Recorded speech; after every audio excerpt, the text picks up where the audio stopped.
Welcome back to the Champions of the Future karting season 2023. It's been several weeks since the season opener at Valencia in Spain, and boy, have we moved on to a fabulous new location. It is the Czech Republic that greets us here in fantastic fashion on the steel ring in the beautiful town of Trinec. The reason they call this place the steel ring is because this is the hub of the industry, just over the border from the beautiful country of Poland. And here we are in a fascinating new location. It's tight, it's twisty, it's elevation change, it's technical, and drivers are already starting to call this place the Monaco of karting. I'm Jake Sanson, beside me is Anthony Jordan. It's going to be a very interesting weekend here at the Steel Ring. It really is, yes. A real shake-up in the calendar for a lot of these drivers. Here's a look at the layout itself, and you can see it just from that picture, how tight, twisty, and technical it is. It is a roller coaster of a circuit, 1,223 meters in length, around 19 corners, and I've got to say, there are some challenging ones out there. We've got jumps, not physical jumps, there's no ramps out there, but they do get air. There's compression corners where the car just buries itself into the tarmac. But I've got to say the tarmac here is actually quite smooth. It's newer tarmac, so it's not coarse. So the drivers and the tyres has been a subject. They're okay in terms of how they're dealing with the degradation of the tyre. They're looking okay as the weekend goes on. So it's obviously been a very interesting build-up to this event, and drivers, many of whom have never raced or driven on this circuit before, have had to learn the hard way. But it's been fascinating that the Forza Racing team have come straight into the weekend with an advantage over everybody else, certainly through the pre-practice session, which was then converted into time qualifying, as the man who managed to grab pole position across the sessions, the Belgian talent Dries van Langendonk. We managed to catch up with him after his time qualifying.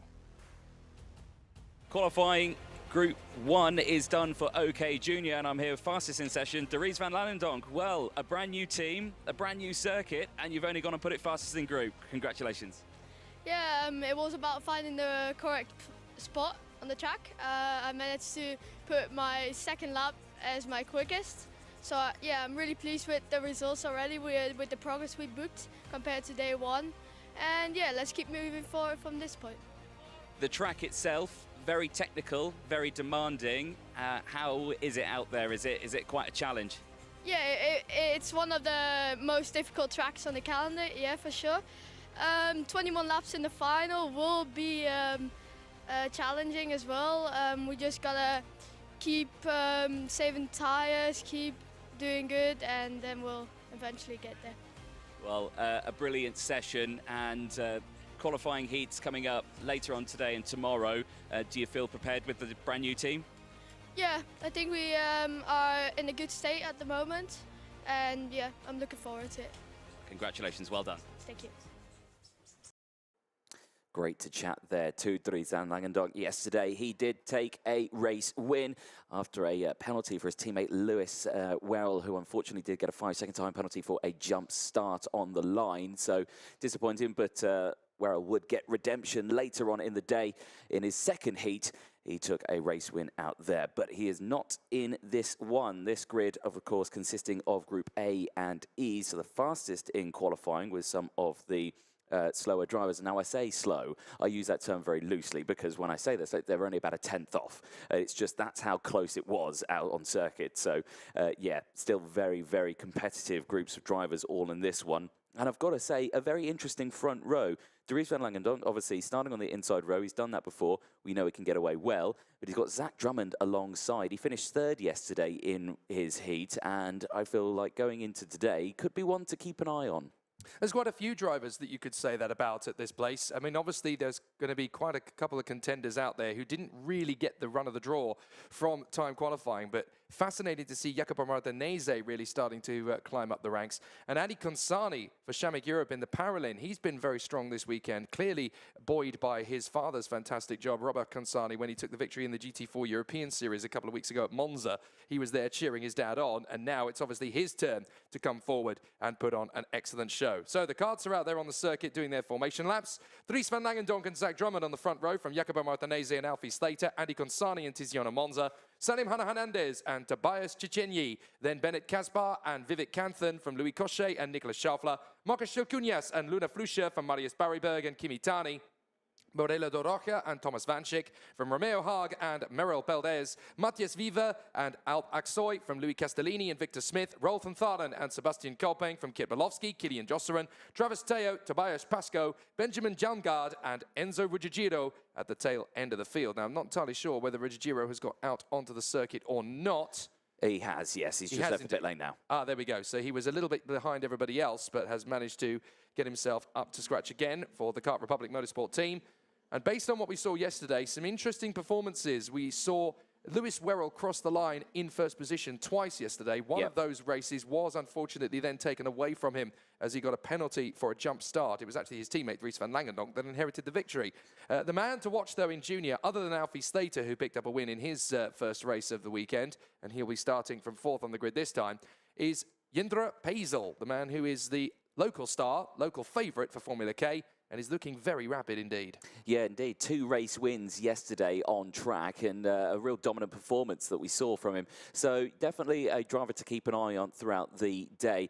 In the OK category, it's a real shake-up because we've had 5 different race winners across the 5 heats. So we don't actually know who to really pin it on. We've seen drivers come through the field, and again, it's been a challenge for them. But this time around, it's the juniors' time. And again, we have seen a bit more of a dominant performance in the category. So, you know, we'll see how this one goes, but again, we've got some very quick drivers in this one, and the starts are crucial of who gets that run in towards turn 1. It's the first race of Saturday. It's not Saturday, it's Friday. I get confused, and they're going round again. Well, no, the lights went out. A couple of drivers signaled that there would be a restart, but there isn't, so they have got racing. So they worked their way through the first couple of corners, and already a good start for Dries van Langendonk. He has held on to the start lead. There's Zach Drummond slotting into second place nicely. Alfie Slater is the one who gets the jump up. He moves up into third position as they work their way through the hairpins for the first couple of times. So drivers trying to get themselves together without too many incidents. No yellow flags in the first sector.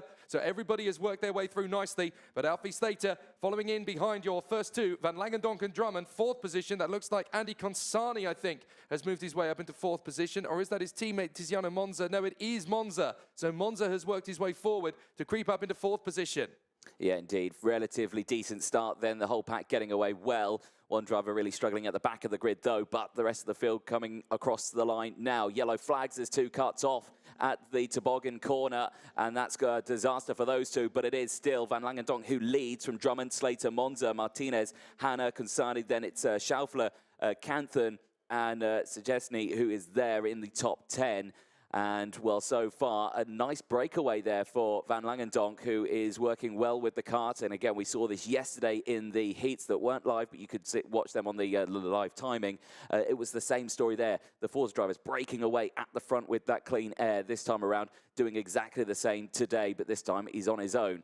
Those 2 drivers that went off just in the background, I believe, was Thomas Vantik and Kit Belowski. So the 102 and the 71, their weekend not going their way so far. So fascinating duel for position at the early point, of course, but it is very, very interesting to see how technical things are going to get from this point forward. And obviously, with it being so close at the opening phase of the first heat, Van Langendonk trying to stretch away a little here from Alfie Slater. Drummond, Monza, Martinez and Hanna. Here's the move up the inside. Nicely done from Martinez. Dives through on the inside of Tiziano Monza. That was a brave run from Jacopo Martinez, the Kart Republic driver, running in the Cetelar Racing colours. And I have to say, Martinez doing a fantastic job in the first part of the season. There's the opportunity as well for Salim Hanna. He dives through. Consani gets through as well. That's how critical it is to keep that line on the inside line. If you let one car come through, you could let them all come through. Well, speaking to the drivers, they were saying that, yeah, if you go for that overtake, it's very easy. Well, you slow down so much, you lose so much time. So, yes, if you are going to commit to an overtake, and there's another card off, and who's that that's gone wrong? That looks to me like it could be Romeo Hay, the 108. Yeah, it is Romeo Haig, unfortunately, so that's game over for the privateer. He's going to try and get it going, and he'll have to be careful here to see if he can. And no, he's pushed it straight off the track. That is his race over. Big shame there. We go on to lap 3, and as you can see, the gap still opening up just that little bit there. 0.7 of a second now between the 2 leaders, Van Langendonk and Slater. Slater obviously up 2 positions at the start of this one, as Dries Van Langendonk with the fastest up the race. Nice dive down the inside there for the 90 of Vivek Canthan, who is having now under pressure once again from Tiziano Monza. But he can't get that move done. And there you can really see how bumpy it is as they go down that compression curve there. Yeah, Andy Consani seems to have completely disappeared, unfortunately, as these two the Paralympic teammates battling away for position. But great run there from Vivek Kanthan, the American, who's really started his season in fantastic fashion. Don't forget how brilliant he was in Valencia last time out, and he is looking strong again. There is Andy Consani's car being wheeled away. Very unfortunate indeed for the Frenchman. That's up in the first sector as well. So there you are, that's just on the exit of turn 2 up to 3. And of course turn 4 is the first big braking zone on the course. But a real shame that we've lost Andy Consani from this one. Van Langendonk, though, trying to stretch away, a 53.7 from him. And watch out for the wild card here. Tobias Chenyi in the 103, the expert, looking very hungry. Yes, indeed. Big movers as well further down the order. You've got Tobias Pascoe, who's up 13 places currently into P17. And Travis Taylor as well, so big movers all the way throughout the field for the Simons. That's how he lost Romeo Hahn. Yes, so was not just by himself. He tripped over one of the Cosmics there. I think that might have been Matis Vidva in the Komoto, but I'm not entirely sure. And here we are again, there's Thomas Czenyi still running very well in there behind the 82 of Tiziano Monza. Czenyi will know this circuit very well, of course, having raced here several times. Whoa, did you see the wash there from Tiziano Monza as the back end started to stretch out of him? That's how easily it's done. You literally miss the apex of the corner by a couple of inches, and the back of the car gets so unsettled. So Czenyi really having an opportunity here to try and reel him in.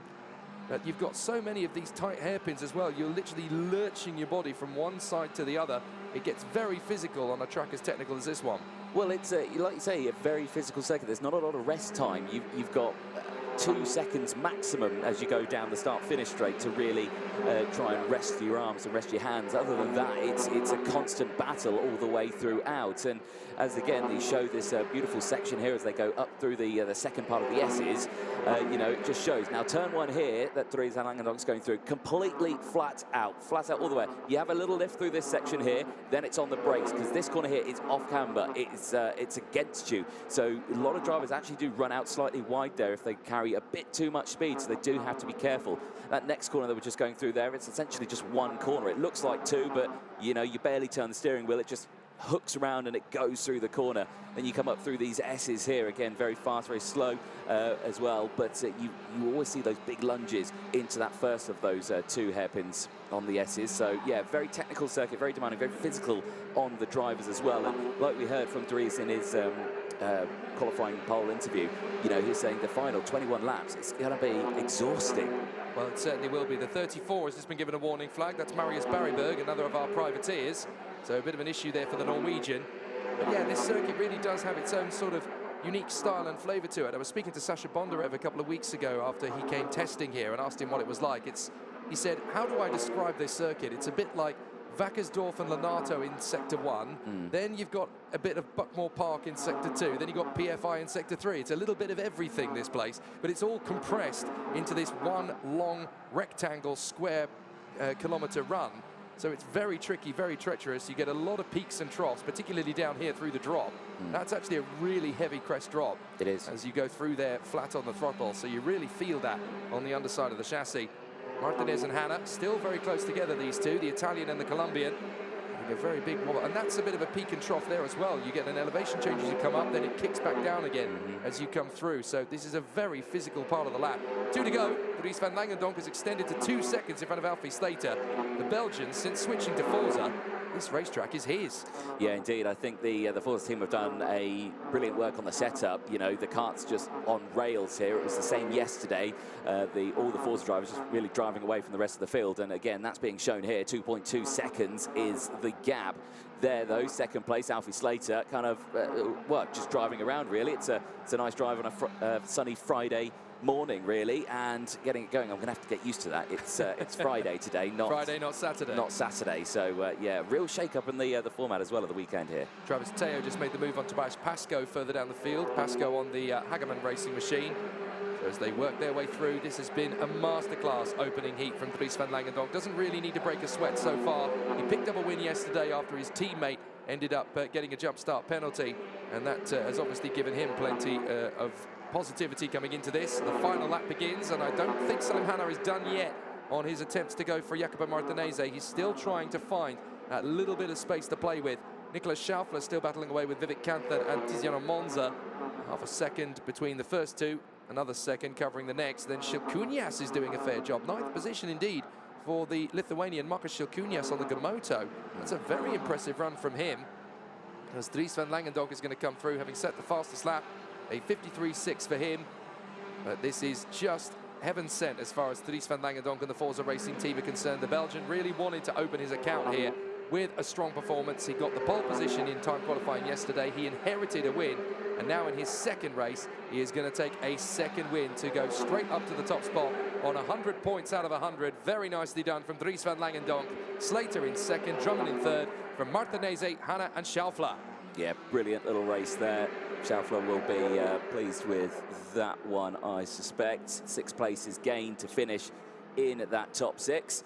So good running from him. Vivek Kanthan then finished it in 7th place. He gained 3 positions as well from Tiziano Monza. Unfortunately, that race didn't go all his way, losing 2, finishing in P8 from Markus Ilkunas. Tobias Sedesny finishing in the top 10, also dropping down 2 places. So a very interesting setup. But your man here on your screen, Dries van Langendonk, after 10 laps of racing and consistently setting fastest lap after fastest lap, takes the win, and he'll be pleased with that one. They'll make their way back to Parc Fermé. Of course, all the results that we talk about here are, of course, provisional, pending scrutineering that they will have throughout the course of today. But once again, a very interesting start to the day, and again, seeing a driver who took a win yesterday. Well, I say took a win after the race, essentially after a penalty. Now taking his win this time around on track and with a dominant performance as well. It's definitely a good start for Dries van Langendonk. Alfie Slater and Zach Drummond from Jacopo Martinez and Salim Hanna. Nicolas Schaufler in front of the American Vivek Kanthan. Tiziano Monza, Markus Shilkunias and Tobias Csizenyi. Then Luna Flusha in front of Bennett Gaspar. Louis Cochet ahead of Alp Hassan Aksoy, the Turkish driver in the Tony Kart. Kimi Tani doing a fair job, the privateer, in 15th position this time around. 16th for Morello Doroca, the Brazilian driver in front of Marius Barry Berg. Then Victor Smith, and then the 2 men who made up 10 places apiece, Travis Teo and Tobias Pascoe from Merel Beldes, Ralph van Tharen, Kilian Josselin and Matthias Widver. Then Louis Castellini in front of Sebastian Kopping, Benjamin Jaungard and Enzo Ruggiero. The 4 retirements from the race, Andy Consani and Romeo Haag. And then on the very first lap of the race, we also lost Thomas Vanchik and Kit Belowski. They came off in the 3rd sector, I do believe. And that was the end of their encounter. So, a very difficult start to the day for some, but certainly for Dries van Langendonk, he matches the local star Jindra Paisel's performance from yesterday. 2 wins out of 2 so far over the course of the race weekend. The OK Senior race is coming up next up, and pole position is going to be the man who came through for time qualifying. Let's look through the highlights of this one. Dries van Langendonk getting a very strong start in front of Zach Drummond, managing to hold the pressure as they went through that first chicane. It's very easy to get it wrong on that drop down, and Dries van Langendonk keeping it very nice and tidy.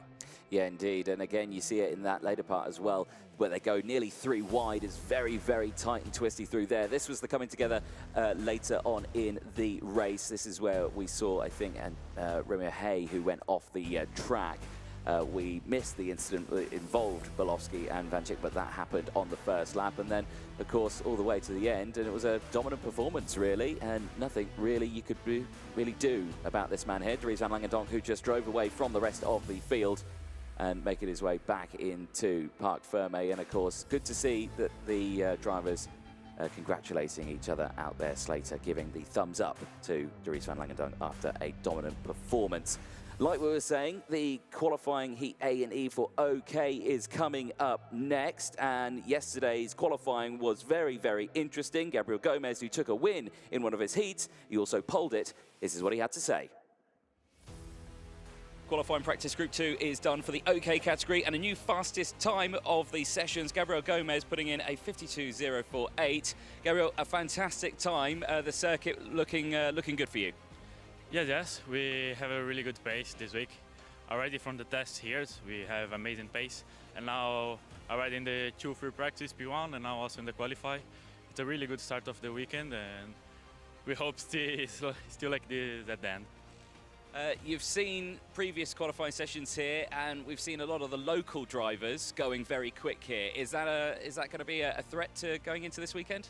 Yeah, yes, for sure they are fast because this track is a little bit different from the normal. And for me, it's also good because for me in Brazil is almost like the same. The tracks is small, the small corners, and I think they are really fast here for sure. Well, a circuit then that suits you. Any highlight points of this track that you like more than the other corners? Oh, for sure, the jump in the second sector, the jump in the middle of a chicane is really nice to do. Dangerous a little bit, but it's really nice to drive. Well, a solid time and congratulations. We'll see you out a little bit later on today. Thank you. A very good start to the season so far from Gabriel Gomez. He is really doing a fantastic job so far. Coming into 2023, he seems to have completely turned the corner in terms of him and the squad's development as well. They really have done their homework over the winter. They were always a very strong team, CRG, but they always had just one or two issues would crop up on the run to qualifying. But so far this season, Gabriel Gomez has come out of the blocks fighting fit. Yeah, he has indeed. And again, you can just see himself getting ready and primed for this race. Like you say, yeah, he took a race win yesterday as well. So really dominant performance that we saw from him. Again, drove away from the pack. So the CRG actually looking quite quick around this tight, twisty circuit. So yeah, very interesting to see. He's got a challenge, though, because he's got another race winner from yesterday starting alongside him, Sebastiano Pavan, who starts on the outside row for the start of this one. Yeah, he also is a driver who won, and convincingly as well yesterday with a bit of time. So, again, a driver to really watch out for. The drivers behind, Stolchimanis and Strauven, again, had relatively good days. But, again, I think it was quick in qualifying for them. But in the racing, they struggle with that. The battle, you know, if they lose a position, then they suddenly lose 3 or 4, and then it's hard to get it back. So you're actually seeing quite a few drivers who qualified well dropping back during the race heats, and that's very interesting as well in its own right. Certainly is. There's quite a few names to pick up on behind the top two rows. Len Nyes continuing his progress, doing a good job in qualifying, 5th on the grid for his races. Certainly, for every race he starts, he'll be in 5th position because he's in the A group. Jan Petrovski will line up alongside him on the 3rd row of the grid. Watch for the young Red Bull star as well, Enzo Tarnvanichkul, the young man from Thailand who won the Junior World Championship last year. Looking very strong and looking very hungry for success here. Simone Bianco alongside him on the grid, the CRG driver, looking very confident. There's obviously going to be strong local contingent here, and Jiri Bacichka and Marek Skriven both did a fair job in their heats yesterday, but obviously in time qualifying leading up to that. We also have another of the Prema Racing drivers, part of the Mercedes F1 Junior Academy, Chu Yanpu, the Chinese driver, looking very strong. Arda Turpinen, she really surprised me and very much impressed me through the course of time qualifying, the Ward Racing driver from Finland. Arda Turpinen did a great job, and she has made massive progress. Do you remember a couple of race weekends ago, beginning of the season, she would be towards the bottom 2 or 3 contenders in time qualifying and then could never pick it up in the races. This time, she's going to be starting every single race from the 7th row of the grid every time. That's a massive leap forward in development. It is a massive leap forward, but, you know, you got to think, you're still starting in the middle of that pack, so there's a lot of drama that you're going to have to deal with to really get to the front. And, you know, that in its own right is a fantastic way of testing a driver's abilities, isn't it, to how you can deal with the start of these races, and especially around this circuit as well. And I think for some, this circuit really calls to them. There are others where this track is just too much of a challenge for them. And we are seeing such a shake-up in the field order, you know, big names in places where we just didn't expect to see them. That's such a good point, because if you look behind Arda Turpinen, you've got the likes of Nicolo Kuman, who is a qualifying specialist. We know that every time he comes to time qualifying, he usually bangs it in the top 3. Joel Bergström was mighty quick in practice. He was setting times in the top 3s, but then an engine failure in qualifying means he's going to have to start every race from the back of the grid. Alex Soa was looking pretty strong, the Vietnamese driver, through free practice. But again, problems for him meant that he had his times disqualified. So he now has to start from the back of the grid. Eloy Gonzalez, the Spanish driver, he is no slouch. He is one of the fastest drivers in this pack, pound for pound. And the Car Republic driver in the DPK chassis is now going to have to find his way from the back of the grid as well. And even his teammate Matilda Pats, who was looking a lot stronger, really struggled in time qualifying. Maxime Verbruge is another one, the Paralin driver. I was surprised he was a little far down the field compared to where we're used to seeing him. So yeah, this circuit really has brought a few new elements to the table. It's exposed weaknesses and it's rewarded progress. Really has. Drivers make their way out onto the circuit, and it's qualifying heat A and E that you are about to see. And the grid, like we're saying, a real shake-up, Jake. Certainly is. Gabriel Gomez and Sebastiano Pavan on the front row from Thomas Stoltemanis and Thomas Strauven. Then Len Nijs and Jan Prostrovski from Enzo Tarvanichkul and Simone Bianco. Francisco Macedo and Jiri Pachichka from Marek Skriven and Chu Yan Pu. Shimo Zhang and Arda Turpinen from Gazi Motlakar and Nicolo Kuman. Maxime Verbruge and Olivier Kobiela. Then Ludwig Franzen and Mark Kastelich, Mathilde Pats and Matej Plus from Eloy Gonzalez, Joel Bergström and Alex Sawyer. This is going to be an interesting one. 25 drivers on the grid. Not a lot of room to fool around with. No, not at all. And again, these drivers going very, very quick. The gearing those on a new level. Now, the top speed you could reach going in towards turn one is probably about 130 kph, but the drivers haven't got that set up today. I was speaking to some of the drivers and they were saying they've got a very short setup, and it's, you know, they're probably pushing around 111 maximum, because you want the acceleration out of the corners on this one. They're so tight and twisty that you just want to get going quicker than you want top speed, because like you say, there's no real fully fast sections around this circuit, so you know, drivers have to be really careful with their setup. And I have heard actually over the course of today some drivers who are kind of topping out on the main straight halfway down, so the setup's just not there yet for some of them. So you know, it's a real challenge for a lot of the drivers and teams, but I reckon as the weekend progresses we should see some fine and interesting racing. But today's weather conditions, beautiful, sunny, dry, track temp and air temp is about 11 degrees. I suspect the track's probably a little bit higher. Tomorrow, completely different story. It's definitely looking that way, isn't it, in terms of the weather? We've got a potential for rain coming back into the circuit. But obviously in the OK Senior category, we've so far had 5 different winners from the 5 heats. Pavan, Walter, Gomez, Tai and Nakamura Berta sealing the heat victories yesterday. So we come into this one very much with eyes wide open, not really sure who is going to have the best run of the draw. But I tell you what, this is one of those rare situations where you've got a completely different setup for qualifying than you do for race trim. And what you were talking about, the short gear ratios, is very much a part of that. So here we go, getting ready to start, and off we go. So the contenders battling to the first corner. Good start from Gomez, great start from Stoltemanis, who follows him through to the first corner. So Stoltemanis already starting to hunt down the opportunity, and you can sense that the Latvian wants to go for the lead as soon as humanly possible. He knows that it's going to be tough to overtake on this circuit, so he wants to get it done on the first lap. Already starting to think about it. Gomez knows that, so he's hunting him down very carefully, Stoltemanis, but Gomez protecting that inside line for dear life at the moment. Yes, indeed. You can see the Len Nijs also got through up into 3rd place as well. So again, that inside line has worked well so far today. We did see that the outside line did work a couple of times yesterday, but today working much better on that inside line, back round and down the hill in towards Toboggan. And again, really compressing the kart down as they try and fight and keep control of the karts. And then this last corner here, very single file through there. So if you want to get the overtakes done, you've got to do it much earlier. Across the line they go then, and it's Gomez from Stoltemanis, Len Nijs, then Pavan. Tarvanichkul's up now into P5. Strauven, Macedo and Porowski there. Bianco and Skriven who round out the top 10.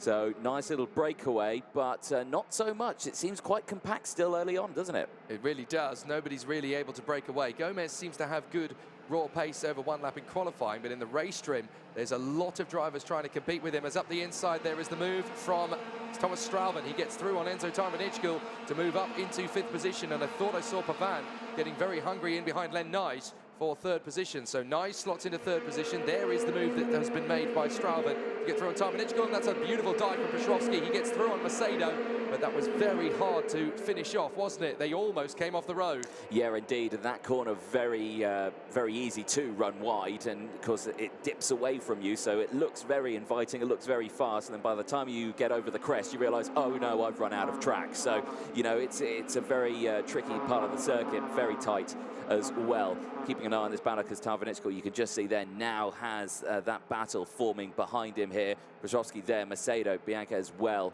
So, and again, that down the inside, gets it done, does Porowski, and is making moves here.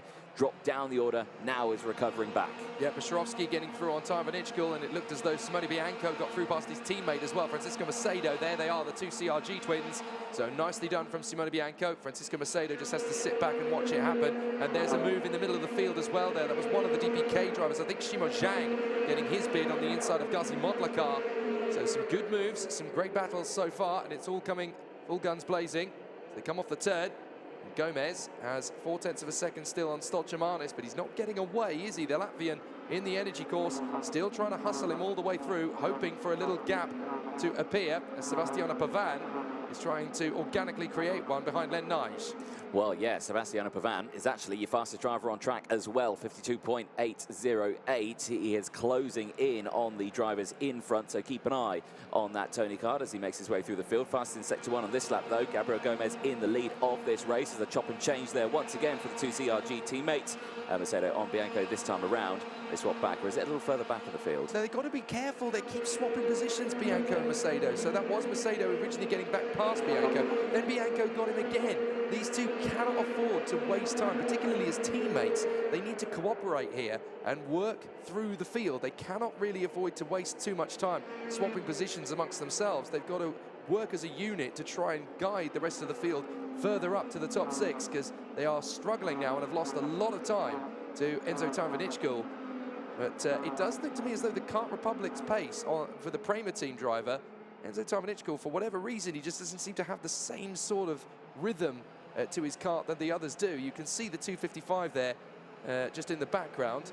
Let's watch the 7th place kart as they come through. There he is. He is falling into the clutches of those CRGs, and really he should be getting away from them.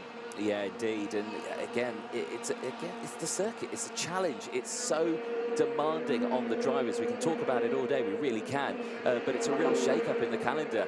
You know what? And I'm a big fan of that. I'm a huge fan of that because it allows drivers who necessarily you wouldn't see if on the big open circuits, you know, come into fruition and really show what they've got. And again, I like that. Well, that's the world of OK and OK Junior racing. Most of the time, the drivers will spend their time racing in Italy, which is where all of the manufacturers come from, of course. So for them to shake it up in 2023 on 4 new circuits that they are not used to racing on in the European leagues, this is a fantastic new concept, and I think it's a great one for the championship because, as you say, it does give drivers that would not normally get the opportunity to throw their hat into the ring a chance to get something right in terms of strategy and setup. So it does mix things up a little bit more. Len Nige, for example, now in there behind Sebastiano Pavan. Pavan having got through initially into 3rd position. It does mix things up a little bit more. Bianco and Macedo now onto the tail of Enzo Tarvinichkul with Chuyan Pu giving chase. Normally we talk about Tarvinichkul as a dominant force, but ever since he's come into the OK Senior category this year, on some of these new circuits for the OK category, he's had to learn all over again while learning a new category too. Yeah, again, so thanks for that, is probably what he's saying in his helmet throughout this weekend. Can you help me out a little bit more? Yeah, exactly. But, you know, again, it's all part of being a racing driver. You know, championships do that to their drivers. They shake it up, they make it interesting, you know, make it more demanding for the drivers. So, again, it just shows that if you can deal with it, it just shows great talent behind the wheel, doesn't it? Gomez, again, fastest lap of the race, though, 52.620, is extending that lead gap. It's about 0.6 of a second now as we watch the battles a little further back in the field. Again, any big moves in this one? We do, yes. Joel Bergström from Sweden, the Birolak driver, up 8 positions in this one. He's up into P16 now, so keep an eye on Bergström, having a good run. There are a couple of other drivers, but it's only been about 2 or 1 positions. And again, a lot of the drivers here, is it maintenance of tyres, or are they struggling with the circuit? Well, there's no major surprises for me that Bergström is charging his way through the field. He was up in the top 5 for the majority of free practice, so the fact that he lost an engine in qualifying, devastating in terms of where he could have been. But now he's certainly trying to make the recovery as strong as possible in the 268, the Birolak. So working a good run of it. There is Gomez, though, the Brazilian, the former 2-time winner of the Trofeo Ayrton Senna back in his native Brazil. And is doing a fantastic job here, Gabriel Gomez, really making light work of it in the CRG. Then Stochamanis, then Pavan. Then we've got this trio, Nige, Straven and Piotrowski, as the Tony Kart from Poland, just over the border from us here. He's trying to take on the 2 Belgian talents in their Kart Republics. So Gomez comes through at the end of lap 8. He's still got 5 more to endure. There's a long qualifying heats for the OK Senior drivers. There's only 1.234 kilometers of racing to cover, but because it's all tight and twisty, 13 laps does take a considerable amount of time in these OK Senior races. So they've got a long time out there. It's very physical.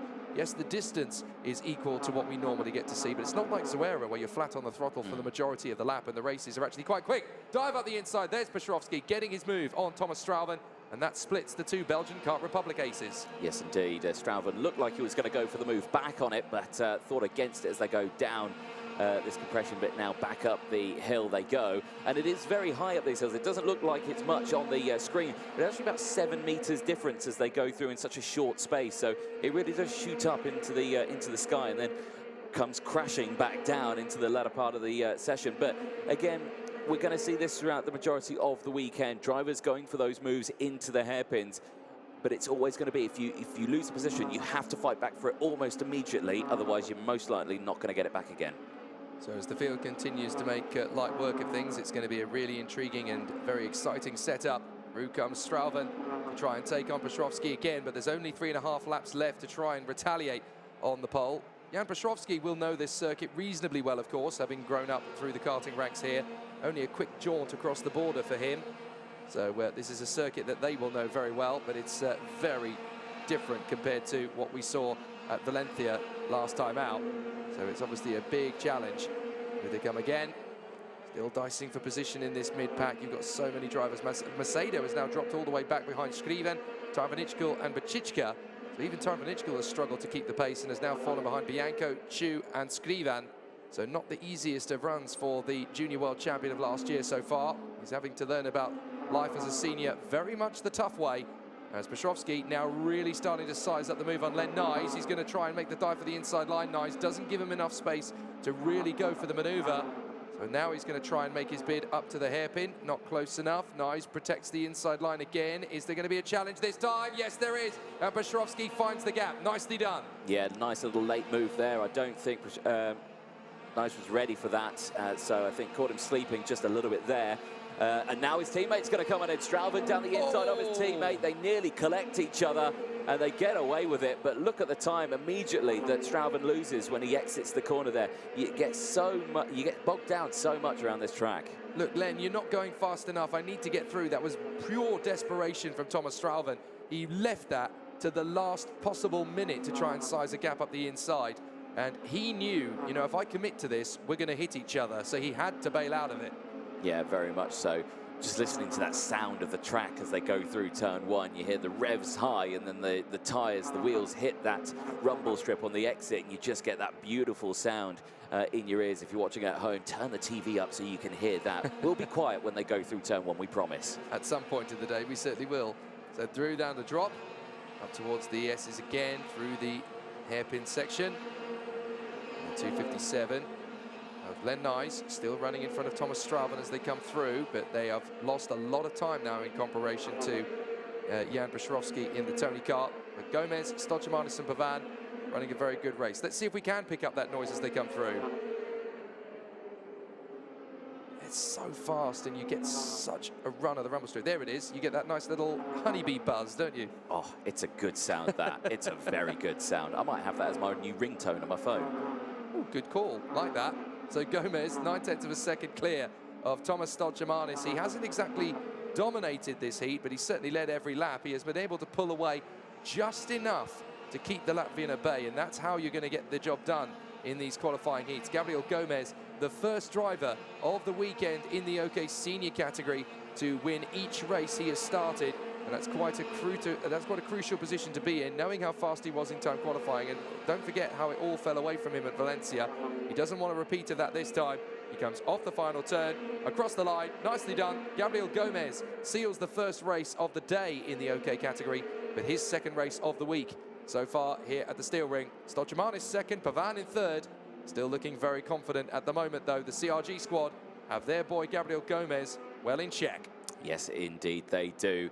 Taking the win then by 1 whole second. Your winner on circuit, Gabriel Gomez, after 13 laps of racing, makes his way back to Parc Fermé from Stochamanis and Pavan. Petrovsky does finish in P4 after gaining 2 places. The 2 Tony Kart drivers finishing in 3rd and 4th. Then it's Len Nyes and Thomas Strauven, the 2 Kart Republic drivers, finishing behind each other, 5th and 6th place respectively for them. Then Simeo Bianco finishing in 7th from Marek Skriven and Wanpu Chu, who round out the top 9. Enzo Tarvanichkul in that one struggled he dropped down the order, didn't he? You know, it just kind of looks like Car Republic at the moment just doesn't quite seem to have the rhythm of the circuit yet. You can see some of their counterparts, particularly with the OTK group chassis, the experts at Forza, the Tony Karts themselves. They do seem to have a slightly better handle on this circuit at this moment in the weekend. It could change around, of course. Gabriel Gomez gets the victory for the second time. Stolchamanis in second place from Sebastiano Pavan and Jan Petrovski. Then Len Nys and Thomas Strauven. Simone Bianco in seventh ahead of Marek Skriven. And then the Prema boys, Chu Yanpu and Enzo Tarvanichkul. Francisco Macedo in 11th place in front of Jiri Bichichka. And then Gazi Motlakar ahead of Shimo Zhang. Great recovery from Joel Bergström to climb up to 15th position in very difficult circumstances for the Birolart driver from Sweden. Then Maxime Verbruge, who made steady progress. Arda Turpinen kept herself in the hunt there ahead of Nicolo Kuman. Then Olivier Kobiela and Matilda Pats ahead of Mark Kastovic, Ludwig Franzen, Alex Soer, and then Eloy Gonzalez. Just the one retirement from the race in the end on lap 4, and that was the Samarco IPK Praga driver, Matej Prus. Yes, indeed. So a very interesting race we saw there for the first time. The OK qualifying this weekend on Friday. Finals tomorrow on Saturday. A real shake-up. A lot of drivers in the paddock and families in the paddock are actually like, I actually quite like that because it means I can get back to work on Monday feeling like a human and not like a zombie a little bit. Here's a look then at the rest of the day. It's pretty much going to be qualifying heats throughout the day, interlocking between each other, between junior and the OK category as well for the seniors. Again, just kicking off with that one, you can catch up on all the live timing as well on the championskarting.com website. You can head to that one. Also, you can check out all the results and all the statistics and all the analysis and everything like that across the weekend. You can head to ukart.io as well. So there is plenty of information out there for you to delve into if you're a keen karting fan. Yes, indeed. It'll be a very busy day at the office all the way through to the latter stages of the afternoon. We're obviously at Greenwich Mean Time plus 2 hours, which is just 1 hour ahead of schedule in the UK. But obviously everybody back home, wherever you're watching from, you'll be able to follow the progress and the procedure, and of course figure out which of your drivers that you're supporting in which group they are competing in, and you'll be able to follow them through the course of the day as well. By the end of today, every single driver in both junior and OK senior category will have competed in 5 qualifying heats apiece. So it's obviously a very close-knit run of things at the moment. So, Lewis Werrell started his day in fantastic fashion yesterday with a victory on the road twice, but he was able to keep one of them. After his qualifying run, he was very upbeat about his prospects at the Steel Ring. Qualifying practice Group 3 is done for OK Junior, and fastest driver in session, Lewis Werrell for the Forza Racing team. Fastest in group, congratulations with the time. Thank you. Let's talk a little bit about the sort of setup as well, because the Forza team have done something good here, because 2 teammates here, both on fastest in sessions. Yeah, I think we've both found a really good setup, and hopefully in the heats, me and Dries, we can do the same thing, get away, and we can battle at the end all we need if we have a gap. So. The circuit here, very technical, very demanding, and not a lot of rest time. Have you found it challenging, or obviously with the times there, you got used to it quite quickly? Yeah, it's a difficult track, especially in the last sector. It's really hard, but I've kind of got used to it after yesterday, the practice, and today the 2 warm-ups, so it was all right. It's good to have the sun out this time racing. The track is as dry as it's been all weekend, so are we feeling confident going into the heats? Yeah, I'm very confident, and hopefully I can win, hopefully do something for the championship and all. Well, faster than time. Congratulations. We'll see you later on. Thank you. He doesn't get too emotional, does he, Lewis Werrell? He just keeps it all in check until Sunday, or in this case, Saturday. Calm, collected, no need to stress, you know. Let's just go to work and see what we can do. He's absolutely like an ice cube. It's wonderful to watch him in terms of how he just reins it all in. He's definitely going to be one to watch for in this race, though, having crossed the line in the lead twice yesterday. He only actually got to keep one of those, unfortunately. The other one, he ended up getting a penalty for jumping the start. But alongside him, the man who has been taking names everywhere he's gone, all over the racing spectrum, whether it's in OKJ or whether it's in Miami X30, where he also races, Thibaut Ramekers. What a start to 2023 this young Belgian is having. Yeah, indeed. You know, dominated at Valencia. I think pretty much topped everything, didn't he? And had a perfect weekend. This time around has not been the same so far in the qualifying heats. They've been good, but not, I think, what he would like. I mean, it was a second in qualifying and I think a second second in his race heat as well yesterday. So, you know, he starts on that outside row for this one. On the front row, so crucially, he's got that clean air. It's just a case of, can he get a good getaway? You have to time it so perfectly to try and get the jump on your race leader without jumping the start, which obviously, like we said, Lewis Well found that out yesterday.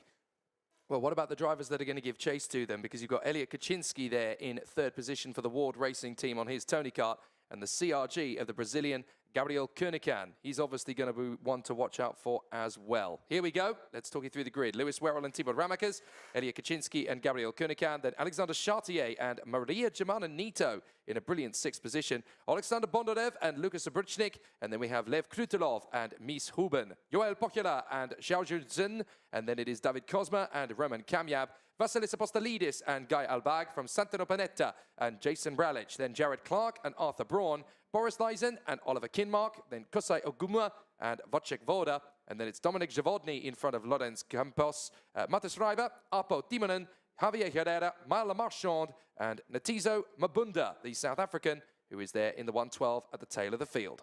Yes, indeed. Busy old grid in this one. 31 drivers for qualifying heat B and F. And again, we've seen shake-ups all the way throughout this field. Qualifying heats from yesterday and so far today. Dries van Langendonk and Jedrzej Petzl, who lead the intermediate classifications, both with 100 qualifying points to their name. Slater's there in third from Werrell. Ramakas there, P4, P5 in the points. That will, of course, change going into this one, adding to their points. It will top and tail throughout the day. But again, it's crucial to be in a good qualifying spot for tomorrow and around this track, because, again, drivers have just found it too much of a challenge. And as well with this new sort of qualifying heats point system that we have in 2023 as well, it does change things up quite dramatically for those who are trying to make a recovery run. It used to be 0 points for the win, 2 for second, 3 for third, 4 for fourth, 5 for fifth, and so on. It used to be like the reverse golf scorecard, if you like.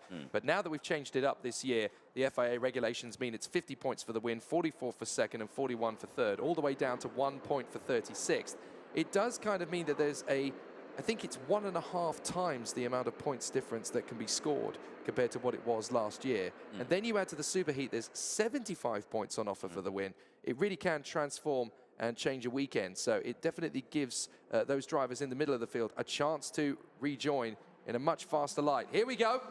And it's straight to the first corner, no problems at all. Timo Ramakas gets the best start. So on the inside line, it's actually the even side of the grid that gets a better run than the odd side for a change. Look at Lewis Werrell desperately trying to recover some of the time that's been lost on the start, but no problems at all, as out in front, Timo Ramakas hits the front ahead of Gabriel Koenikan and Maria Germana Nito. Well, Lewis Werrell will look at that and thinking, he got a very good start from that outside row. I got done for getting a good start the outside row yesterday. Are they going to look into that one for him today? We'll see. But, of course, it's a great getaway for Ramakas, and I think already he looks like he's opening up a gap already. Even though we're only halfway around the first lap, it looks like he's already starting to make way here. Purple sector 1 and 2 at the start of this one as the rest of the field slot through. And again, just looking nice, calm, collected. They go single file very quickly on, and there's an actual nice dive down the inside there. That potentially, I think it was a Sodi, could have been Joel Pokela who made the move there down into that section. Nice little overtake.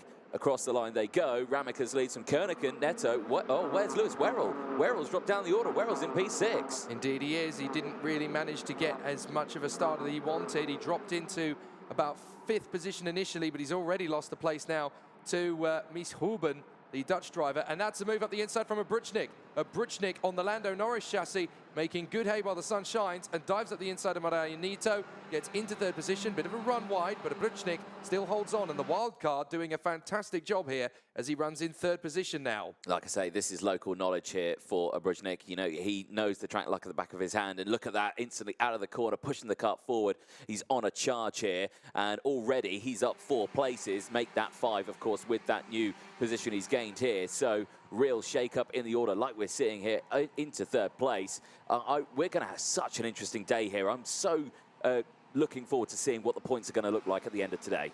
It's going to be a real mixed bag, but I tell you who's not happy. Elliot Kaczynski, he had his hand in the air as he came across the line. Dive up the inside. Werrell returns to 4th position, diving through on the inside of Maria Nito himself now. So Maria Nito now needs to move and cover and defend from Mies Huben, the Dutchman. So Maria Nito did a great job in qualifying, but she needs to hang on. Look, she's having to go defensive now just to hang on in front of Mies Huben. There is Mies Huben's teammate, Kaczynski, getting his run on Shin Jiao Yu. as Boris Lazen has an investigation flag. Well, if there was an investigation flag to be had into Tibor Ramekers as well, I think we would have seen it by now at the start. So I think good that's start clean. then. Yeah, good start, clean start. That's what we like to see. So, like you say, the race progresses, and only 10 laps for the junior category, but still 10 laps around this circuit is still a mighty challenge. Clean breakaway then for your top two. Ramekers and Kerneken starting to break away from the rest of the battle. This battle on your screen right here is for third. Bruchnik and Werrell. Werrell now wanting to climb back up the order. We know the kart's quick around this track. It's just whether or not he can make the moves here. If we are going to see a move, it will most likely be into the hairpin just here. No, he doesn't do it. He stays behind. Could we see it into the second one? Yes, we will. And again, just pulling out of that slipstream and just gets it going. And talking about the slipstream, Ooh. there isn't much of a slipstream here, as again, the two just jostling for position there. A little bit of a twitch from Werrell, but he holds onto it. So Bruchnik now back down into P4. I think if he latches onto the back of Werrell here, I reckon they could close in on those two leaders. He certainly needs to stay as close to the Forza expert as possible, doesn't he? He's got to work very hard through the twisties, and then they come onto the main straight once again. Lap 4 completed by the race leader, Tibor Ramekers, ahead of Gabriel Kunikan. Then it's Werrell, Bruchnik, Mito, and then it's Huben, Kaczynski, Bondarev, Zhao Yu, and Albag. But once again, you have to say one thing about this. Forza Racing seem to have the edge. On the whole, Kart Republic, I know we're talking about Tibor Ramekers out in front for the VDK squad, but certainly the work squad, they've really struggled so far. Yeah, and, you know, I mean, the chassis itself, and I've never driven a Kart Republic chassis, so I can't really make a call on what it's like to drive it, but I hear from some drivers that they say it's quite a soft setup, it's quite a soft chassis, so it really does stretch along the circuit, and maybe around this sort of track, has that been a challenge for them so far? You would suggest that maybe it has been, but like you say, we have seen some Kart Republic chassis working well, some haven't worked well, and again, a real shake-up. I'm a big fan of this track. I'm loving it. I'm loving the differing positions that we're getting as a result of it, certainly. Ramekers, Kernighan, Werrell, Bruchnik, Nito, Huben, Kaczynski, Bondarev, Zhao Yu, and Albag, with Chartier and Kamyab just outside the top 10 in front of Lev Krutilov and Arthur Braun. The Australian for the Ward Racing team really starting to make a big impact now. There is Lewis Werrell's lap time, 53.8. He sets the fastest lap in the bid to catch up with Gabriel Kunikan. And the young Belgian talent, Tibor Ramekers, on the march for his first win of the weekend. That sounds a little bit surprising considering how strong he was at Valencia. But now that he's got clear track in front of him and a little bit of breathing space behind him, he's going to make full use of it as Werrell tries to get back in his second.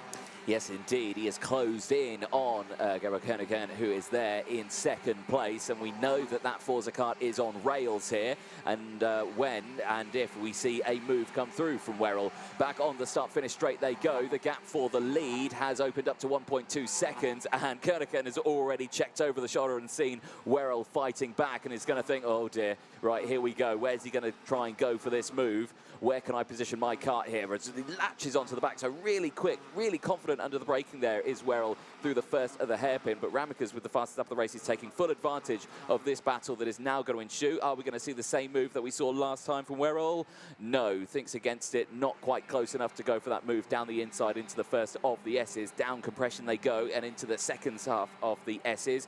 Again, another corner where drivers can go for the move is this one here, and gets it done and stops it really on the apex. And Kernighan now down into P3. Good move there from Werrell, didn't lose much time.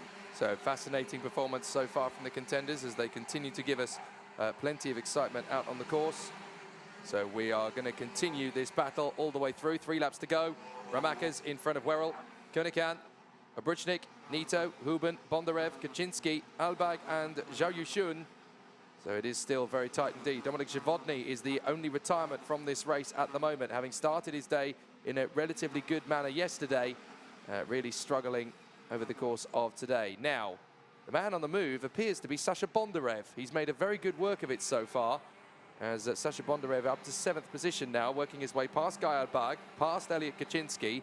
He has still got a little bit of time left to close up on the top 6. But Mies Huben is the man in front of him, and he's obviously got to work very hard indeed to catch him out on a bad day.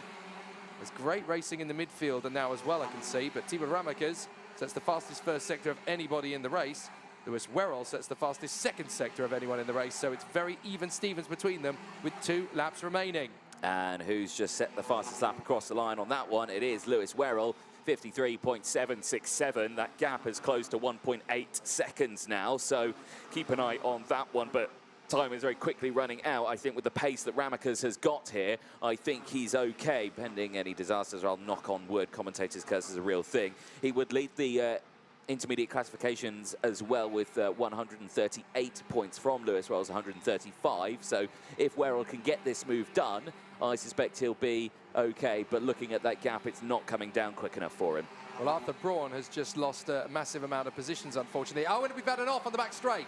That's one of the Pragas having gone off. I think that has got to be Alexander Chartier. So Chartier, unfortunately, now finds himself on the back straight as the leaders are going to come into the last lap. But Alexander Chartier, the Canadian, I'm afraid, is out of this race as he stomps away to the marshal post to watch the rest of this race play out. But he was dueling away with Guy Albag and his teammate Sun Zhao Yu, along with Lev Krutilov. Now, we have no idea why Chartier has come off the road, but certainly the Canadian is out. Yeah, big disappointment for him. He'll walk back to a safe spot on the circuit, and his car will get recovered, which is a big shame. Race goes on, though, as we go on to the last lap, and Thibaut Ramakas, his lead has come back up. It's 2.1 seconds now is the gap, so I think Werrell is just on his point here, just saying, right, let's just bring it back, let's get the car home, I'll deal with second place. So the battle is going to be a very interesting one with Thibaut Ramakas picking up the victory. And it's a fabulous run from the Belgian. He comes to take the checkered flag. Incredibly, his first win of the weekend after his dominant run in Valencia. Ramakas gets his first win of the weekend from Werrell in second, then Gabriel Koenikan in front of Lukas Abruchnik and Maria Germano-Nito. Fair play to Alexander Bondarev. On the final lap, he managed to work his way to P6 to gain some crucial points back. And that is the fighting spirit of the young man from Ukraine. It is indeed, yes. The results then coming in thick and fast. Ramakas from Werrell, Koenikan, Abruchnik, Neto and Bondarev. Huban and Kaczynski. Albag finishes in the top 10. 7 positions gained for Guy Albag for Forza Racing. Again, Forza, car, working well, track, looks good. And again, he'll like that one because qualifying didn't go his way. Sun Zhao Yu rounds out the top 10 from Les Krutilov, who finishes in P11. So again, just a nice change, chop and change, and I think drivers will be happy with that one. So it's definitely going to even things up a little bit. Thibaut Ramakas now takes the move on the inside for Lewis Werrell, as the big gap between them now is just a mere 3 points. Elliot Kaczynski is now another 20 points back, so he's now the best of the rest in third position as a result of that mix of race results. But you've got to remember that this is after just 2 groups have had their third heat. There are still 4 groups more to have their third heat, but there is a very frustrated Alexander Chartier on the back straight trying to move the Praga. And obviously, once he's on the grass, you can't get outside assistance like that in that particularly awkward position. Thibaut Ramakas, though, from Lewis Werrell and Gabriel Koenikan, Lukas Abruchnik, Maria Germano-Nito and Alexander Bondarev, then Mies Huben and Elliot Kaczynski from Guy Albag and Zhao Yushun, and then Lev Krutilov ahead of Roman Kamyab, Joel Pocchiola and Santano Panetta from David Kozma, Jared Clark in front of Jason Bralich and Boris Leisen from Oliver Kinmark and Matta Streiber, Lorenzo Campos and Kusai Oguma, and then Vasilis Apostolidis and Wojciech Woda from Javier Herrera and Maya Lamarchand, Apo Timonen, Arthur Braun and Inetizo Mabunda. The 2 retirements, Alexander Chartier and Dominic Javodny, who we lost on only lap 2. Yes, indeed. So again, shake-ups in the field, but the next race is on its way up. It's qualifying heat B and F for the OK grid. 24 drivers in this one, 12 rows. And of course, we always speak to our pole sitters in groups, and it was no exception for the next group as we spoke to Kian Nakamura-Berta. Qualifying practice Group 3 is done for the OK category, and I'm here with Kian Nakamura-Berta, who goes fastest in session, 52.103, a very fast time, just a whisker away from Gabriel Gomez's quickest time. Managed to make that 1 lap. I think the lap after I went faster again, but then got caught up in some traffic, which was unlucky, and so that couldn't manage to improve. I think whilst I was driving, I was like, oh no, because I thought the track could get faster as the sessions went on, but I managed to do the lap, which secured me pole in the group. So let's talk a little bit about tyres. Obviously, the track itself, is it fairly abrasive? Is it quite harsh on the tyre, or are you able to manage the tyres quite well? I think the surface looks pretty relatively new, so I don't think it's going to be that abrasive on the tyre. It does take a while to get some tyre temperature as well, this track, so we'll have to find out in the heats and the races. Heats are going to be the big question. Obviously, you start at the front. It's going to be a defensive one, I think, or if you can try and pull away. The track itself, is it going to be fairly easy to defend on, or do you reckon it could be a bit of a challenge? I think it will be quite an easy track to defend on. Most of the overtaking spots are quite a tight. It's quite narrow, so it will be quite hard to get past someone who will be white lining. I think there will be quite a few crashes because of defending and people trying to find that little gap. So yeah, I think this will be a track where you have to try to get in the front and just pull a gap. Otherwise, you're going to be stuck in that train of cars just defending and hacking around. Well, best of luck for this weekend. We'll see you out there. Thank you. It's a very interesting talking point there from Kiya Nakamura-Berta, talking about the tyres taking quite a bit of time to get up to temperature on a circuit like this. It doesn't exactly hurt either that the air temperature is quite cool, so the track temperature itself is going to be quite difficult to balance. But that's a very interesting point. He said it's quite easy to defend on a circuit like this one because obviously you've got one racing line really to play with. There's not a massive amount of variation. But if the tyres are struggling to come up to temperature, particularly for a Kart Republic chassis like his, then maybe that's where they're actually a little bit deficient. And I have a feeling that that's where one team or one chassis can actually gain a massive amount of advantage. If their tyres are coming up to temperature better than perhaps, say, a Kart Republic chassis or another that is really struggling to get that sort of rhythm. And of course, qualifying for the Kart Republics over one lap, again, they were working well. They could get the temperature into the tyres and they could make the chassis work for one flying lap. But then, of course, yeah, in a race scenario where it then goes on and on, yeah, we've seen it struggle and we've seen drivers on the Kart Republic chassis drop back. But again, we just don't know. It's the circuit that does it for us. And again, I'm going to say all the way throughout today, it's becoming one of my favourites. You quite like the Czech Republic, don't you? I'm a fan. I'm going to come on holiday here, I think, more often. We'll watch you on the grid next time, won't we? At the steel ring. There's still 2 weeks to go. Yeah, the European Championships. Finn McLaughlin is going to be the one starting directly behind Kiya Nakamura-Berta off the grid. He's been very strong here in the VDK chassis from Kart Republic, continuing on and doing a great job. But Nathan Ty is the one that will line up alongside Kiya Nakamura-Berta, the two of them racing yet again, wheel to wheel. They've done it several times in the past before. And the Sodi Kart driver looking very strong indeed from the front end of the grid. This, again, is going to be an interesting one in terms of how well they're looking after tyres.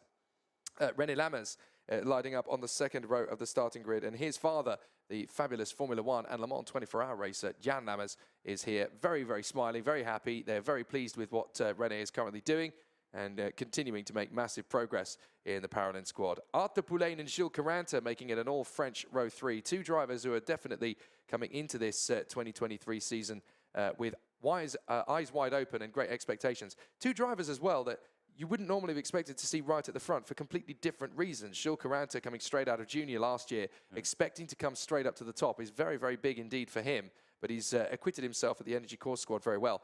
Arthur Poulain coming straight into the OK categories, having only previously done Miami X30 before that. So this is a very different concept of driving, but comes straight in to the Tony Kart factory team and whacked it on the pace. Exactly, and again, that just shows, I think, the type of caliber of driver that we have in this paddock. And, you know, it just shows that when you can transfer over from the likes of an IAME into an OK and, you know, from a junior class into a senior class and, you know, from circuits all across the country and across Europe as well, you know, it really does shake it up. You do see some true talents, and that's why we love this championship. We do see, quite literally, champions of our future. Two drivers not quite able to get up into the top 6 of the starting grid, but definitely ones to watch out for. Alex Powell of Jamaica running up in 7th position on the grid. Quite a cool weekend for him, of course, because young Alex Powell, born in Miami in Florida with Jamaican roots, hence why he carries the flag and is very proud of his heritage. But the young boy from Miami obviously will be watching back home as the Grand Prix will be taking place in his home city this weekend. Maciej Gladish as well. This is quite an important race weekend for him. The Polish driver, not quite home territory for him, of course, because he's Polish rather than Czech, and it takes about 5 minutes to get to the border of Poland from here. But this is certainly the nearest racetrack on the calendar for him where he lives. And this is a good opportunity for him to showcase his skill and talents. But just behind him on the starting grid, on that row of the grid, you've got two of the wildcard ringers from the Czech Republic, Václav Prochaska and Karolina Vančíková, two drivers who definitely have a great opportunity to showcase something on the far side of things, and definitely looking for a good spectacle out on the course. Hopefully it's all going to come their way as they continue to make good work of it. But we also got to keep an eye on the likes of Mark Dubnitsky and Miguel Costa, the Brazilian. They finally start the field out onto the circuit, and we can talk our way through this senior grid for qualifying heat B versus F. Kiya Nakamura-Berta and Nathan Tye on the front row of the grid from Finn McLaughlin and René Lammers. Then Arthur Poulain and Gilles Caranta, Alex Powell and Maciej Gladish from Mark Dubnitsky and Václav Prochaska. Then it is Miguel Costa and Karolina Vančíková, Kiana Blum and Andrea Dub. Then Marcus Sater and Alexander Bogunovic from Adrian Ferrer and Wojciech Jaworska. Then Ivo Besterda and Xavier Avramidis, Leo Nilsson and Anea Frey, Ryan Vincent and Chi Newman will finish up the field.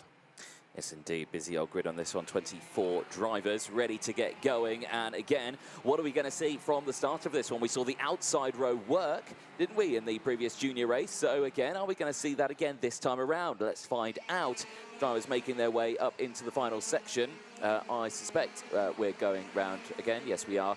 So they're only on their first out lap at the moment. So they get that time to try and warm up the tyres. And crucially, yes, that is the moment, isn't it? You know, it's the tyres taking that long time to warm up, and the air temperature, despite the fact that the pictures that you're looking at here are very clear, it's sunny, it's shiny, it looks lovely and warm, but it isn't warm. It's still very cool here. Yeah, it is, and I think that's going to be an interesting factor going into tomorrow as well, because we're still not entirely sure how big a pendulum swing the weather's going to be. I mean, we're predicted rain tomorrow, so that's obviously going to 85%. 85% chance of rain. So it's definitely worth bringing your raincoats tomorrow, folks, if you're at the circuit. But it is going to be a tricky one, a real challenge for all of the contenders as they are preparing for yet another significant battle out on the course. And it could be very interesting to see how things continue to progress. You'll see as well on the formation lap as they come through to take the start, they've actually decided not to use the latter couple of corners of the third sector to improve the formation of the start of the two tram lines. So they come off the final turn and they actually cut straight through across onto the main straight, and then the marshals will reset the circuit back to its original configuration again. So Nakamura-Berta and Nathan Tye from the front row of the grid, McLaughlin and Lammers, Poulain and Caranta, Powell, Gladish, Dubnitsky and Prochaska. We're away, and it's a great start from Nakamura-Berta on that side of the grid. McLaughlin is going to follow straight in behind him as they work their way up the climb. And a very strong start as they come up to the hairpin for the first time. Nakamura-Berta holds onto it from McLaughlin, and a good start as well from Arthur Poulain, who actually chopped across from the other side of the grid to come up into third position, make that move for second on McLaughlin. What a start from Arthur Poulain. Yeah, it was a great start, and for Powell as well. The top four on that inside row just broke away. They got a much better start than Nathan Tye, who was caught, I won't say sleeping, but it just looked like he didn't get a good getaway, so he's there in P5, the driver who started in second place on this one. He was quick yesterday, so watch him try and retake those positions as Powell dives to the inside of McLaughlin and gets up into third place now as well. So McLaughlin now tumbling a little bit down the order. He's still there in P4 though, so keep an eye on him. He is still up, or no, he is down one position now from the start of this race. Across the line they go then. It's Nakamura-Berta from Poulain, Powell, McLaughlin, Tye, Lammers, Caranta, Dubnitsky. Then it's Gladish and Costa, the top 10. We've lost one driver from the fray, in fact two drivers, the American Ryan Vincent, and we've also lost the Hageman racing driver from the Czech Republic, Wojciech Jaworska. So he's gone as well, I'm afraid. But out in front, Nakamura-Berta from Poulain. Big launch forward from Nathan Tye, not waiting around as Finn McLaughlin has nowhere to go but let him get through. So Nathan Tye storms his way to fourth position. That was some big conviction there from the Sony Kart driver. Yeah, real commitment there just to get it down the inside, and you got to think these drivers now, as the trains start to form, are just getting pipped here, and if one driver goes to the inside, you'll find that 3, 4, maybe even 5 more will try and do the same as well. The race leaders then come back across the start-finish line, and the gaps are opening up, and Nakamura-Berta here looking very comfortable out there. Purple sector 2 and 3 sets the fastest lap of the race. 53.045 from Powell. That gap's opened up to now 0.8 of a second. So as we continue on the far side of the course, Some good moves in the middle of the pack as well. Saw the two DPK drivers, Adrian Ferrer and Kiana Bloom, going wheel to wheel. Our monitor has just come down, but fortunately we can see out the window. So we can still see what's coming on. And there's the move from René Lammers as he now takes on Finn McLaughlin. Yeah, nice little dive down the inside of the first hairpin there and gets that one done. And McLaughlin once again now under pressure from Caranta just behind, and Caranta now goes for the move, and again it's just one after the other on this one. McLaughlin really struggling today. So a fabulous move there from Caranta, but McLaughlin, it's so easy once you start losing one position to then just lose another and lose another and lose another as the metronomic rhythm and the pace starts to dissipate in those first couple of laps. You've got to get back into a rhythm nice and quickly. Our monitor has returned, thank goodness. So we are back into position again. Nakamura Berta from Poulain, Powell, Tai, Lammers and Caranta. Maciej Gladish staying in 8th position but looking for the move to get through into Finn McLaughlin's warpath. And then we have Wikla Parashka trying to work forward. Benito Ferrer in front of Kiana Blum, and then Ivo Besterda, Mark Dubnitsky and Marcus Saita. Yes, indeed. Keep an eye on the battle for the lead, though, because Poulain with the fastest lap of the race is on the charge here, and so back is McLaughlin as he tries to look down the inside, but no, he can't go for it. Gladish goes down the inside of McLaughlin instead. I thought McLaughlin was going to go for the move on Caranta, but unfortunately, the VDK driver this weekend is not the one. He will try and fight back through this field, I'm sure of it, but now he's going to have Prochaska just behind now, trying to close in P9. There's your leader just going through shots. The gap is actually come down quite significantly. It's 1 second across the line on that last lap. 0.8 of a second, was it, the gap that's come down across that last lap? That's incredible. It was 1.8, now it's just 1 second. Yeah, it's definitely been a very tough one, so they continue to battle away. Nakamura Berta, though, does get the fastest lap, a 52.7. But that shows again, doesn't it, with Finn McLaughlin really struggling again, a Kart Republic chassis, to get those tyres up to temperature as their counterparts around them are finding it a little bit easier to do so. So yet again, it's that same trend. Quick over 1 lap, but over 10 laps, 13 laps, much tougher to keep these tyres warm. Indeed. So again, that's going to make it very interesting going into the finals, superheats tomorrow. So yes, keep an eye on that one throughout the weekend, and the results and the timing all available online, so stay with us. Battles ensuing then, that long train you can see there leading by Jules Caranta. He's got 6th place all the way down to 19th place just behind him. Yeah, it's a very tight run, isn't it? And Maciej Gladish had to think about that on the inside of Jules Caranta. He was hoping that the gap would open up organically. He's now got to wait for another bid. He won't get it into the left, but he might just connect it up in the right. But McLaughlin is going to go for the move instead. Yeah, here we go. Tyres have come into play now. McLaughlin's on his fight back. And yeah, you know, he started very high up in this order, did McLaughlin, P3. He will not like this as Gladish instantly tries to fight back, but can't get the cut down the inside again. That corner that we're just going through, very tight on the exit. It opens up on the entry, but it closes on the exit. So yeah, you have to position the cut very, very carefully. And the same through these final corners here, because your track position is crucial to get a good exit out of the final corner down onto the main straight. Back here though, 4th place Nathan Tai, just on your screen, the 229, trying to do his best to close up. Not able to do so as one of the DPK carts goes down the inside there. That looks to me like that could be Adrian Ferrier on the move from Prochaska there. So a change further down the order for about P9. So keep an eye as battles ensuing left, right and centre here. So through they come again. And so far, Kian Nakamura Berta holding on to the advantage. Poulain and Powell making great starts to this heat. But still, this long train led by Jules Caranta, the energy course not quite able to keep its tyres at good operating temperature. Certainly not good enough to stay with Nathan Tai, who is a good 2 seconds up the road. Look at that, René Lammers on 3.1 seconds deficit. Caranta on 5.8. The gap is over 2.5 seconds now between Lammers and Caranta, and it just becomes about defending the position after that point. Yeah, it really does. And again, that can be a challenge in its own right, but around a circuit where it's a bit tight and twisty, yes, you could probably get away with that one.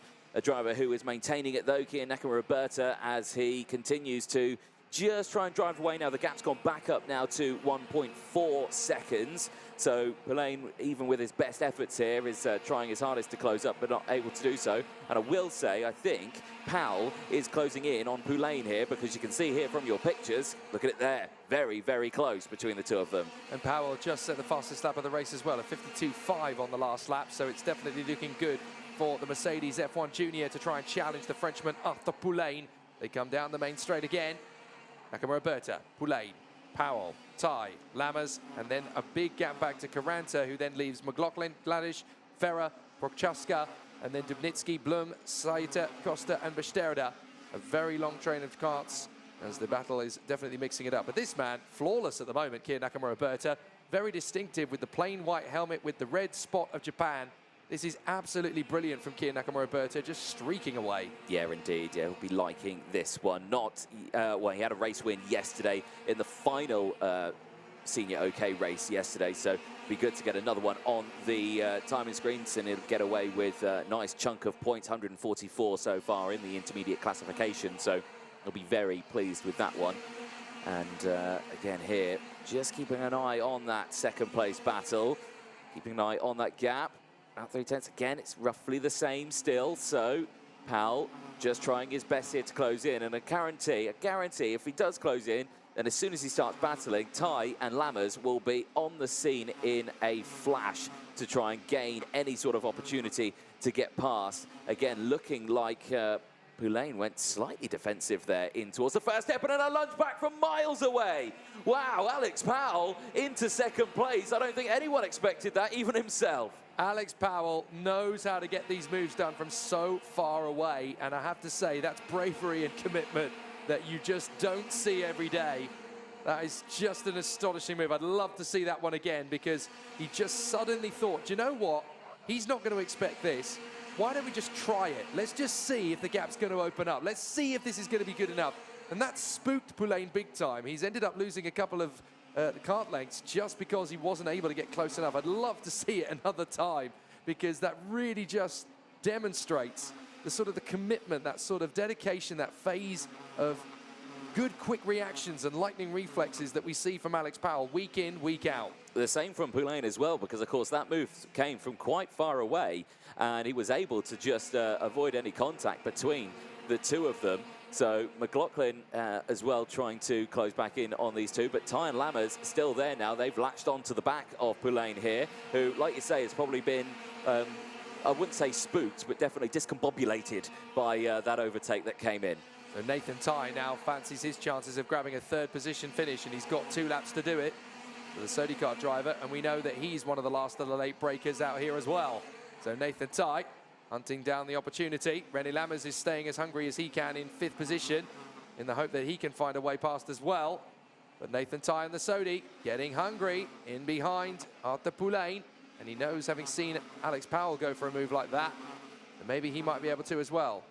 Into the hairpin, Poulain just moving to cover and defend. This could be the chance for Nathan Ty, and he had a think about it, didn't he? He did have a think about it, and Poulain also thought he was going to go for it as well, and actually parked the kart on the apex there, and that's really pushed Lammers in to have a go here as well. So Ty's got to be careful here. He's got to attack, but also defend at the same time. You're probably thinking Lammers is in the best opportunity here, and we have seen Nathan Ty yesterday. He did get 2 positions in one corner, or space 2 corners in one of the races where he actually took a heat win, his only heat win so far of the weekend. And this time around, can he repeat that as the race goes on? We go on to the final lap of the race, and Nakamura Berta still leads the way. The gap still 1.3 seconds. So this is going to be the last chance saloon for Nathan Ty. There he is, in behind Arthur Poulain. Still looking for that move in the hairpin, but Poulain is absolutely parking the bus. Watch for Lammers. Lammers is the one who can gain an advantage here as a result of this. So Ty has to be very protective on the inside line to thwart any opposition from Lammers, but Lammers will get the switcheroo, and he absolutely forces it on the inside of Nathan Ty. That was so committed through the compression corner there. That's not a place that you would usually see an overtake. Absolute full commitment there from Lammers, and I think Ty was a bit like, oh, crikey, you're actually trying it. Fine, I'll give you the space. But your race winner at the end of this one, it comes across the line. Kiya Nakamura Berta will take his 2nd win of the weekend, and he'll make his way back into Parc Fermé. He won that one by 1.2 seconds from Powell. Tried his best to try and close that gap, but it just wasn't good enough. But it certainly gives us a good insight to potentially what we could see later on in this weekend. Well, Prema certainly seemed to be getting on top of tyre temperature maximization, at least if the Kart Republic factory team is still struggling a little bit, but certainly Kiya Nakamura Berta and Alex Powell seem to be on top of managing the situation. Arthur Poulain in a very solid third. A great run from the Frenchman, but René Lammers, that was such a bold overtaking move on the fastest corner of the circuit as well. So very tricky situation. Certainly one of the toughest corners on the circuit, if not the fastest. When he dropped down that hill, trying to get through on the inside line, while you're dropping down a crest, I mean, that is bold as brass and an absolutely majestic overtake. Oh, it looks as though we've had an issue there. Oh no, that's Ryan Vincent, who obviously came off on the first corner with Wojciech Waruszka. So those two are now finally being cleaned away, having watched the entirety of this race from the sidelines at turn 1 and 2. So Kiya Nakamura, Roberto and Alex Powell, Prema 1 and 2, Arthur Poulain in third from René Lammers, then Nathan Ty and Finn McLaughlin. Jill Caranta in 7th place from Adrian Ferrer and Maciej Gladish, then Mark Dubnitsky and Keanu Blum. Miguel Costa in 12th position, ahead of Marcos Seita and Alexander Bogunovic. Then Vaclav Prochaska, one of the many wildcards here this weekend, Ivo Besterda, along with Xavier Avramidis, the Australian. And then we finish up with Enea Frey, Leo Nilsson, Karolina Vanchikova, and the man who is next up, the Sony Kart driver, Andrea Dupe, or Super Dupe as he is being known by his team, and then Chi Newman. Unfortunately, the two drivers we had off at the first lap, Wojciech Waruszka and Ryan Vincent, not completing the opening lap. Indeed, we lost Chi Newman at the end of that race as well. So 3 drivers not able to finish the day, but those 2 drivers make their way back into the pit lane. I'd be very curious to see if we've got any highlights from that one. I'll double check if we do, but you know, there are some in that one, and again, showing a very exciting set of overtakes in that race. It was a good challenge, wasn't it? We saw Alex Powell put on a fantastic show to get himself into 2nd position, and then René Lammers just realised how intense Nathan Ty was trying to get past Arthur Poulain and thought, right, well, he's vulnerable, he's covering the inside line to stop me coming through, so I'll just make the dive, and that was full strength and elbows out from René Lammers, very much following in the footsteps of his father, who used to race in the British Touring Car Championship, of course, in those beautiful Volvo 850 estates, as teammate to Richard Rydell, who went on to win the title 4 years later. So, yeah, he's certainly learning from his dad, isn't he? I would say so, yeah, certainly. So it runs in the family, so always good to see. Right, the man who is going to go into pole position for this one is the man who has yet to be beaten. Every time he has come out to play, he has been on the top spot. He is hoping to put his very much beloved Czech Republic flag on the top step of the podium on home turf. For the Formula K, it is Jindra Pezel.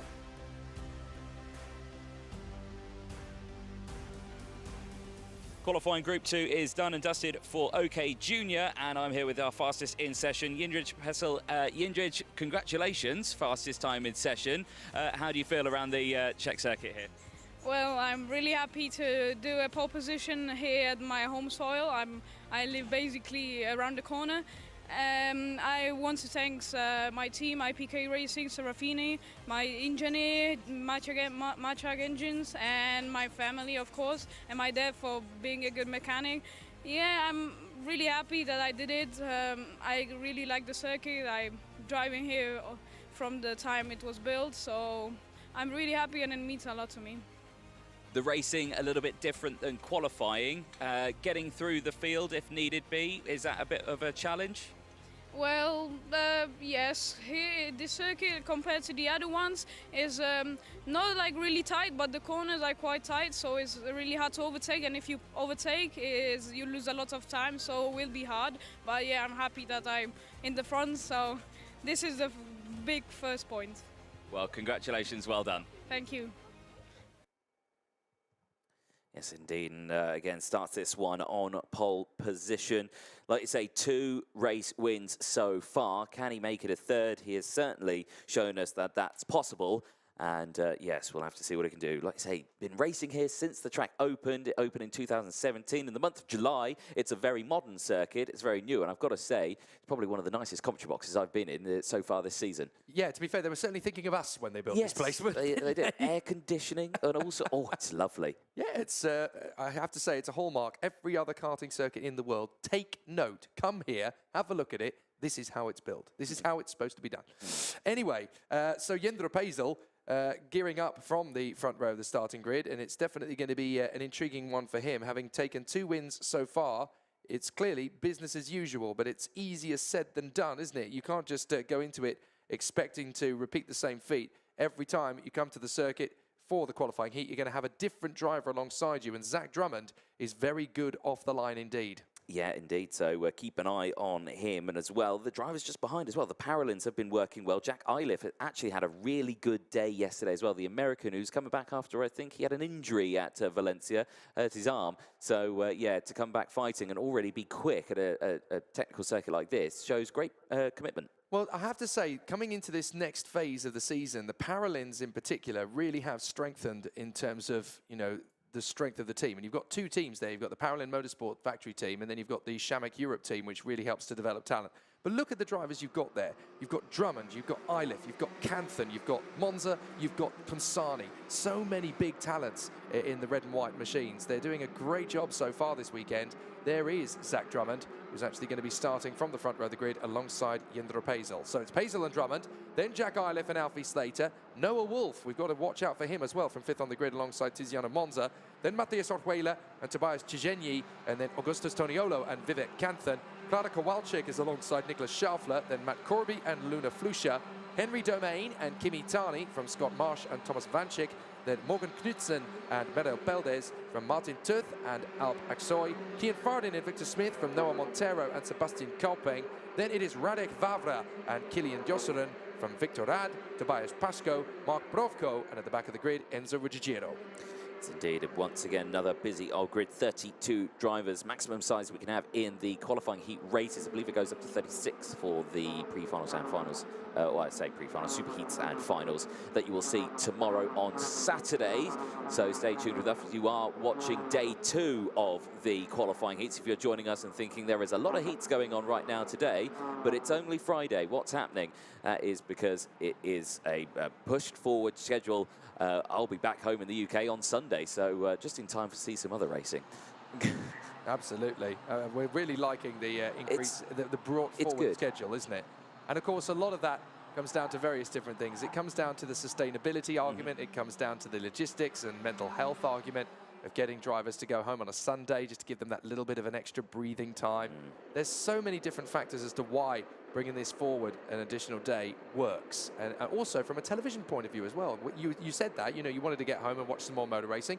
Well, why not watch karting on Saturday and then watch something else on a Sunday? Exactly. Makes it a very, very good method for increasing everything. So, to the grid. And the lights do go out straight away. Pazel and Drummond to the first corner. Good start from Iliff.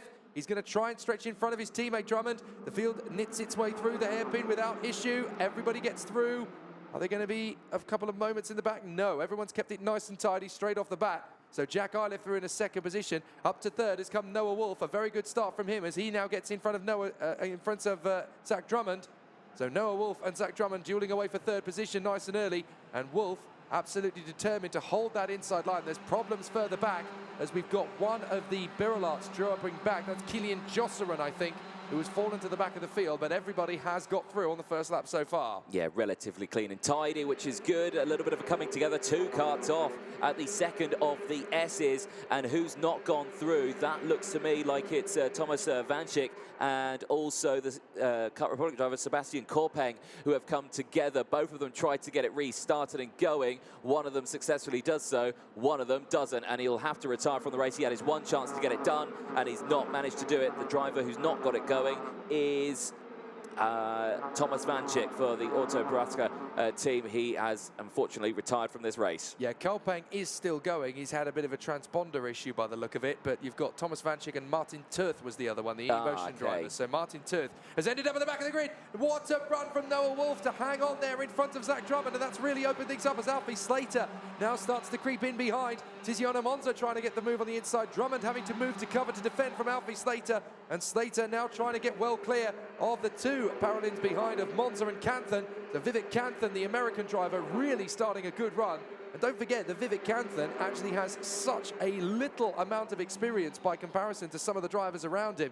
He has got himself up to speed very quickly with this OK Junior field in general. And here he is again. We thought that Valencia, we had a bit of an exciting talent where he took a victory in the heat in the European Championship, I think it was. But now here in Champions of the Future of the Steel Ring, he has proven that wasn't just a flash in the pan. This is a form that's here to stay. No, exactly. And of course, his teammate on the fellow Paralin Motorsport chassis, his fellow American, are also running very well. Problems on the back straight. Oh, dear. Two carts have come together. I just saw it out of the corner of my eye, and that is the CRG of Klara Kowalczyk tangling in there with one of the Kart Republics. I think that is going to be Augustus Toniolo.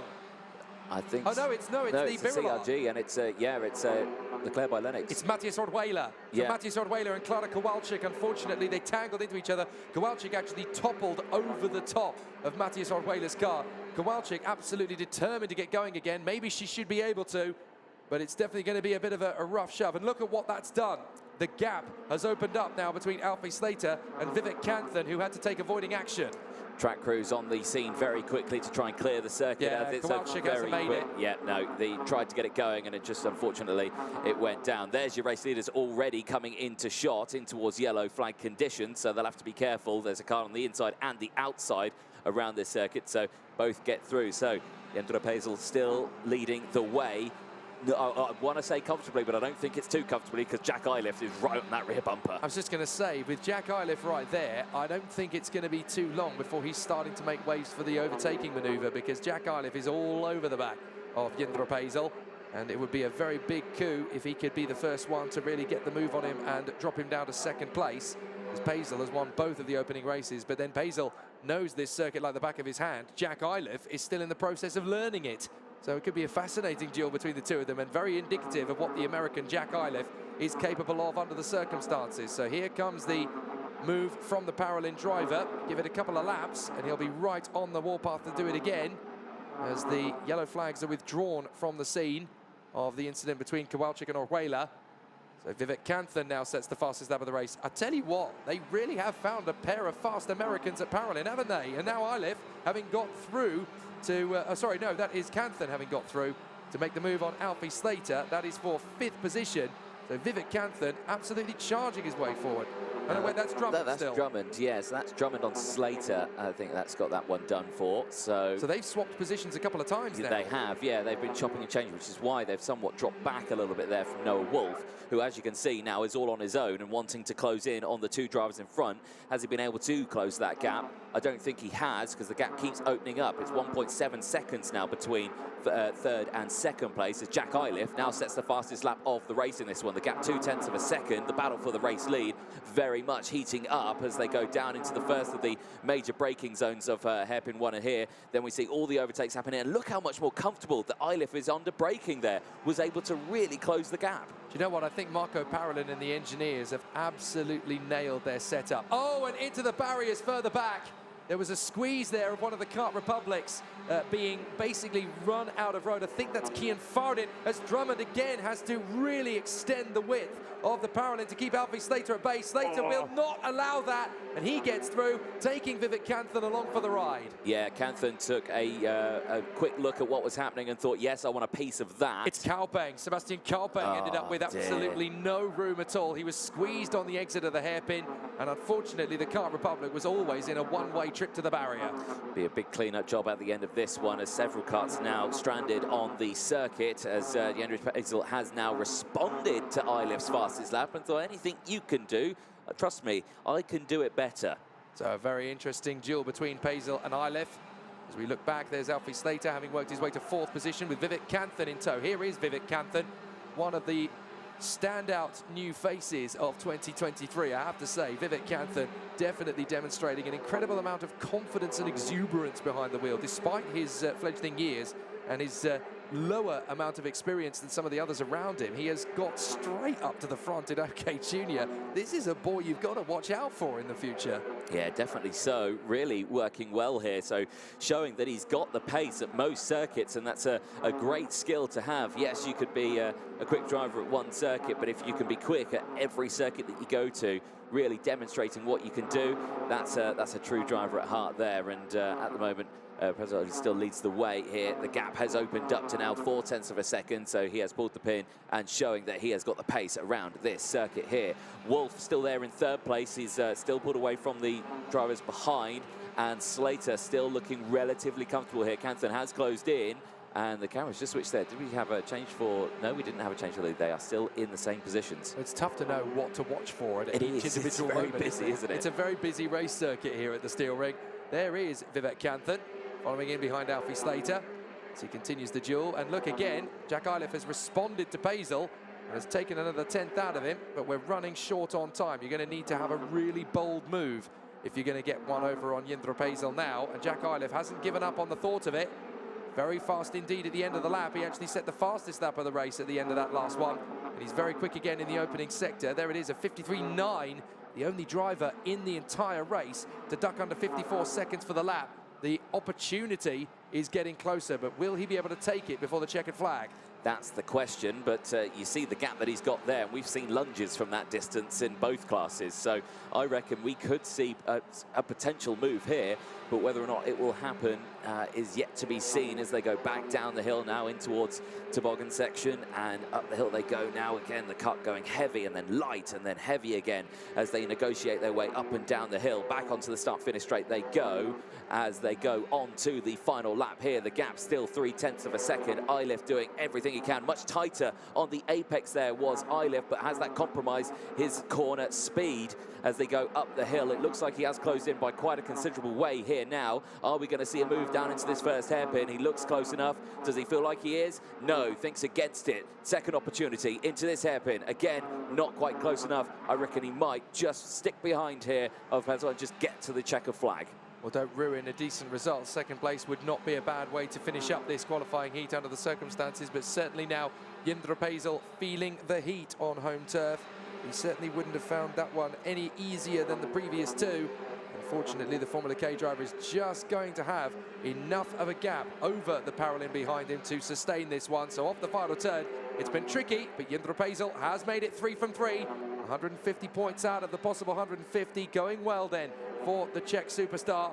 Jack Iliff pushed him all the way. He got the gap down to 0.276 of a second, but unfortunately not close enough to steal the win.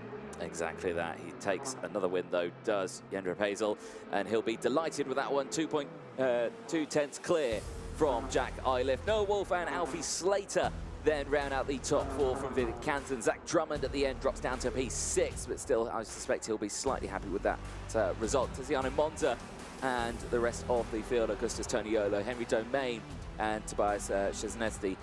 Scott Marsh finishes that one after gaining an impressive 6 positions. He finishes in P11. More big movers as well. Kian Farden with 8, Alpak Soy with 8 positions gained, and Noel Montero with 9 positions gained as well. Big movers all the way throughout the field. Yeah, there were quite a few drivers from these two particular groups that had difficulties from time qualifying, so obviously made it a little bit tricky in terms of their race battles to come. But as long as you make up as many places as you possibly can, you still give yourself the best chance to move forward. Jindra Pazel, though, makes it 3 from 3. Jack Iliff in second from Noah Wolf, Alfie Slater and Vivek Kanthan. Zach Drummond in 6th position in front of Tiziano Monza and Augustus Toniolo.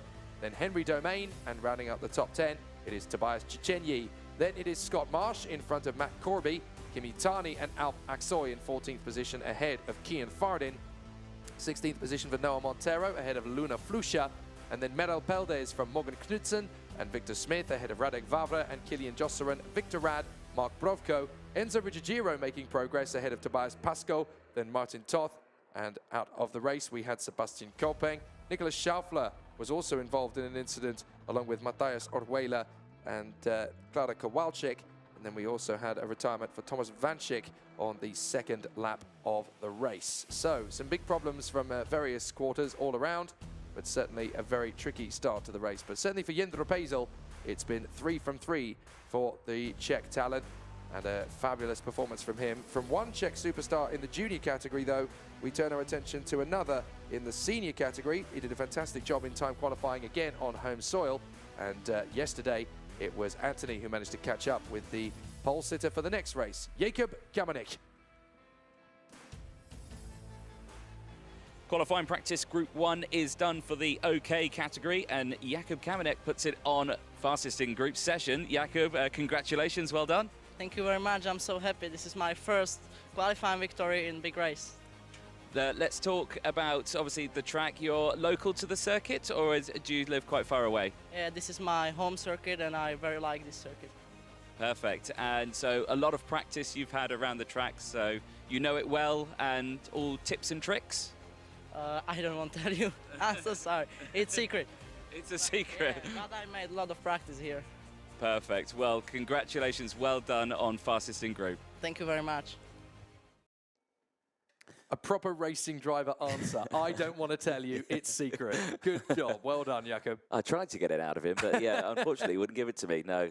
You're going to have to get out of bed a little earlier to pull the wool over his eyes. Fair play. Yeah, no, good to chat to him, though. Very happy driver. And like you say, good, relatively a decent day yesterday. Has not had a race win. I think he did struggle in the races. I think he did drop down a fair chunk. So qualifying was good. But the setup just there, struggling, I think, a little bit. So the Tony Kart driver this time around has got another attempt at trying to maintain that lead and see what he can do. He starts this one on the front row, and he's also got the close company of Sebastiano Pavan, who's starting alongside. Yesterday did take a race win in the first race that we saw here yesterday, so keep an eye on him on that second row. Guillaume Bouzard as well, Thomas Strauven, two very quick drivers starting on that next row behind. Keep an eye on them as you, on your screens, are seeing the recovery of the karts from the previous race currently happening. You can see the circuit marshals doing a fantastic job to get that done quickly and as efficiently as possible. I've got a lovely little quad bike there, which looks brand spanking new. I'm very jealous. I think I want one myself. I'm always fascinated by what you spot compared to what I spot. Oh, yeah, no, like I say, it's, you know, I spot lovely little things out on circuit. I think, I want one as well. Now. I want one of those, yeah, there you go. That's on my Christmas card list, that is. But yeah, like we say, the next race coming up, 24 drivers. And again, we're seeing some big names in this one, again, just struggling. Joe Turney, last year's champion, you know, he's right there in the back of the field, 17th place. Yesterday was still an okay day for him, though. He has been pushing that car all the way through the field. That's been the biggest challenge for him. And again, can he repeat that today with these conditions? I reckon so. I had a good chat with him this morning, and he still feels confident and still feels he's in a good place here. Well, this is the thing. Joe Turney doesn't seem to have a bad day at the office. Even if the result doesn't come his way in time qualifying, he always seems to find that little bit of extra pace, that little bit of extra speed that you need to work their way further forward and climb up the ladder again. Even if the qualifying goes badly, he just seems to have this amazing amount of resolve in order to be able to dance his way back. I mean, the way he has come into the Kart Republic squad, Joe Turney does seem to have the Midas touch this year, doesn't he? Everything he turns to gold. So it's been very strong so far, and he just needs to keep up the pace. So it's going to be a very interesting situation for all of the contenders as they continue in strong proximity. So it's going to be interesting to see if Jakub Kamenik can now follow in behind what Jindro Pachal has done in the first 3 races of his weekend. But Jakub Kamenik doing a fantastic run so far as well. And it's nice to see a bit of an underdog come up against some of these big names in the OK senior category and come up to the sharp end. This is a very important weekend for Kamenik. Yes, it really is indeed. And like you say, hopefully he can follow in his fellow countryman, Jendrik Pessel, who gets it done. And, you know, again, just showing what the local talent have got here. And again, I think we can see that all the way throughout this weekend. So keep an eye on all of them as this race progresses. But so obviously a little bit of delay while we get ready for the next one. The track itself looking relatively clear from my viewing spot out from the commentary box. So hopefully the next race should head out roughly on time. Well, this will be an interesting one because there's several drivers that have not had a race so far today that's worth picking up on. Obviously, right behind Jakub Kamenik, you have the Luxembourger Guillaume Bouzard, who has got back to the front in terms of pace again, which is great to see. Martin Molnar right in behind Alvar Siemens-Vara, who had a fantastic qualifying performance. So it'll be an interesting one there to see how they go. Petra Babičková actually going very quickly over the course of the weekend as well. And she actually out-qualified Joe Turney. It was fascinating. I spoke to the Babičková sisters over the course of yesterday and said to them, well, you can tell us all about this place then. You're from the Czech Republic. You're great karting racers. Today's Babičková actually has a poster of herself on the way into the circuit as well. So I'm clearly thinking, well, this is obviously home turf. And they said, well, it's funny you say that. The last time we raced on this circuit was 2020, and the circuit configuration was completely different to what it is now. So we don't actually know this circuit any better than anybody else. Well, yeah, there you go. And that's quite common for a lot of drivers in their home circuits. I saw that a couple of weeks ago in the other race classes where we saw, you know, a driver who was from Belgium. We're at a Belgian circuit, and he's never been to this circuit before because he's always been racing in different circuits around the world and Europe and everything like that. He's barely raced. It was only his second time racing in the country alone, and that was his first time at that particular track. So again, yeah, really showing that, you know, a lot of drivers, yes, even though it's your home circuit, you might not spend as much time here as you think. Well, of the home contenders, Jiri Pacichka definitely has spent a decent amount of time on the circuit here, has been able to get the Praga up into the top 10 of the starting grid for every race that he will kick off. So obviously very important for Jiri Pacichka. Chu Yanpu will be starting right in behind him alongside Emili Koivisto. I managed to catch up with Emili yesterday and obviously finding it a very frustrating weekend. But then Koivisto is one of those sort of drivers that prefers the fast-paced race circuit. His favorite track on the world stage is Zuera. He absolutely loves racing there because it's flat on the throttle pretty much the whole way round in an OK car. A little bit different to this track, though. Yeah, very different to this. Couldn't be any more different. Anyway, Jakub Kamenik and Sebastiano Pavan run from the front row of the starting grid. Guillaume Bouzard and Thomas Straven on the second. Then Alva Simasvara and Jan Petrovski on the third from Martin Molnar and Simone Bianco. Then Mattia Konagi and Jiri Pacichka. And then Emili Koivisto and Chu Yanpu. Jimmy Helias is alongside Arda Turpinen. And then it's Petro Babachkova alongside Nicolo Kuman. Joe Turney fighting his way back from 17th on the grid from Olivier Corbiella. And then Ian Eichmans, another frustrating qualifying for him. He'll be charging his way through alongside Mark Kastelic from Slovenia. Then it is Dante Vinci, the Australian, and Matis Prus of the Czech Republic. Jakub Raschke is alongside Joel Bergstrom. Watch for those two charging from the back. Yes, indeed. Bergstrom did have a good race earlier on as well, came through the field. So, yeah, do keep an eye on that one. So we're... Well, where are we through the day? We're only about, I think we're about heat 16 now that we're on here. So we're nearing halfway distance of the first half of the day before the lunch break later on. Lunch break due to start after the heat 24 OK qualifying heat 12. So that's nearly around 3 o'clock, 3:30 around that time. So then we go into the second half of the day later on with the rest of the heats. And then, of course, we go into the super heats and finals tomorrow on Saturday. And indeed, we've completed 15 qualifying heats so far in the week, which means we have exactly 15 to go. We're halfway home in qualifying heats. Yes, indeed. 30 in total. Good maths there. I tell you what, I've been doing the maths on this because I've been talking about this with several people, talking about how long the qualifying process actually goes for a karting meeting. And people were saying to me, is it the longest qualifying process in motorsport? Yes. I suppose the only thing that really competes with it is probably rallycross or motocross when you have qualifying heats of a similar sort of format. But I would certainly say, in the world of four-wheeled motorsport, it's very, very rare to find any form of motorsport where qualifying lasts longer than 24 hours. I would say it's very tough to find that. But anyway, here we go. Lights are out. And we are racing. Jakub Kamenik has the pressure cooker turned up to the dial as he runs through the first corner. Guillaume Bouzard following in right behind him as they go through the first couple of corners. Alva Simasvara getting a reasonable start as well. And he holds the position there in third place as the field works their way through. But there is already good charging forward as that Sebastiano Pavan moving up into third position. I think it was. The Italian has already got himself into a decent position. Bouzard already challenging Kamenik.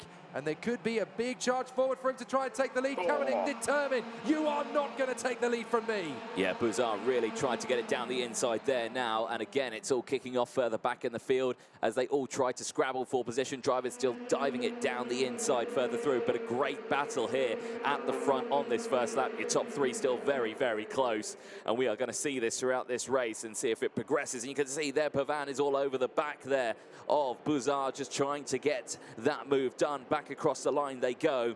And it is Kamenik from Bouzard, Pavan, then it's Simasvara, Straven, Molnar, Brusky, then it's Kolnagi, Kovisto, and Bianca the top 10. And it's still kicking off. Look at that, 1, 2, 3, 4, very close to each other, and the rest of the pack is still right there behind. So Bouzard having to look for another opportunity to try and take on Jakub Kamenik. It's going to be very interesting to see if the Gamoto driver can hold on to the lead of this one. Obviously using local knowledge to good effect. Keeping his cards close to his chest in the qualifying interview yesterday as well, exactly as you'd expect. But Guillaume Bouzard all over the back of Jakub Kamenik, wanting to get through. The Koski Motorsport driver trying every trick in the book and through they come further back. This is a nice little 4-car train that we have here, led by Petrovsky in front of Kilnagi, Koivisto and Bianca, then Giri Bachitschka, and Joe Turney is 12th already. How does he do it? Yeah, he was doing that all day yesterday as well. He was just, he's got the overtaking on this circuit down to a T here, and he's just striving his way through the field, so keep an eye on him. Already up 5 positions in this race so far. We go on to lap 2, and the battle still goes on here at the front. Keep an eye though, big lunge there from Sebastiano Pavan. Gets it done in towards the hairpin, and well, what a move that is. And again, we saw that all day from him yesterday. Big lunges into those hairpins. It's so easily done. And again, I think a lot of drivers need to take note of that one, as instantly fighting back there as Alvaro Simões gets through. So Buzard now losing 2 places in the space of 1 lap. Yep, Simões getting a very strong move there to move into 3rd position for the Ward Racing team. But this is exactly what Kamenik wanted.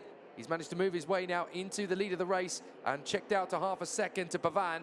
Then Simões, Buzard, Straven, Petrovsky, Molnar, Kilnagi, Koivisto and Bianco, with Turney up into 11th place past Jiri Bachitschka.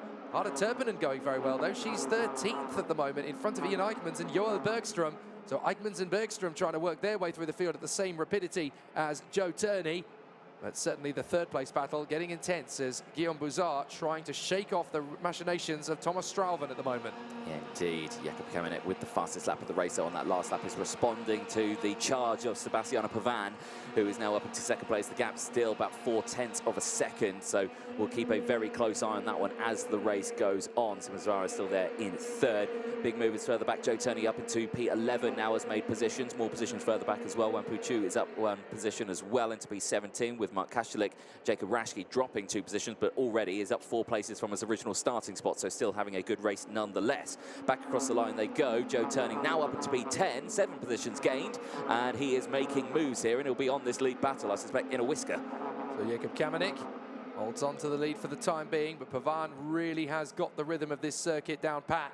And again, it just looks as though the Tony Kart squad have a real handle on what the technical nature of this circuit can give you. They've got good balance, they've got good pace. The car doesn't look particularly loose when it travels from apex to apex either.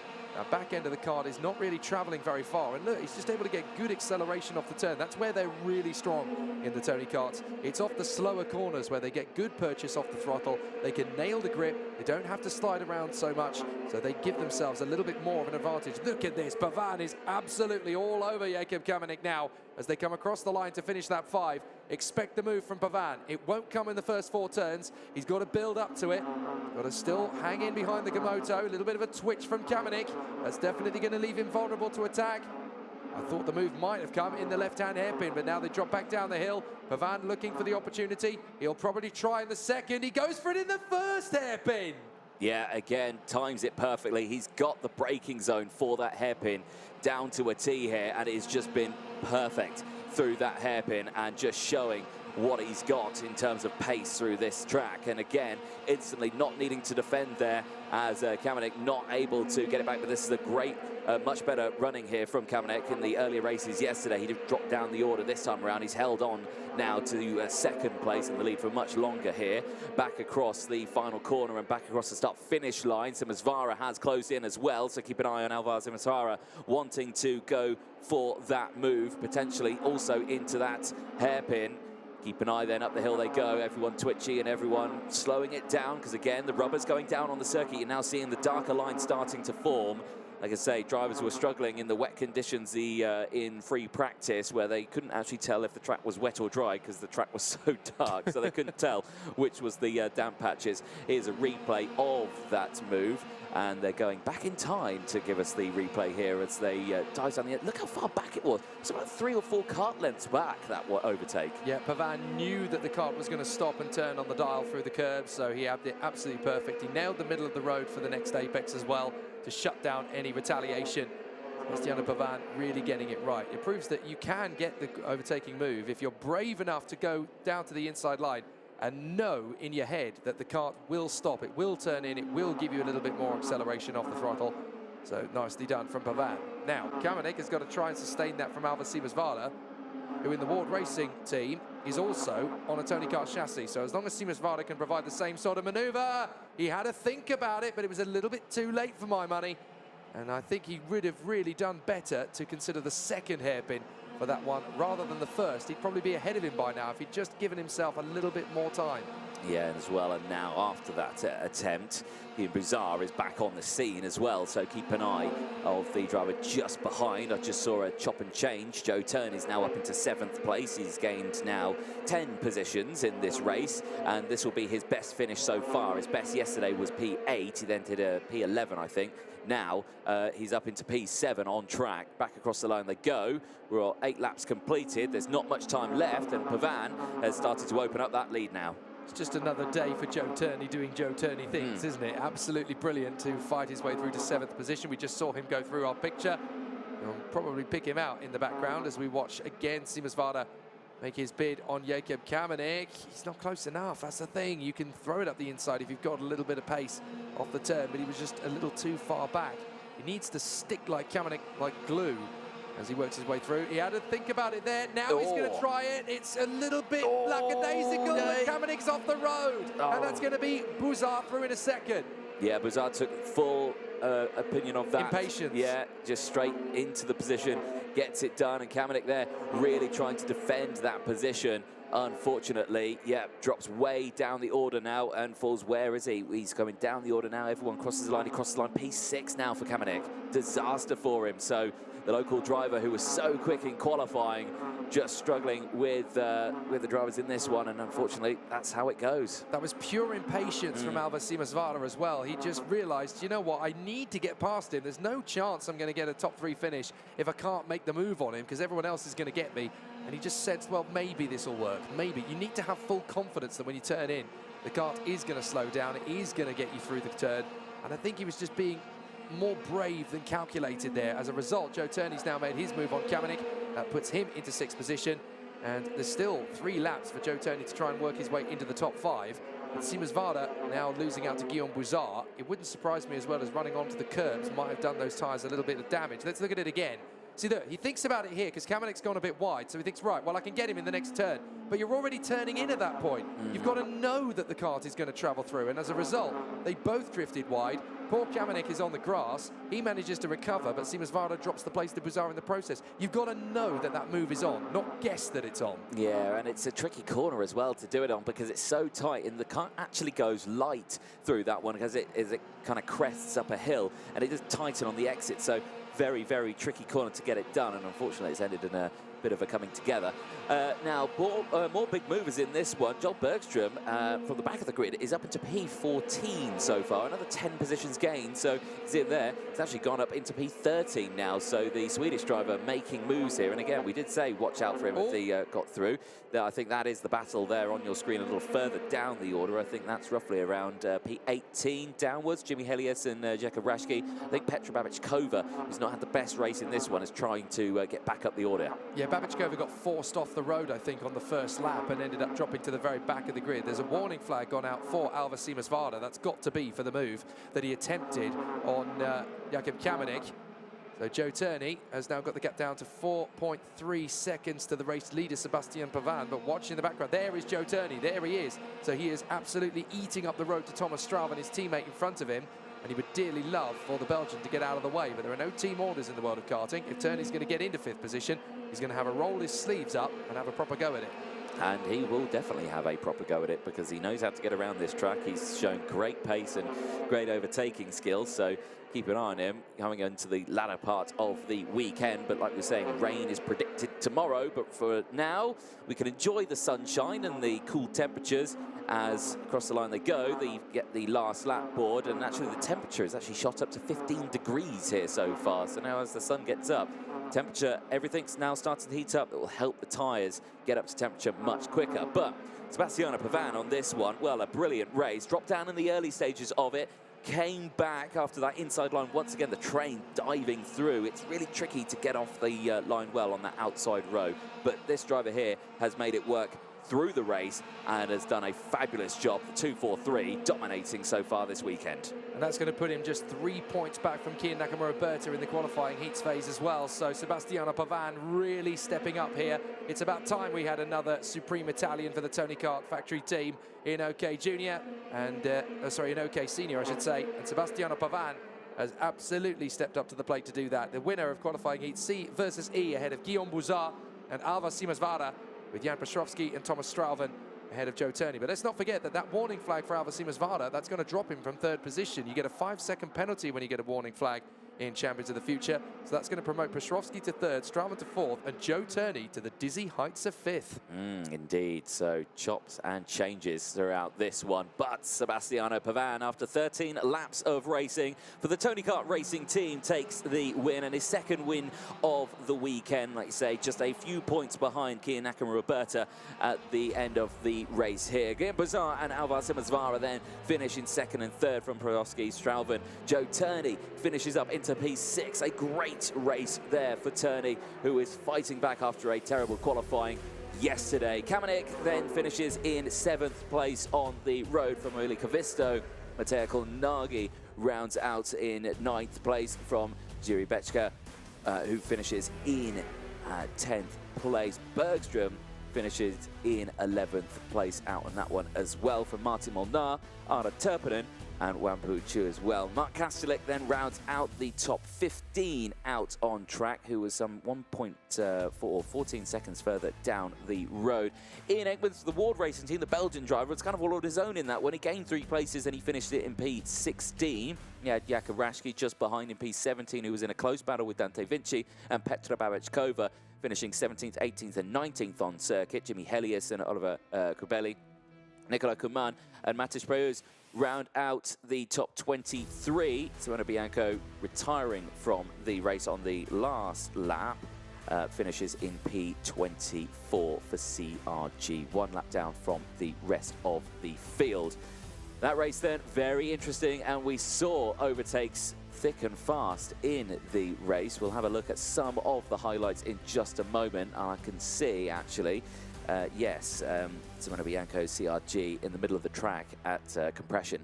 And, yeah, you can just see he's a bit slumped down in the kart there, I think, just a bit under the weather that it all went wrong on that last lap. So, next race coming up in just a moment will be the OK Junior qualifying Heat A and D, which will be the fastest group of drivers we had in qualifying with, again, the drivers from the D group. Here's a look then at some of the highlights from that race. The start itself, very good from the inside row.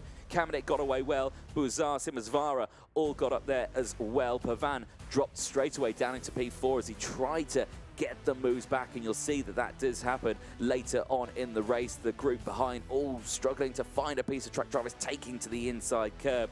Jakub Raschke being one of the drivers trying to make those positions. Then we saw Simasvara and Bouzard trying to battle their way out, and then we saw this huge lunge here from Sebastiano Pavan, who just absolutely sent it from a different postcode down the inside into that hairpin, but made it stick. And then again, then the train started to form here as the rest of the field tried to get past Kamenik, and then the contact here that happened between Alvar Simasvara and Jakub Kamenik.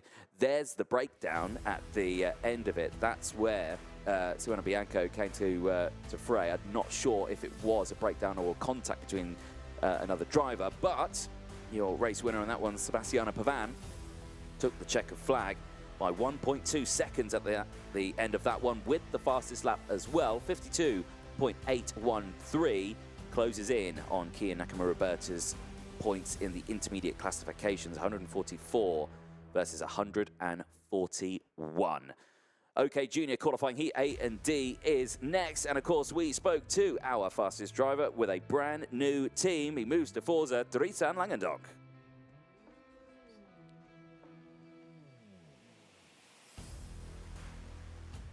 Sebastiano Pavan taking a fabulous victory in that one in brilliant form. Sebastiano, it looks like it's going to be a very intriguing weekend for you guys at Tony Kart, but you've got some very strong pace straight away. Yeah, it was a very difficult race, but after starting from second, I overtake and went to P1. My pace was good, and I stay in front, and I win. It was a very great race. I want to thank Tony Kart for the great card they gave me and my mechanic. Fantastic. Now, I want to talk a little bit with you about tyres because it's got warmer today. It's got a lot hotter. So how are you guys having to make changes and make adaptations to the temperature going up? Sure, the MG tire not very easy tire to drive, but for me the best thing to drive calm and is the best for this tire to keep in temperature and not to use too much. And yeah, that's it. Okay, so moving into the rest of the qualifying heats, you've obviously started strong. Is it going to be easy to maintain the pace as the tyres wear out, or do you feel that it's going to be a lot tougher as the day goes on? It will be a lot tougher because the tire will go down a lot, and for sure we have less grip. But the best thing is to be concentrate and calm to do the best position possible. And you're very, very strong on the attack in the braking zones as well. I mean, we're stunned as to how you can come from so far back. What is it about knowing that that kart is going to turn in at the tighter apex when you make the overtake? I just feel comfortable with the kart and I have a lot of trust in. So when I see the door open, I just go in and for sure the kart will do the turn and go and do the right thing. Okay, fantastic work. Grazie mille, Sebastiano. Thank you very much. Good job. Thank you. Amazing so far from Sebastiano Pavan and the Tony Kart factory team as a whole.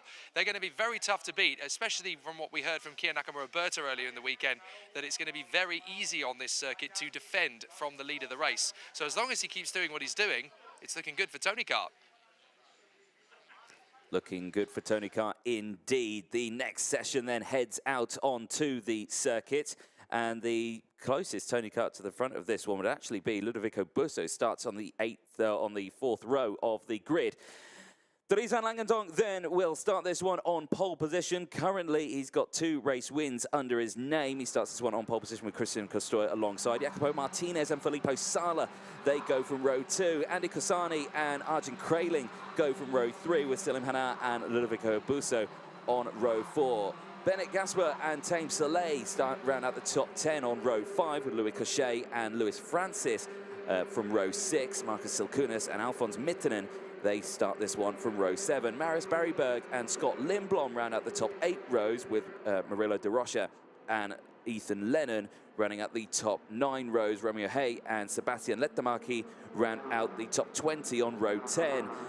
Matthias Vitva and Luca Horton go from row 11. Louis Castellini and Davide Bottaro round out the top 12 rows. Raul Zanzarin and Dominic Simek round out the top 13 rows from Kip Bolowski and Zhang Jose on row 14.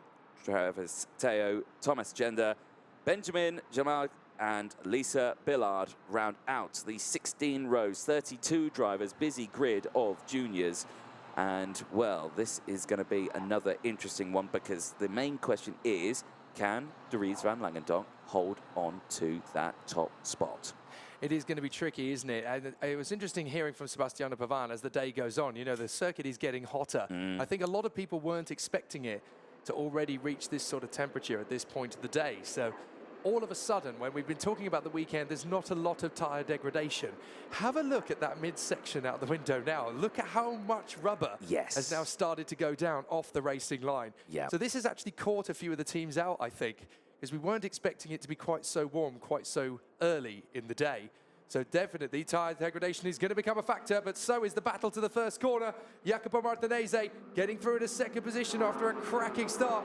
Follows through in Dries van Langendonk as they work their way through the first couple of corners. And it's already a very solid start for Dries van Langendonk, the Forza Racing driver, keeping it nice and tidy in front of Martinez. Yes, exactly. Martinez has latched onto that second place spot again, that inside line working perfectly once again as a dive down the inside there for second place. And it was one of the parallels Christian Costoya tried. There's a kart that's not going any further. It's an Xperia, and it is Dominic Simic for the 101 further down the order, who has retired in this race, and he will go no further. Big shame for him. No change to the top 3. Tried to get the move done, was failed to get it done to Christian Costoya, still there in P3. Yeah, real shame for the Auto Podbabska Skoda driver, Dominic Simic in the Xperia, not really able to go any further. And we'll watch out for him, hopefully, in the latter stages of the day to continue his run. Van Langendonk, Martinez, Costoya and the fast-starting Salim Hanna. Then Filippo Sala and Andy Consani from Kraling, Busso, Cunias, Gasper, Saleh, Francis, De Roca and Louis Cochet. A very solid start then. Everybody just mixing it up as much as they can.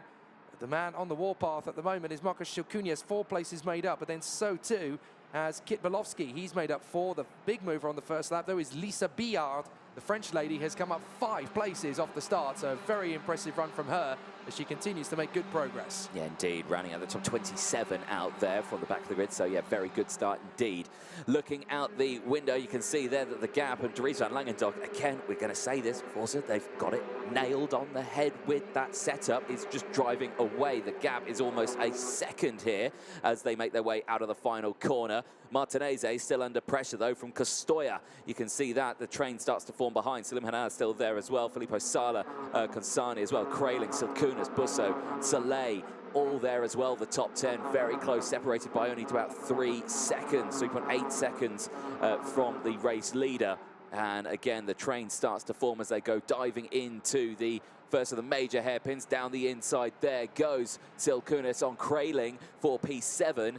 Gets it done just in the back of shot, but eyes on these top 2 here. Martinez and Costoya in 2nd and 3rd. The battle rages on still. So now we're going to get to see what happens as the drivers knit their way through into the rhythm of the course once again. We've had it off. Somebody's gone off there at the hairpin. 2 karts have come together. It looks to me as though we've lost Matthias Vidva. A little bit of a moment for one of the drivers in the Tony car. It's Davide Bottaro, I think. So Davide Bottaro having an incident there. And I think we've also lost Benjamin Jalgaard in that little mix, but Benjamin Jalgaard has parked the car elsewhere, but has not come through. Ah, yes, so Benjamin Jalgaard has actually parked the car a little further up, and it looks as though we've lost Bottaro, Vitva and Jalgaard all on that same lap then. So 3 karts in dire straits and 3 drivers in varying different degrees around the circuit, but little bit of a clean-up job to do as the marshals come through, but Van Langendonk continues the lead. Jacopo Martinez in front of Christian Costoya now, having got through into 2nd position. So Martinez definitely on the hunt to try and get onto the tail of Dries van Langendonk, who's just done a 54.0 compared to everybody else who's on a 54.6 or a 54.7. That's lightning pace. Yeah, indeed. He's taking full advantage of the clear track in front and is just putting in purple sectors thick and fast. I reckon he's dipping into the 33s here. He is 33.993. He is miles ahead from anyone else. The gap 2.3 seconds now. What a drive. Well, now it's going to be interesting to then look at this, because if Dries van Langendonk does hold on for the win, that's going to be 3 out of 3 for him as well, as it was for Jindro Pechal. So I've got a feeling that now we're going to see these 2 drivers, when they finally get to battle each other wheel to wheel, we're in for a proper battle royale. And that's when the drivers behind them really need to, you know, pay attention to what's happening. But Christian Costoya getting through to 2nd now on Jacopo Martinez. That obviously opens up the gap even more. Oh. A big dive. That was a big chance from Salah to get through on the inside of Salim Hanna, and he just about made that one stick. Again, just tipping it through that tiny gap that's come in. There's the retiring 49. Yeah, that's Bottaro. Yeah, that was from earlier on in the race, that car now stricken on the circuit. But yeah, like you say, the finest of margins to get a kart down the inside of that tightening hairpin as they go onto the kind of sector 3 section of the circuit. So yeah, really difficult overtake to get it done. We saw Simonsvara try it earlier, it didn't go well. This time around, we saw Sala do it. Worked perfectly. Dries van Langendonk, again, fastest lap of the race, 53.928. It's getting faster and faster, but is he pushing those tyres too much? Temperatures going up, we heard it there. Could tyre degradation come in? I think there's very much a factor of it, certainly by the 4th and 5th qualifying heats of each driver working their magic through the day. Looking at the marbles that are starting to come off the tyres through that long, fast sweeping section in the middle of the course, you're really starting to see tyre degradation increase now. So drivers are just going to have to be very, very careful about how many risks they actually take out there. Dries van Langendonk's just done a 53.9. My goodness, his pace is absolutely monstrous. Yep, another purple fastest lap on that last lap. He's just done a 53.7. Goodness me. He's consistently lapping about half a second to 0.4 of a second quicker than everybody else per lap. What did he have for breakfast? Because I would like some of it. Yes, I'd quite like a crate of it, actually. Certainly to get my jobs done faster. Here comes the number 6. That is Marcus Cunias closing up on the rest of the field here. And for the Gamoto squad, there he is at the back of this little train. Watch out for Marcus Cilcunias because he's really starting to hamper Selim Hana's calm at the moment, trying to look for that way through on the inside line. Then a little bit of a gap back to Arjen Keiling, the German driver. Then Soleil and Consani from Busso, De Rocca, Gaspar and Alfons Miettinen ahead of Barry Berg and Scott Lindblom, another Scandinavian who's making good progress. How about that from Cilcunias? Oh, well, I've yet to see an overtake there this weekend, and that was fantastic from Cilcunias, who moves up now into P5 here, making positions, and well, that now is 8 positions to his name, and that was well, I've not seen an overtake there so far, so there's a first for everything, and there's a first there for me. Well, that was a very strong bid from Cilcunias. That was pure intimidation as well. He definitely read the Dale Earnhardt book of racecraft, hadn't he? Because he was all over the back of Selim Hana through that entire section, waiting for the opportunity, waiting for that little blip of concentration. And now he is going to try and do the same thing on Filippo Sala in the Sodi kart, who's drifting. Look how far out of the racing radius Filippo Sala's Sodi kart is starting to drift. Yeah, again, and that again could just be set up if the tyres shredded themselves. We just don't know. There's your race leader. Now gap, what is it? Now nearly 4 seconds across the line. Yes, 3.9 seconds across the line from Castoya. Martinez still there. Sala, Cilcunias still trying to get that move done there. You can see the Sodi kart just having to defend here from the Gamoto driver. Gamoto have actually had a really good showing here this weekend. They've had drivers in that top section all the way throughout. I mean, it's positive for a team that doesn't really usually get much of a look in. Here comes the bid from Cilcunias on the inside of Filippo Sala. Oh. It's nice and conventional, but on the exit, Sala is going to dive straight back. So Filippo Sala knew it was coming and thought, right, let's just go slow in, fast out, and we'll combat it. Yeah, that's the danger of going for the move into the second part of the hairpin, because you can get the switch back if you take that wider line.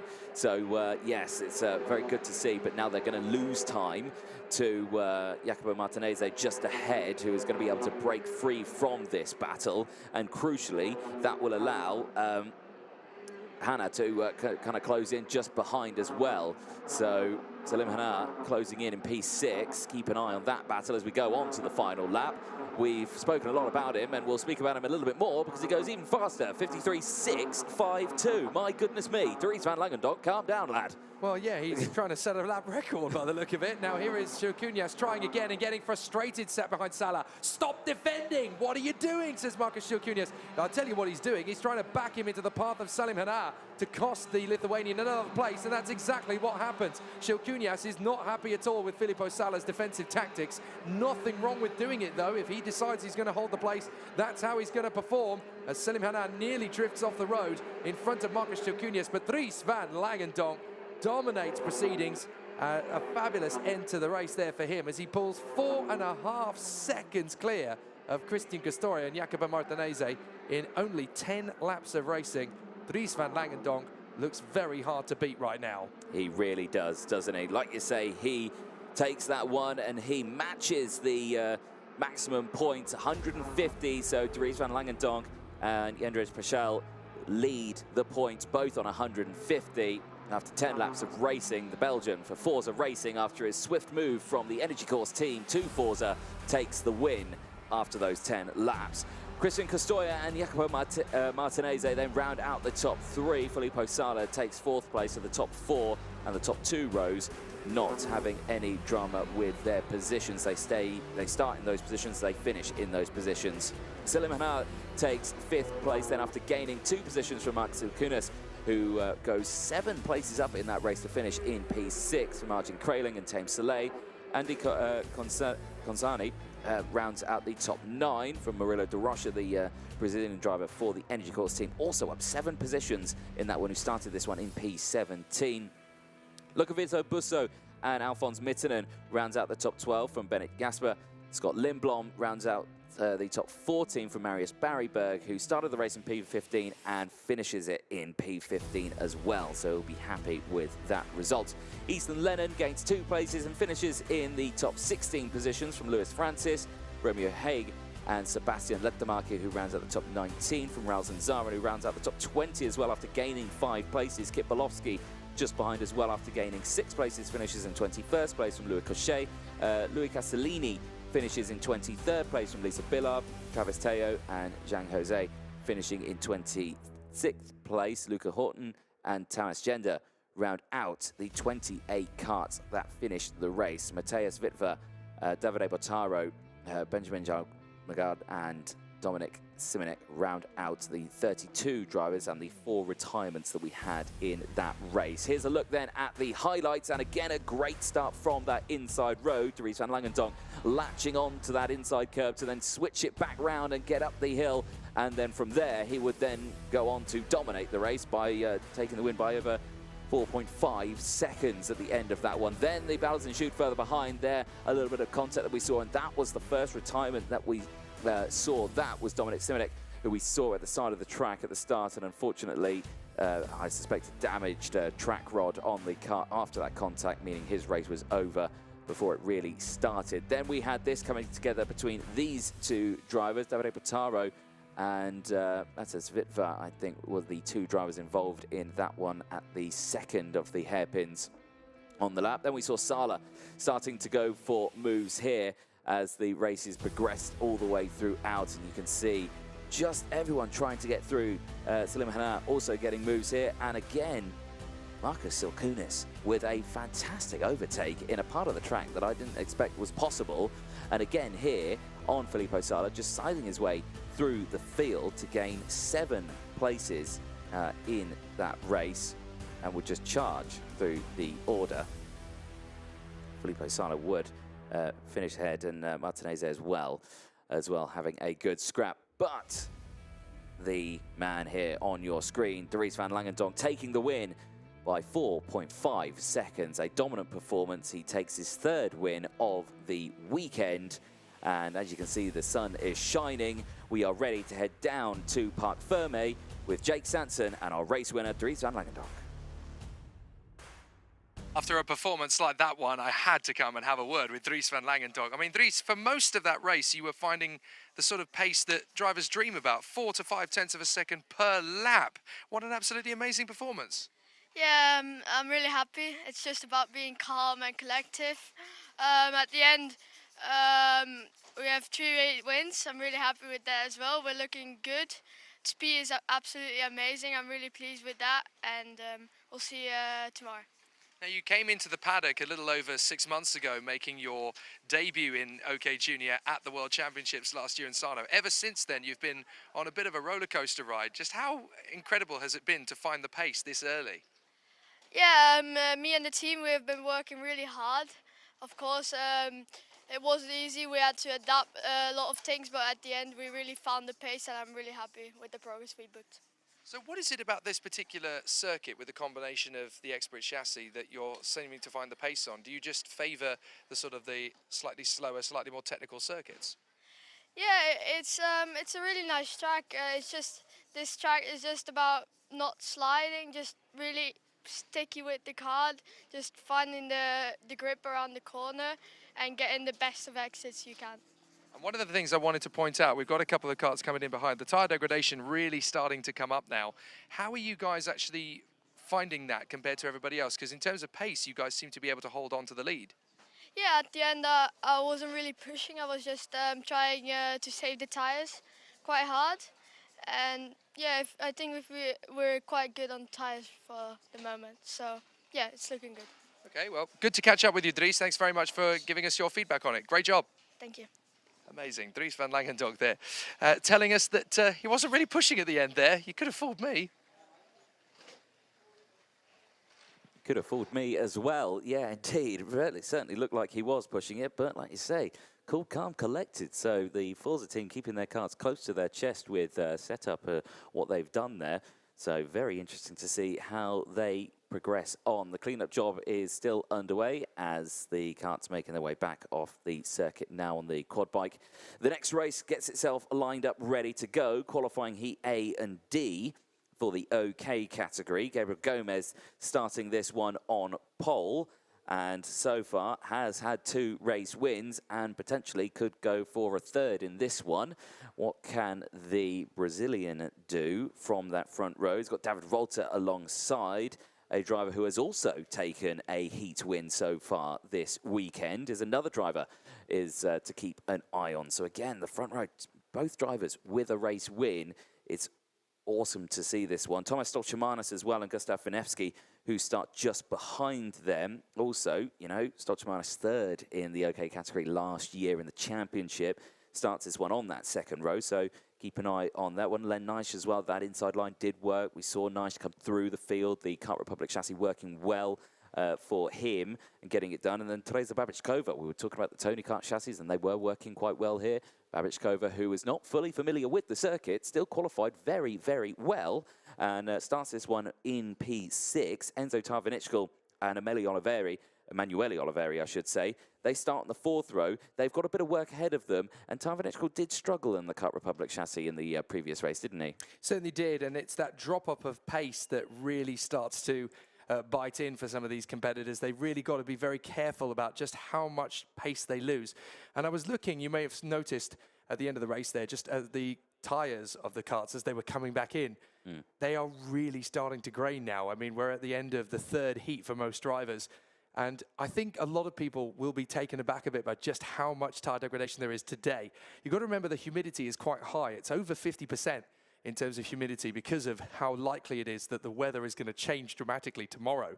So that's got to take into account. But you've got to remember that this circuit has been a little bit more of a challenge than drivers thought. But it's all about, as Dries van Langendonk pointed out, not sliding. And that's where we're really getting a lot of tyre degradation from a few drivers. You can see that the balance isn't quite right for certain karts. And as a result of that, the tyre degradation is massively coming up. And we're starting to get quite a few little bits of marbles now peeling off the karts, particularly on the home straight, actually. There's a few little patches where you can see certain patches of marbles, particularly on the way into turn one. They're starting to gather a little bit more, and that definitely increases the difficulty level. So, Gabriel Gomez, pole position alongside David Walter. Then it's Thomas Stolchemanis and Gustav Finevsky.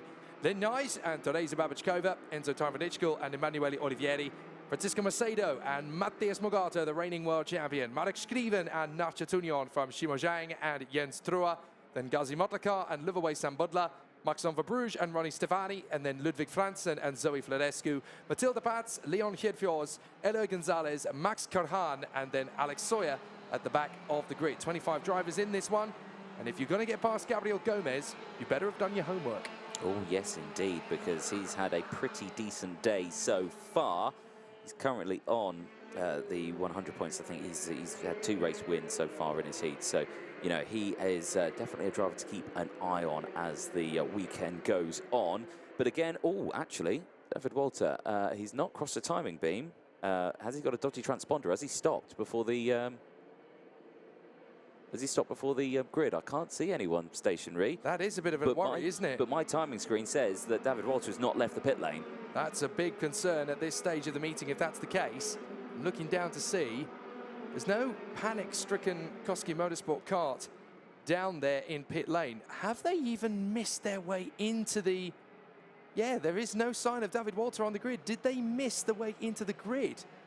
Because obviously you've got to make sure that you get to the gate at a certain time. There's no panic-stricken mechanic there for Koski Motorsport. Did they miss the way into the grid? That's a disaster, if that's the case.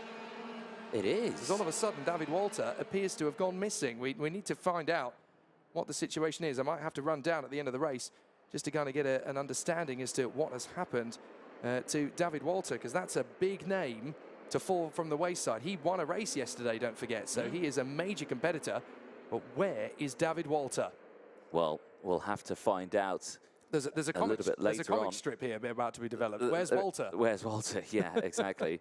Here we go then into the tram lines as they cut the final section of track. The revs rise, the smoke clears, the lights go green, and down in towards turn one they go. And once again, it's a brilliant start from the inside row. But it looks like the top 4 or 5 got through. Tarvinichkal up into 4th place from 7th on the grid. As they dive in towards hairpin 1 for the first time, they'll go down the hill. You might see a couple of chopping and changing here. Any dives down the inside as they go side by side further back.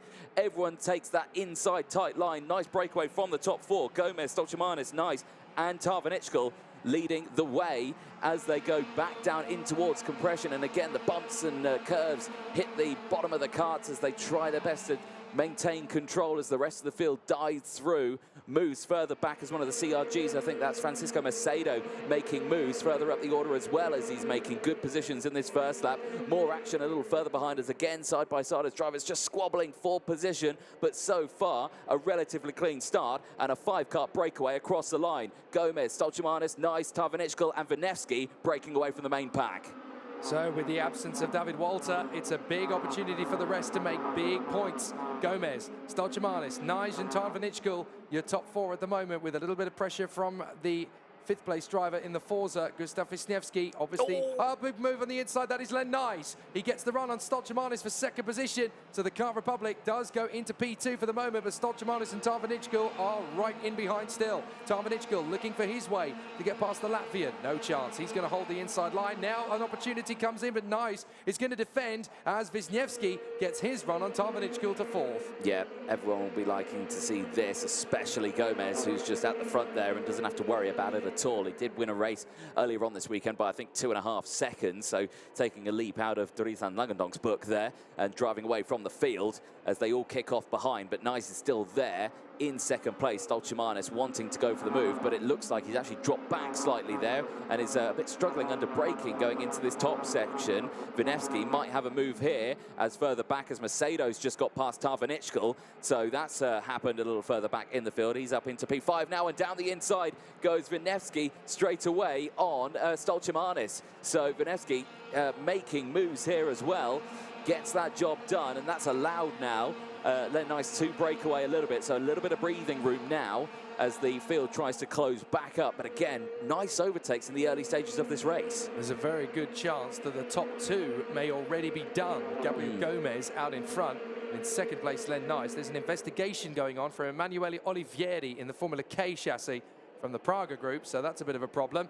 There's a replay of that move of Len Nice on Thomas Stolchimanis, and here's the replay of the move from Wisniewski, getting his dive on the inside of Enzo Tarvanichkul as well. Some good moves then, as we pointed out on the opening tour. Look at Macedo. Macedo now finds himself all over the back of Thomas Stolchimanis, the Portuguese driver for CRG, really going full guns blazing here.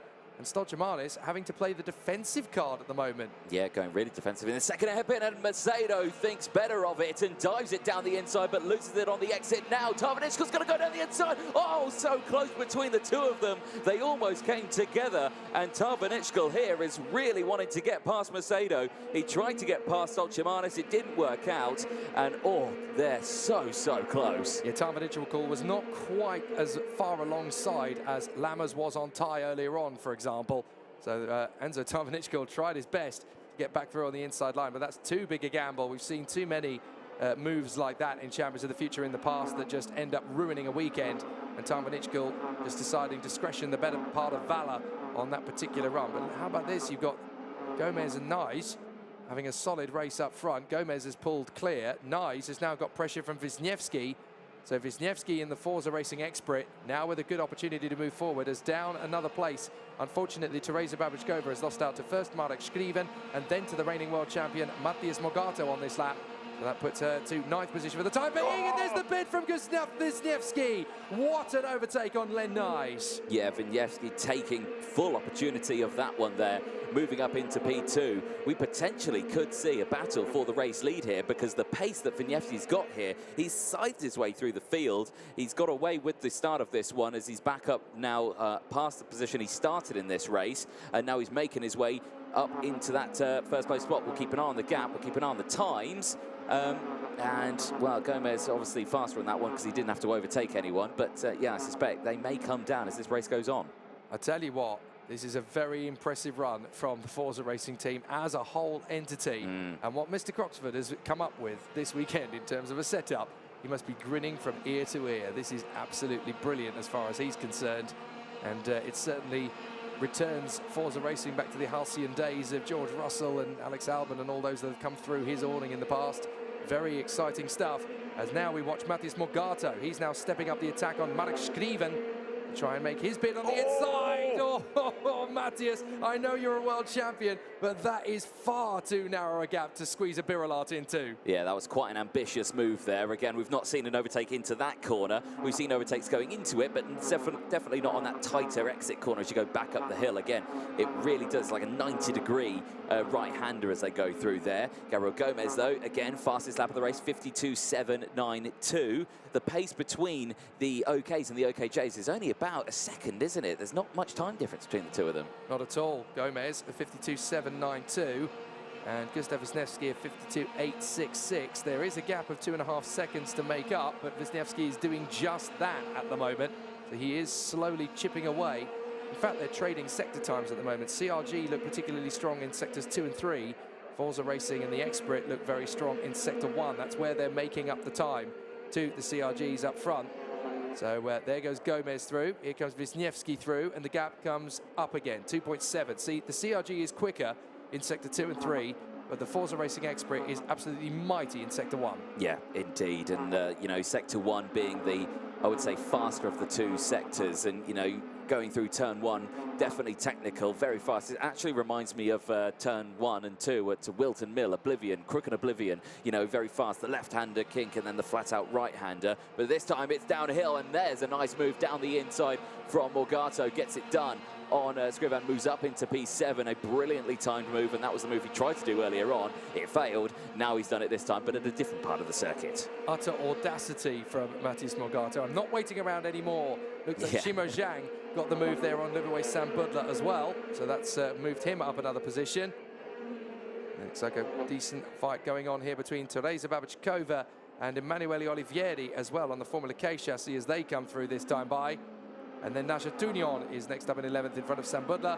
Verbruge, Zhang, Motlakar, Gonzalez and Jens Trua with Matilda Pats on the DPK chassis from Kart Republic next up. But Gomez is in front of Wisniewski, but that gap is starting to level out again. 2.6 seconds as now Gomez has got those 5 laps in hand and 2.5 seconds in hand. I don't think he's going to lose this one anytime soon, but look at that defensive tactics again as Emanuele Olivieri now cuts through in front of Teresa Babichkova for P9, and that's a big dive on the inside from Stolchamanis to get back in a 3rd position on Len Nijs. Yeah, I was thinking that was going to be coming at some point in this race. I could see it was getting much, much closer as it went on, and that's just allowing, once again, Gomez to break away. So Gomez not struggling here, Wisniewski not struggling either. So Stolchamanis, Nij and Macedo still very close. The battle for 3rd still raging on as they make their way back up the hill. We are on lap 9 at the moment of 13, so there is not long left in this race. And once again, we're seeing a dominant performance from the Brazilian driver on the CRG.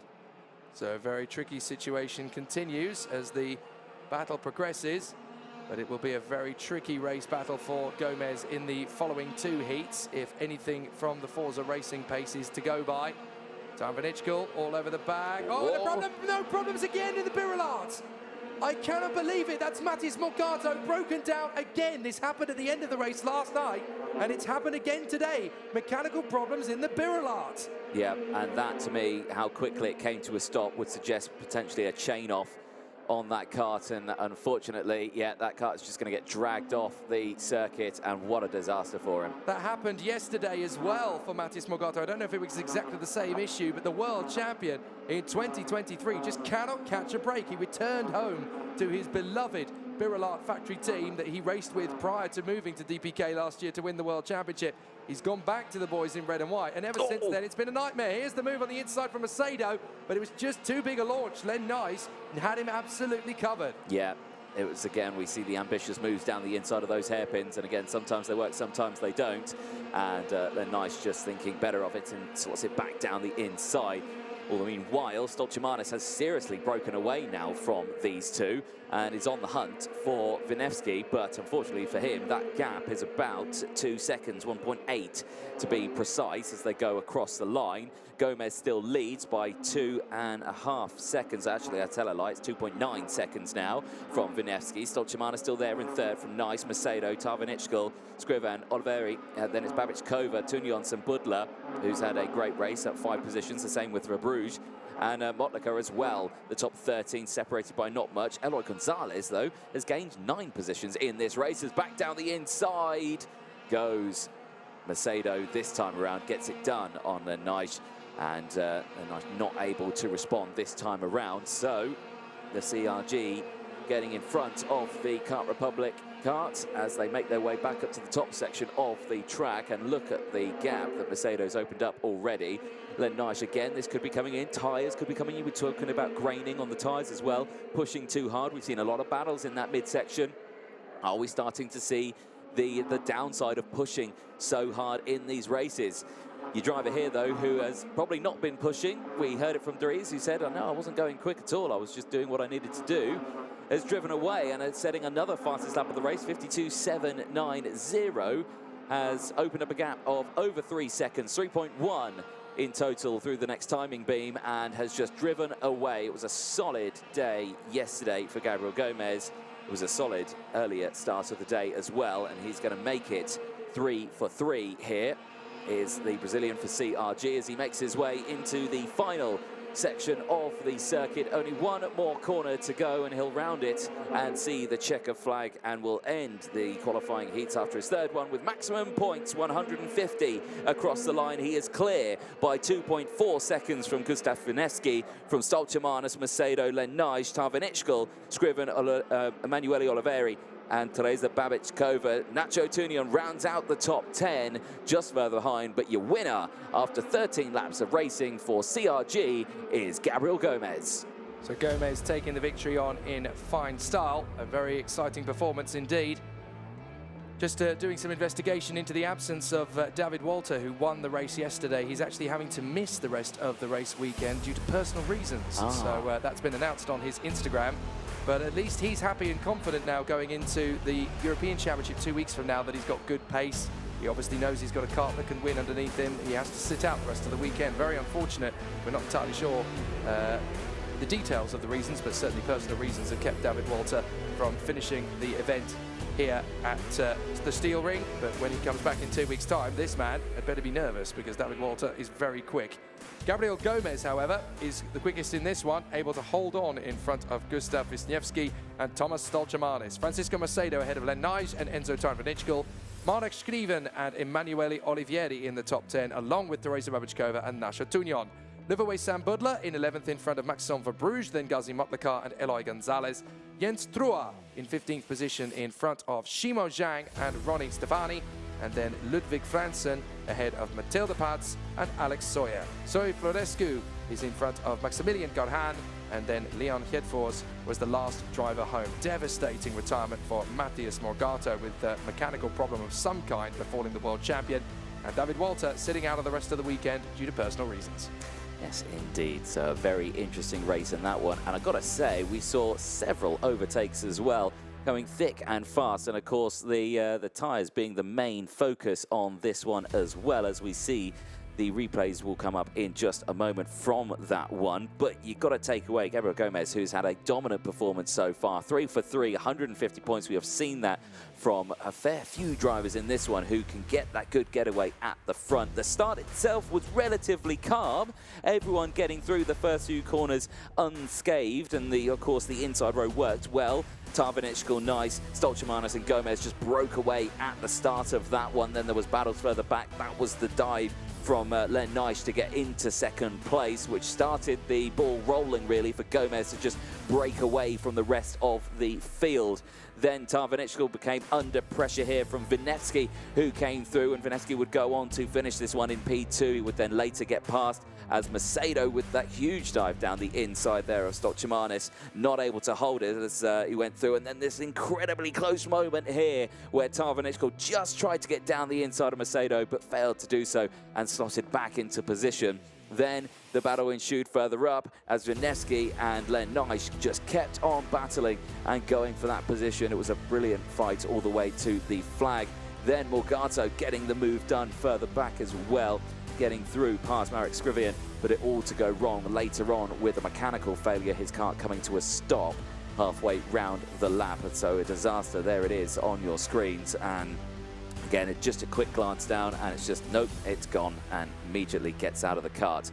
A huge lunge from Mercedes here on Len Naish, not able to complete the move, and says, okay, go back through, says Len Naish, and yeah, kind of missed my braking zone on that one. He would then attempt it again a couple of laps later, and this time he would get it done, but and then hold that position. He finishes that one in P4 after gaining 5 positions, but your man here on screen, Gabriel Gomez, the Brazilian CRG, takes the win, the 2.51 on your screens, winning by 2.4 seconds. An absolutely fantastic race indeed. And of course, a lot of these drivers having a good weekend. And of course, with this weekend, the day pushes up one day earlier, meaning that drivers are away from home and of course schooling as well. And there is a benefit though in the paddock with one of our partners, Minerva, who joins us with a little bit more about their online academy and what they can provide for the young drivers in this paddock.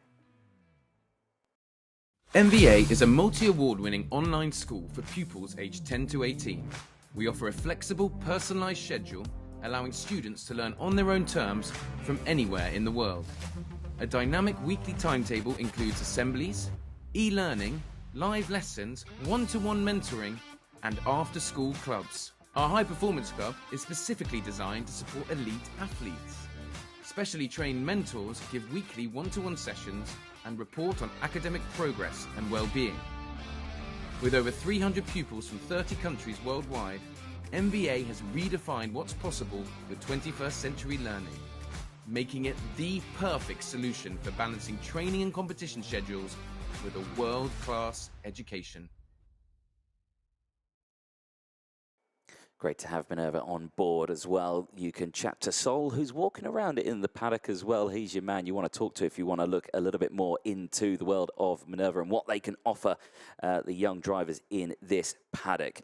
Okay, junior qualifying B and E is up next. And again, this is going to be a very interesting race. Now, let's have a look. Lewis Werrell starts this one on pole position, I think, but I do see him there. Yes, he is. He's on the left-hand side of the grid, and Zach Drummond's on the right-hand side of the grid on that one.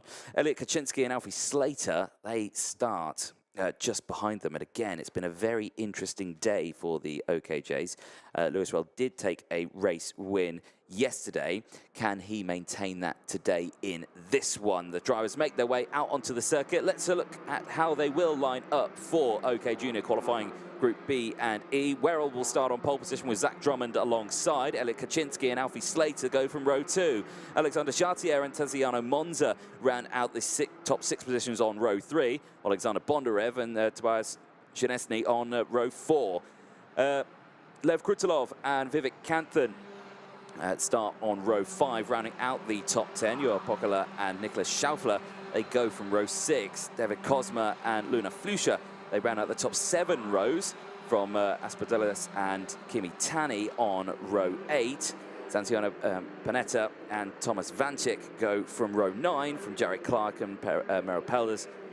Boris Lysen and Alpak Soy round out the top 11 rows. Kosa Aguma and Victor Smith round out the top 12 rows from Dominic Zavodny and Sebastian Korpeng on row 13. Matthias Reiber and Kilian Jonsson go from row 14, rounding out the top 28 on circuit.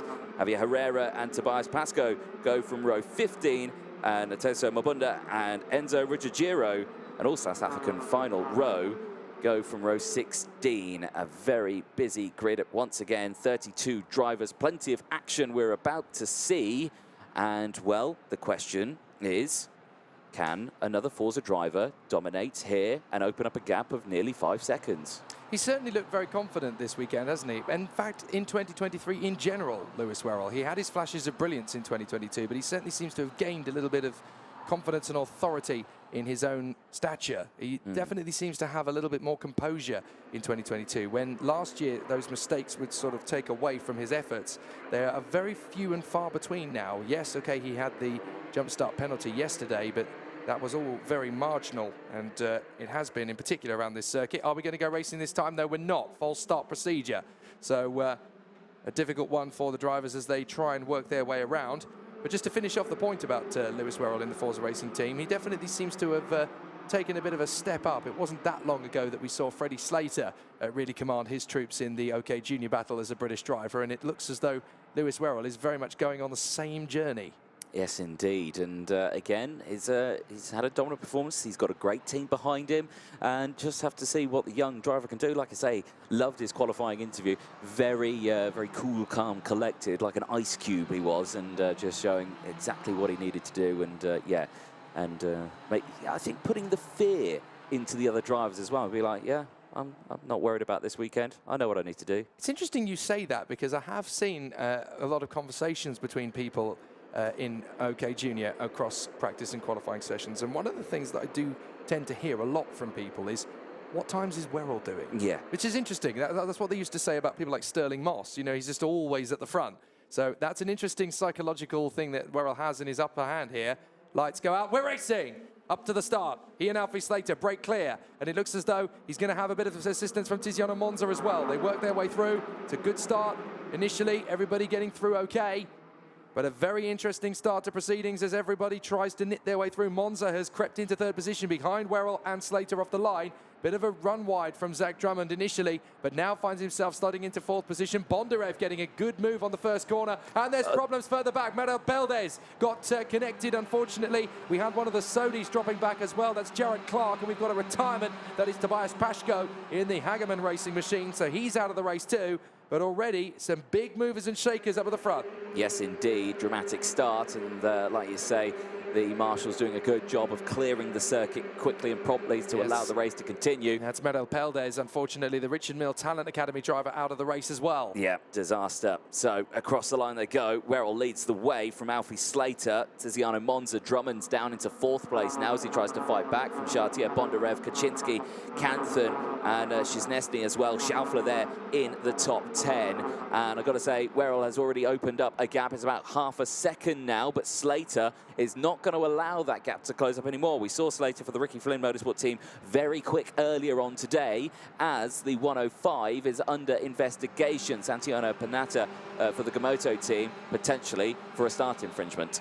So down the drop, the drivers are continuing on this very aggressive opening lap. A lot of drivers trying to make a move or two in the opening phase. Kilian Josselin getting into the battle there with Jared Clark, Javier Herrera and Enzo Ruggiero on the tail end of the field. Just watching them as they came through. Four drivers really sprobbling away for position. But down the straight again, and it's going to be Lewis Werrell continuing this incredible run. Alfie Slater in second. Let's have a look again at the start. And we're about to see one of the drivers exit stage right, I do believe, aren't we? As they come through the first couple of corner. We're going to see one or two drivers disappear from the fray. I think it was at the hairpin 2 as they come up, so it's just here is where they come together. Oh, yeah, and just 3 into 1 didn't go, and there was contact there. And I think that was actually a breakdown. Yeah, it was a breakdown. I wonder if he lost a chain on the way through the top end of the flat-out right-hand kink, and I just wonder if the chain has come loose and he's ended up just having to smoke to a crawl. So big problems there. Merel Peldes actually got caught up a couple of corners later in the tail-end chasm of karts. So unfortunately, one or two drivers were always going to come wide. Jarrett Clark ran wide, Peldes went out. Yes, indeed. So the race continues, though. We go on to lap number 3 now as they cross the line. And Werrell extends that lead to now over a second. And the battle ensues further behind. Slater still there from Monza and Drummond, Bondarev and Chartier as well. You can see the battle raging on there. There is Drummond, who is all over the back of Tiziano Monza for P3 as Werrell gets the fastest lap of the race. And just looking down the inside there, it thought he was going to go for the move. There was Drummond. Is he going to look into the second of the two hairpins? No, he thinks against it, stays behind his Paralin teammate. Well, actually, it's not his teammate. It's a completely different team, but they're both on the Paralin chassis. So as they continue to squabble away, there's the move from Drummond, diving in. Absolutely beautifully done. Just about chops across in time before Tiziano Monza on his Paralin is able to combat. And this is the difference between the two squads. You've got the Paralin Motorsport Works outfit of Zach Drummond, and then you've got the sister team, the Shamek Europe team, which is obviously actually based in Australia, but they have a sort of a home base here in Europe. But the Shamek Europe outfit, it all goes back to the days of James Wharton, of course, that particular outfit, the Shamek Europe squad. And it's Mr. Wharton, the father, that kind of oversees things and looks after the talent pool for the future, and it's something that young James Walton is very passionate about. On the inside line, that's Bondi. He's back. What a nice little move there through the first hairpin, and again from a long way back as well. A lot of drivers learning how late you can be on the brakes for that corner if you're going for a move down the inside. Kaczynski there wanting to fight back though, and Tiziano Monza just struggling to keep into contention here, and has slowly started to drop down the order after a relatively decent start though, so he's not lost any real places. He's still up one, even in the position that he's in. But yeah, as you can imagine, it's quite hard to keep those positions, especially when you've got drivers coming through the field very quickly and aggressively, as they do with those large, long dives down the inside of hairpins. But the battle still rages on as Werrell, once again, fastest lap of the race. This seems very familiar, doesn't it? I feel like we've been here before. It does rather, doesn't it? Lewis Werrell just taking it nicely and in his stride. Alfie Slater second from Zach Drummond and Sasha Bondarev. There's the move on the inside from Elliot Kaczynski, who continues to make his comeback drive as he now gets past Tiziano Monza, following in the footsteps of Drummond and Bondarev, making their way past Tiziano Monza. Next up is going to be Vivek Kanthan, as he will try to work his way forward. And fair play to Tobias Chrzęgni, who is having another strong run for the Hageman Racing team on his Expert. He looks pretty confident and comfortable in 8th position for the time being, running in front of Krutelov, the second of the Ukrainians in this race, and then Luna Flusha, who has worked her way forward to 10th place. Yes, indeed. Once again, drivers making their way back up the hill now through turn one very fast. And that little apex you see there before they go into the braking zone of the second hairpin, here's a replay of how Bondarev made the move earlier on. That's Kaczynski, actually. Oh, it was Kaczynski making the move, sorry, excuse me. And yeah, nice little move down the inside there. Again, just well timed and no dramas. That one was a little bit more textbook than some of the more unconventional moves that we've seen of late. Speaking of textbook moves, we've just seen another one in the back straight there, as the 96 of Dominik Zawodny has got through on Sebastian Kolping, and now we're going wheel to wheel, Drummond and Bondarev. Bondarev right on the outside, has to let Drummond come back through, but Bondarev will try again down the hill. Zach Drummond determined to hold on to 3rd position from the hard-charging Sasha Bondarev. Yeah, indeed, Kaczynski's latched onto the back of Bondarev once again now as he's trying to close that gap up after that coming together between the two of them. And again, just that nice little switcheroo. Yes, you can take the wider line, perfectly defended there by Drummond just to hold that position, cut back down the inside and stop that attack from Bondarev, who I suspect will have another go at that. You know, there is still a bit of time remaining in this race, not close enough for the dive down the inside at the first hairpin here. Then in towards the second of the two hairpins of the first S's section. And again, just thinking against it and not close enough for an actual full attack here. So there's got to close that gap up once again. But Kaczynski is going to be right there waiting for that move to happen. It'll do quite nicely, won't it? Just still looking for another opportunity. They fly up the crest and then drop back down it again. Then they've got to climb back up it once they go through the right. And they drop down again. It's a fascinating section, this elevation change, this slant, this sort of gradient that the whole of the final sector is on. It really does add to the challenge. As 2 laps to go, Werrell is still 2.5 clear of Slater, who is 2.5 clear of Drummond. 1, 2 and 3, the British Boys Brigade. But Alexander Bondarev, I should say, in 4th position. Where did Oliver come from? Alexander Bondarev, 4th position, still running a very solid race in front of Kaczynski and Monza. Then Kanthan, Chrzęgni, Krutelov and Luna Flusha from David Kozma and Nicolas Schaufler. A couple of drivers there who would want to be a little bit higher up, but I think Bondarev has kind of cemented his 4th position now in the hope that Kaczynski doesn't really get another look at it. 4th position will do. It's not quite where he wants to be, but as you keep saying to these drivers, you know, you've got to maximize all of the points that you can score. Champions of the Future is not won in one weekend. As long as you get a decent weekend and start the ball rolling, you can make good use of the weekend to try and gain as much speed and pace as possible. But into the last lap, Lewis Werrell in yet another Forza Racing Expert route. Yes, indeed. Dominant performance by the team and their drivers, really showing what they've got. And as well for some of the other drivers as well, because there's big movers. Alp Aksoy up 5 positions in P17. And also Matas Reiber up 7 positions. He tops up the top 20. They weren't able to match the outright pace of this driver here, but certainly having a good race in their own right. Checks over the shoulder, does Lewis Werrell.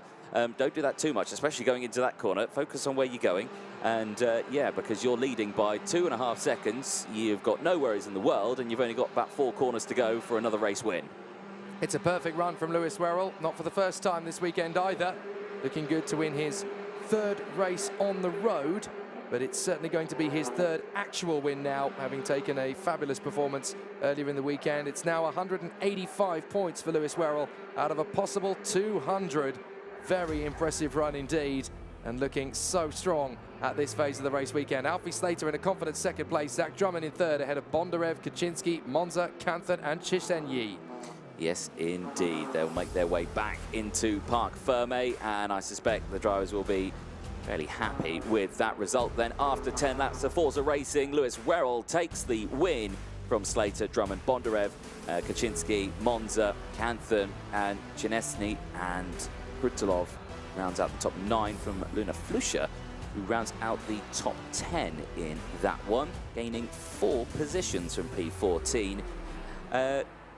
David Cosma then will finish in P11 as the drivers make their way back into Parc Ferme from Nicolas Schaufler, who had a fairly calm race, started it in 12th place and finished it in 12th.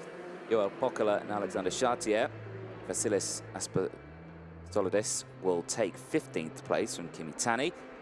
Alpak Soy gaining the 5 places, goes into 17th position from Santino Pinetta, who finishes in P18. We saw him up the order earlier on for the Komoto team. Relatively decent race in the earlier start. Thomas Vanchik takes 19th place from Matis Reiber, who rounds out the top 20 after gaining 7 positions. Dominic Zavodny takes 21st place from Sebastian Korpeng. Both of them gaining 4 positions from Victor Smith in 23rd place. Jarrett Clark for the Sodi team, fortunately dropping 5 places in that one, finishes in P24. Javier Herrera and Kilian Jornsson take 25th and 26th place from Nateso Mabunda and Enzo Ruggiero, rounding out the top 28. Kosei Guma on that last lap unfortunately dropped down the order, probably had a coming together with another driver, unfortunately finishes that one in 29th place. 3 retirements, Boris Lysen, Harold Meredith and Tobias Pascoe out on circuit. The replays then and the start, very good from Werrell, who got away well in that one and really just shone ahead of the field and bringing in the train with him as they make their way back up. Then there was a little bit of contact between a couple of the drivers at the back of the grid, and then unfortunately a breakdown for Tobias Pascoe, and that car just coming to a complete stop there after a mechanical issue, and the body language just says it all. Kart not working, I'm not happy. Drummond then would fight back as he would battle away with Tiziano Monza as the two just fighting with each other for track position. Then the large dive there from the Kart Republic driver, getting it done. Bondarev on the drivers further up, and then Kaczynski would follow as well. So at that point, Tiziano Monza would drop down the order a little bit. Bondarev tried to get it done on Drummond into that first bit, then tried again at the second one. That Drummond thought against it, went for the wider line and put it back down the inside and just stopped any advantage going into the next corner and held on to that position. And it looked like Bondarev was actually going to try and go back down the inside, going down the hill and towards Toboggan. Then the move would come back again a little further on in the lap, and again would get that one down the inside and would try and hold on to it. But Lewis Werrell would take the win, leading by 2.3 seconds. Another dominant performance from the Forza Racing team from Alfie Slater and Zach Drummond, who did hold on to 3rd place. A brilliant race, and the next race coming up soon, but before that, we'll hopefully be heading down to Parc Ferme in just a moment, and I believe we are ready. Jake Sanson, it's down to you. Thanks, Anthony. We decided to catch up with Alfie Slater after a fantastic run to 2nd position. Alfie, it's been a very consistent weekend. You got a win yesterday, you've got a 2nd place again today, and you've never really been outside the top 5 so far. Oh yeah, I think it's going great. I mean, much better than Cremona last week. Big improvements. So this track is it's a bit like PFI, and that's very close to me. So I've done many laps around there. So I think it's along the same lines, but yeah, it's been pretty good. So obviously, Alfie, things have been going very well for you the last sort of 6 to 9 months or so. You've really made a step forward in terms of your OK Junior development, and you really seem to have the spirit of the team behind you at the moment. Yeah, I think RFM are doing an amazing job to not only improve their behalf, but mine as well. I mean, it's going great. It's always just improving, but we're at the front now, so now it's just little bits. Now, one of the things we wanted to talk a little bit about with a few of the drivers today is that obviously it's a lot hotter today than it was expected to be, because obviously it's been very tricky weather to start the week, and tomorrow we know it's going to be 85% chance of rain. So does this actually change things a little bit for you today? Well, it being hotter than it was forecasted, not really. My driving style's not like rag the car, it's smooth, so it's okay, but when it gets cold in like the winter and stuff, that's when I need to like get better. But in the rain, I don't really mind. I mean, it's been pretty good in both, I can't lie. The rain, it's good because I live in England, so that's obviously got a bit of an advantage there. But yeah, I think we can win in both ways. Well, you might well have to prove that tomorrow, so we'll have to see how it goes. But great job so far. Good luck with it. Thank you very much. Thank you very much. Alfie Slater for the Ricky Flynn Motorsport team. A great run in second position in that one, but it's been very steady and consistent for him. I think the drivers who are currently at the front, Dries van Langendronk and Jendra Pashal, are going to have to watch out for the young pint-sized British charge.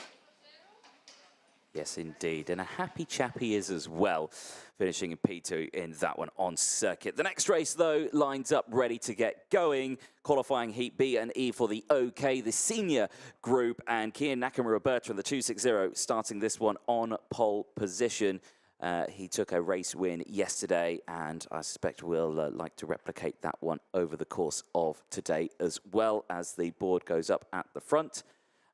Something there, the judge of fact on the dummy grid down there doing a sterling job as always. Sebastiano Pavan alongside, though, again, another driver who has taken race wins across today and yesterday as well. So keep an eye on Pavan, who has done a brilliant job. Finn McLaughlin and Thomas Strauven on the second row. Arthur Boulain and Jan Prasrovsky, again, big names in this race, starting in the top half of the field. But again, drivers have really struggled so far across this weekend. And yeah, again, we've seen a real shake-up in the grid. How are the tyres dealing with out on circuit as well? Have they degraded, or are they getting a little bit faster out on track? We've seen drivers consistently setting fastest times and putting in purple sectors, but the times themselves have been slowly coming down race by race, or going up, I should say, race by race, as the track warms up and the tyres start to wear off. The karts fire up, they make their way out onto the circuit, and qualifying Heat B and E gets underway. Kian Nakamura-Bertrand then and Sebastiano Pavan go from the front row. Finn McLaughlin and Thomas Strauven go from row 2. Arthur Boulain and Prasrovsky go from row 3, with Alex Powell and Simon Bianco taking row 4. Mark Domlitsky and Yuri Bieta take row 5, rounding out the top 10. Miguel Costa and Wampu Chu rounding out the top 6 rows. Keanu Blum and Arna Turpinen take row 7. Marcus Sater and Nicolo Kuman go from row 8, from Adrian Ferrier and Oliver Kubeli round out the top 9 rows. Ivo Bestrada and Mark Kastelich, they take up the top 20 on row 10. Leo Nielsen and Matej Peruz go from row 11. Ryan Vincent and Joel Bergström go from the final row of the grid. Watch out for Joel Bergström from Sweden. He has made good progress so far this weekend and has gained several positions from the back of the grid. Drivers make their way round. You can see there the field still relatively spread out there as they try their best to get temperature into the tyres. We have heard from the drivers that it is quite difficult to get the temperature into the tyres out there, but the air temperature slowly creeping up, now 16 degrees. And again, drivers just preparing themselves. I'm expecting good things from this one. Solid front few rows. Some big drivers. Did you unmute the wrong microphone? Do you know what? There, when Jay? you lean over and you push your microphone button and you realise suddenly that you pushed the wrong one. what a fool. So sorry, everybody. I get the wooden spoon award this weekend. There we go.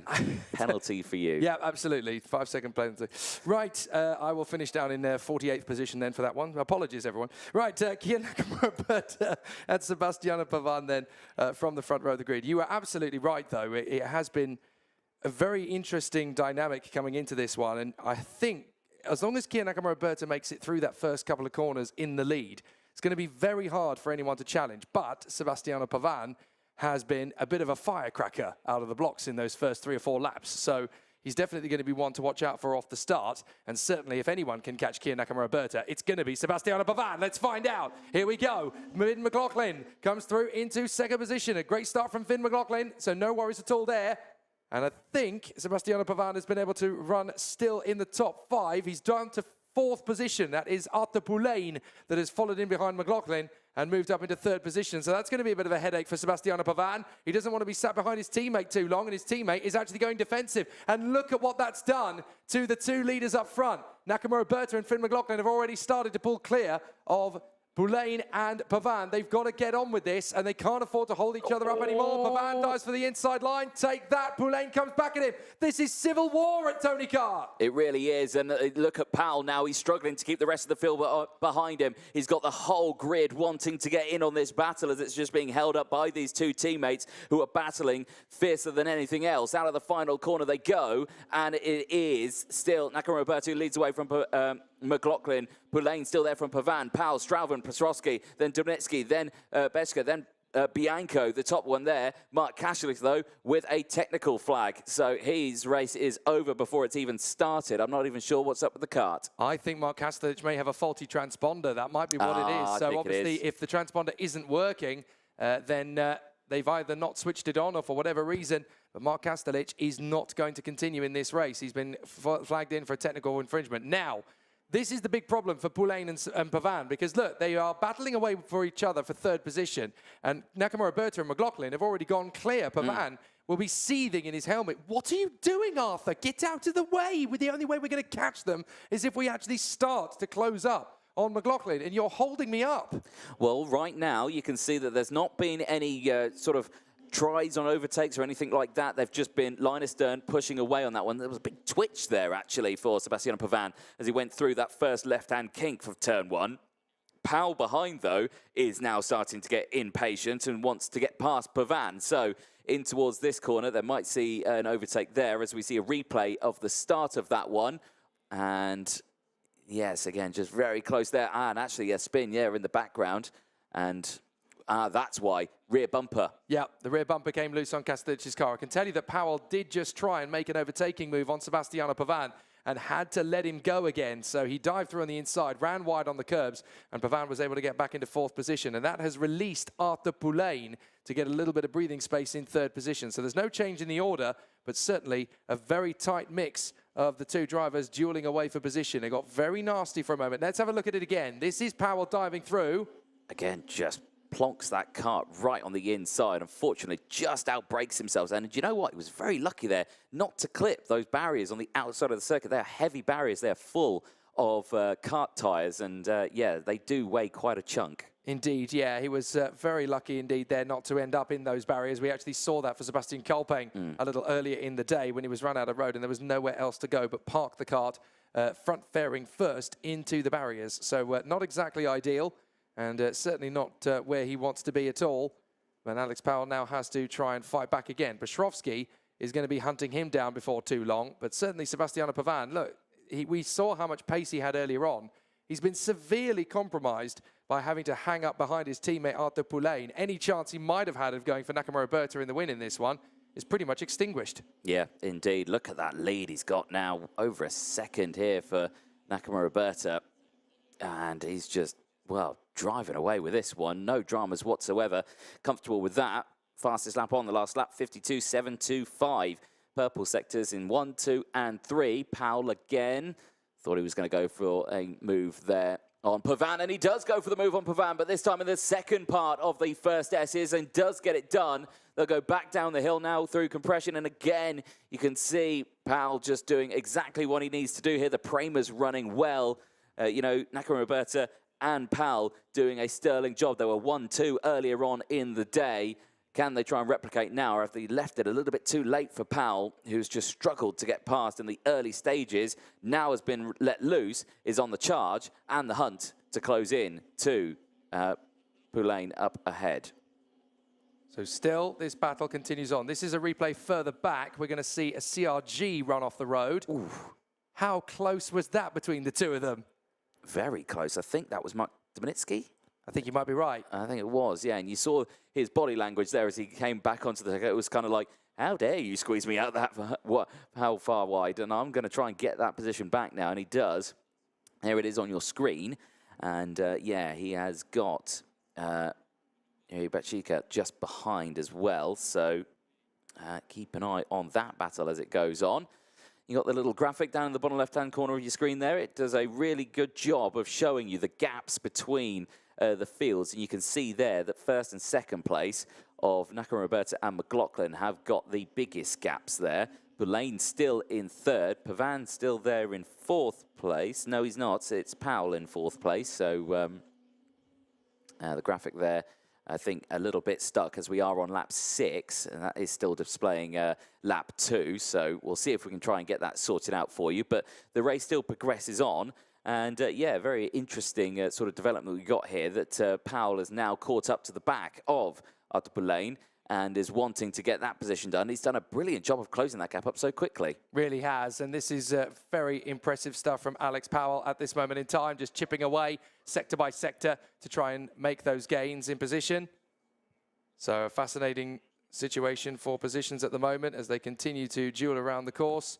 But Nakamura Roberta still in front of Finn McLaughlin to try and continue the squabble for positions, and still they will work out around the course.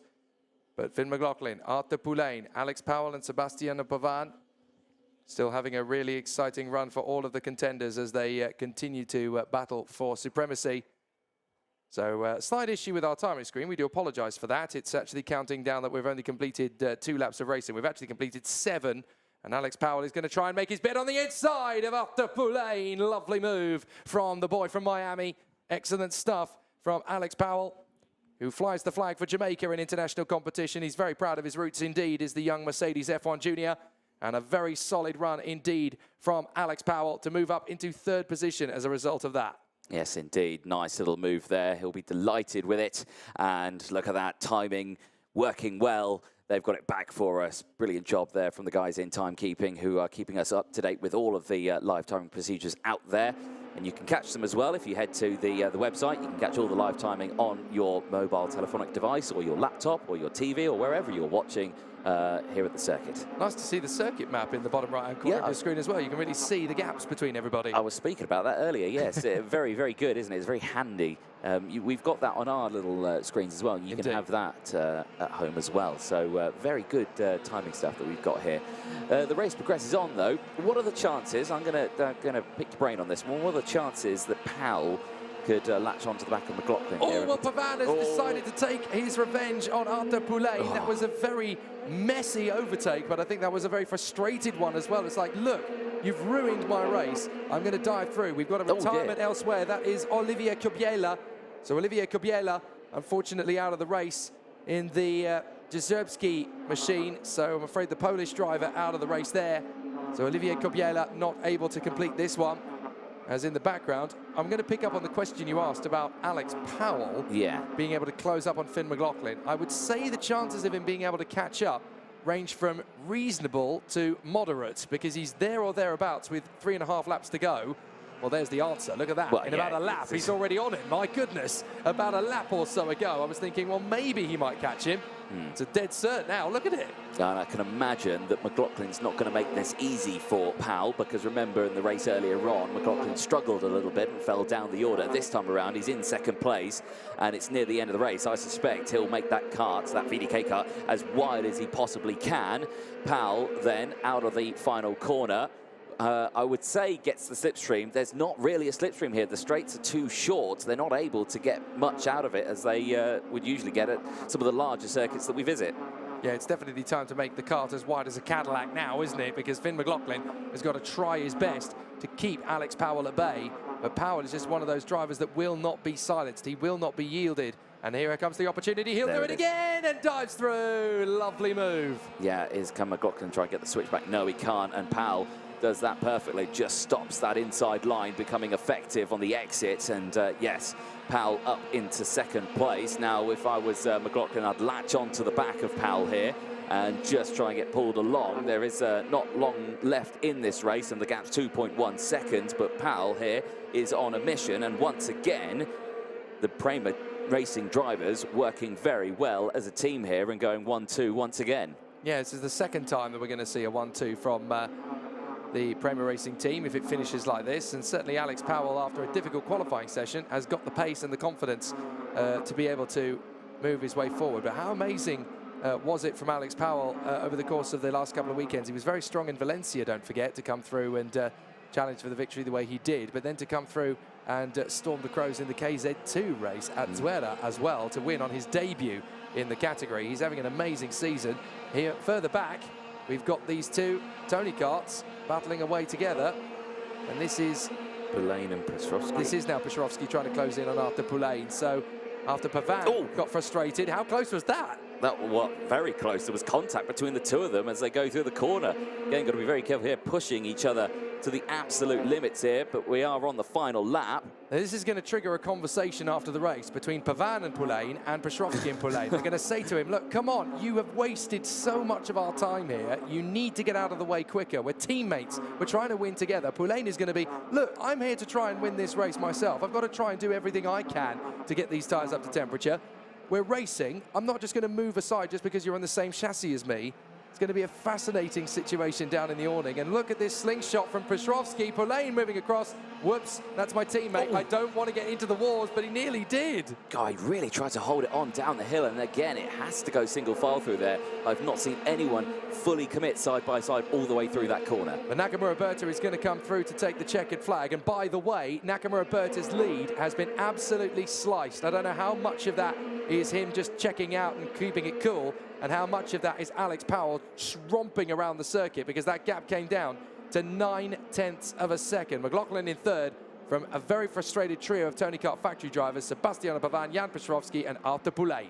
Yeah, I've got to say, I think it was Nakamura Berta just bringing it back on that one, because consistently across the sectors, like 3/10 slower here and there, so I reckon he just really cooled it down. Didn't need to push it too hard on that one, but after 13 laps of racing, Kia Nakamura Berta will take another race win across the weekend. He will increase his qualifying heats points advantage with now 194 from Sebastiano Pavan's 179. Alex Powell third in the points with 170. The Prema drivers doing a brilliant job representing the team here in the OK category, doing a sterling job, finishing another 1-2 for them. McLaughlin, with a much better result this time around, will finish in P3, maintains his original starting spot from Sebastiano Pavan, unfortunately dropping down a couple of places, finishing in P4.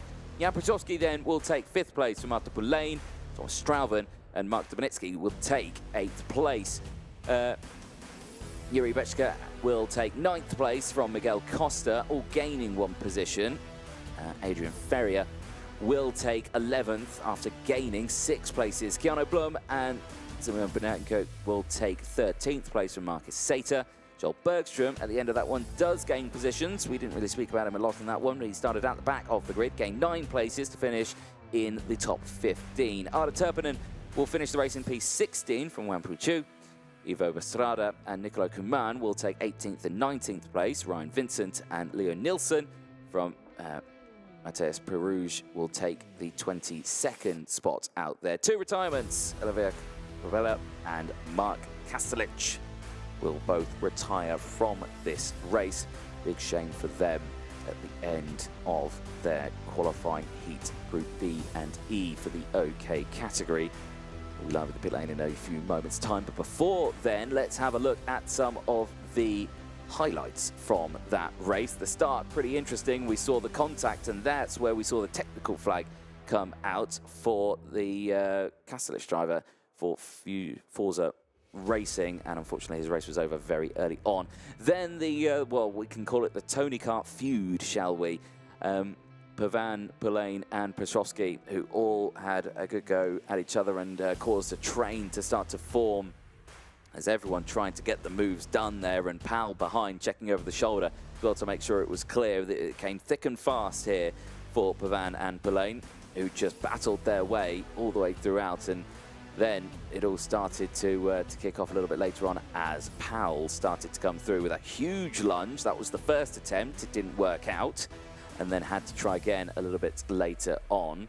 So Pavan, who would lose the battle between himself and Belaine, would go further back. Then we saw this battle of Mark Dominitsky and Yuri Beshka, who had a good coming together. Pal made the move on Pavan a little later on in the race, and then would immediately go on the attack for Belaine.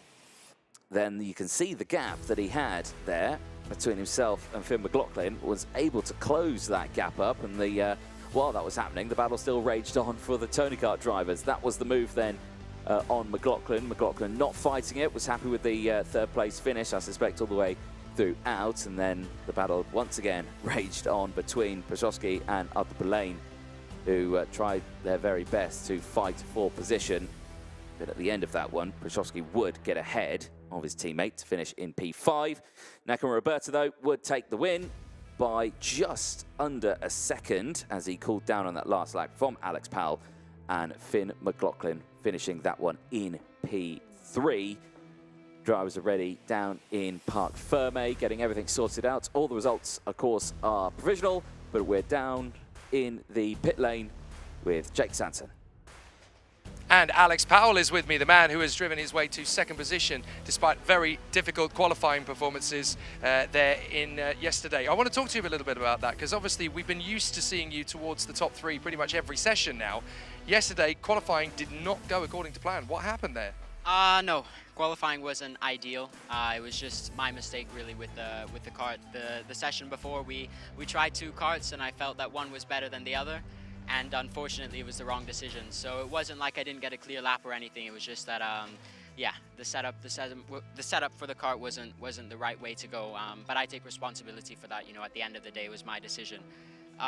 But all that just made the weekend a bit more fun from another perspective, because obviously having to start P8 and then P7 for 4 of the heats and P8 for 1, I mean, it's a challenge, you know. As you said, normally first 2 rows, so it's a little bit easier.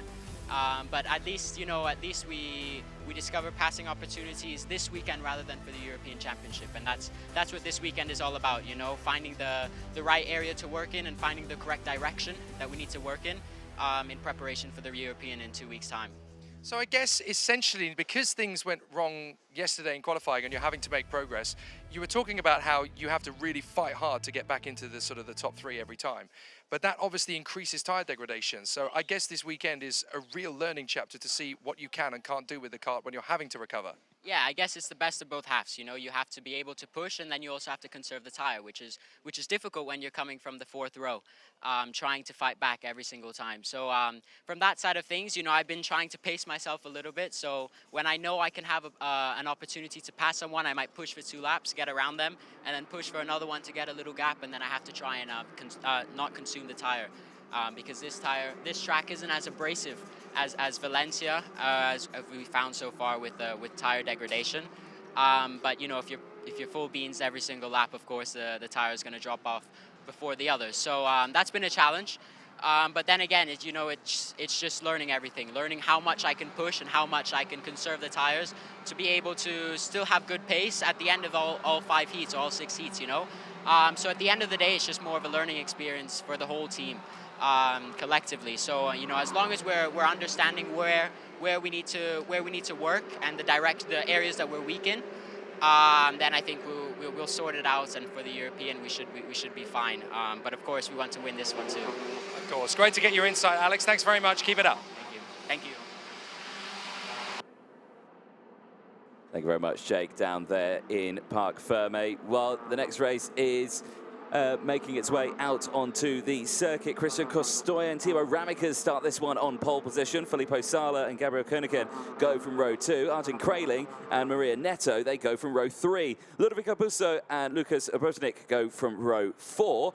Thames Soleil and Mies Huben round out the top 10 on row 5. Louis Francis and Sun Xiao Yu go from row 6. Alphonse Mittinen and Roman Kamiab, the British driver, goes from row 7. Scott Lindblom and Guy Albag, they'll go from row 8. Ethan Lennon and Jason Bradish, they'll round out the top 9 rows in 17th and 18th place. Sebastian Lestermarki and Arthur Braun go from row 10. Luca Horton and Oliver Kinmark on row 11. Davide Botaro and Wojciech Woda on row 12. From Dominic Simic, from Campos, from Zhang Huzhe and Timonen, Gender and Marched and Billard will round out the field as the drivers make their way into the final corner.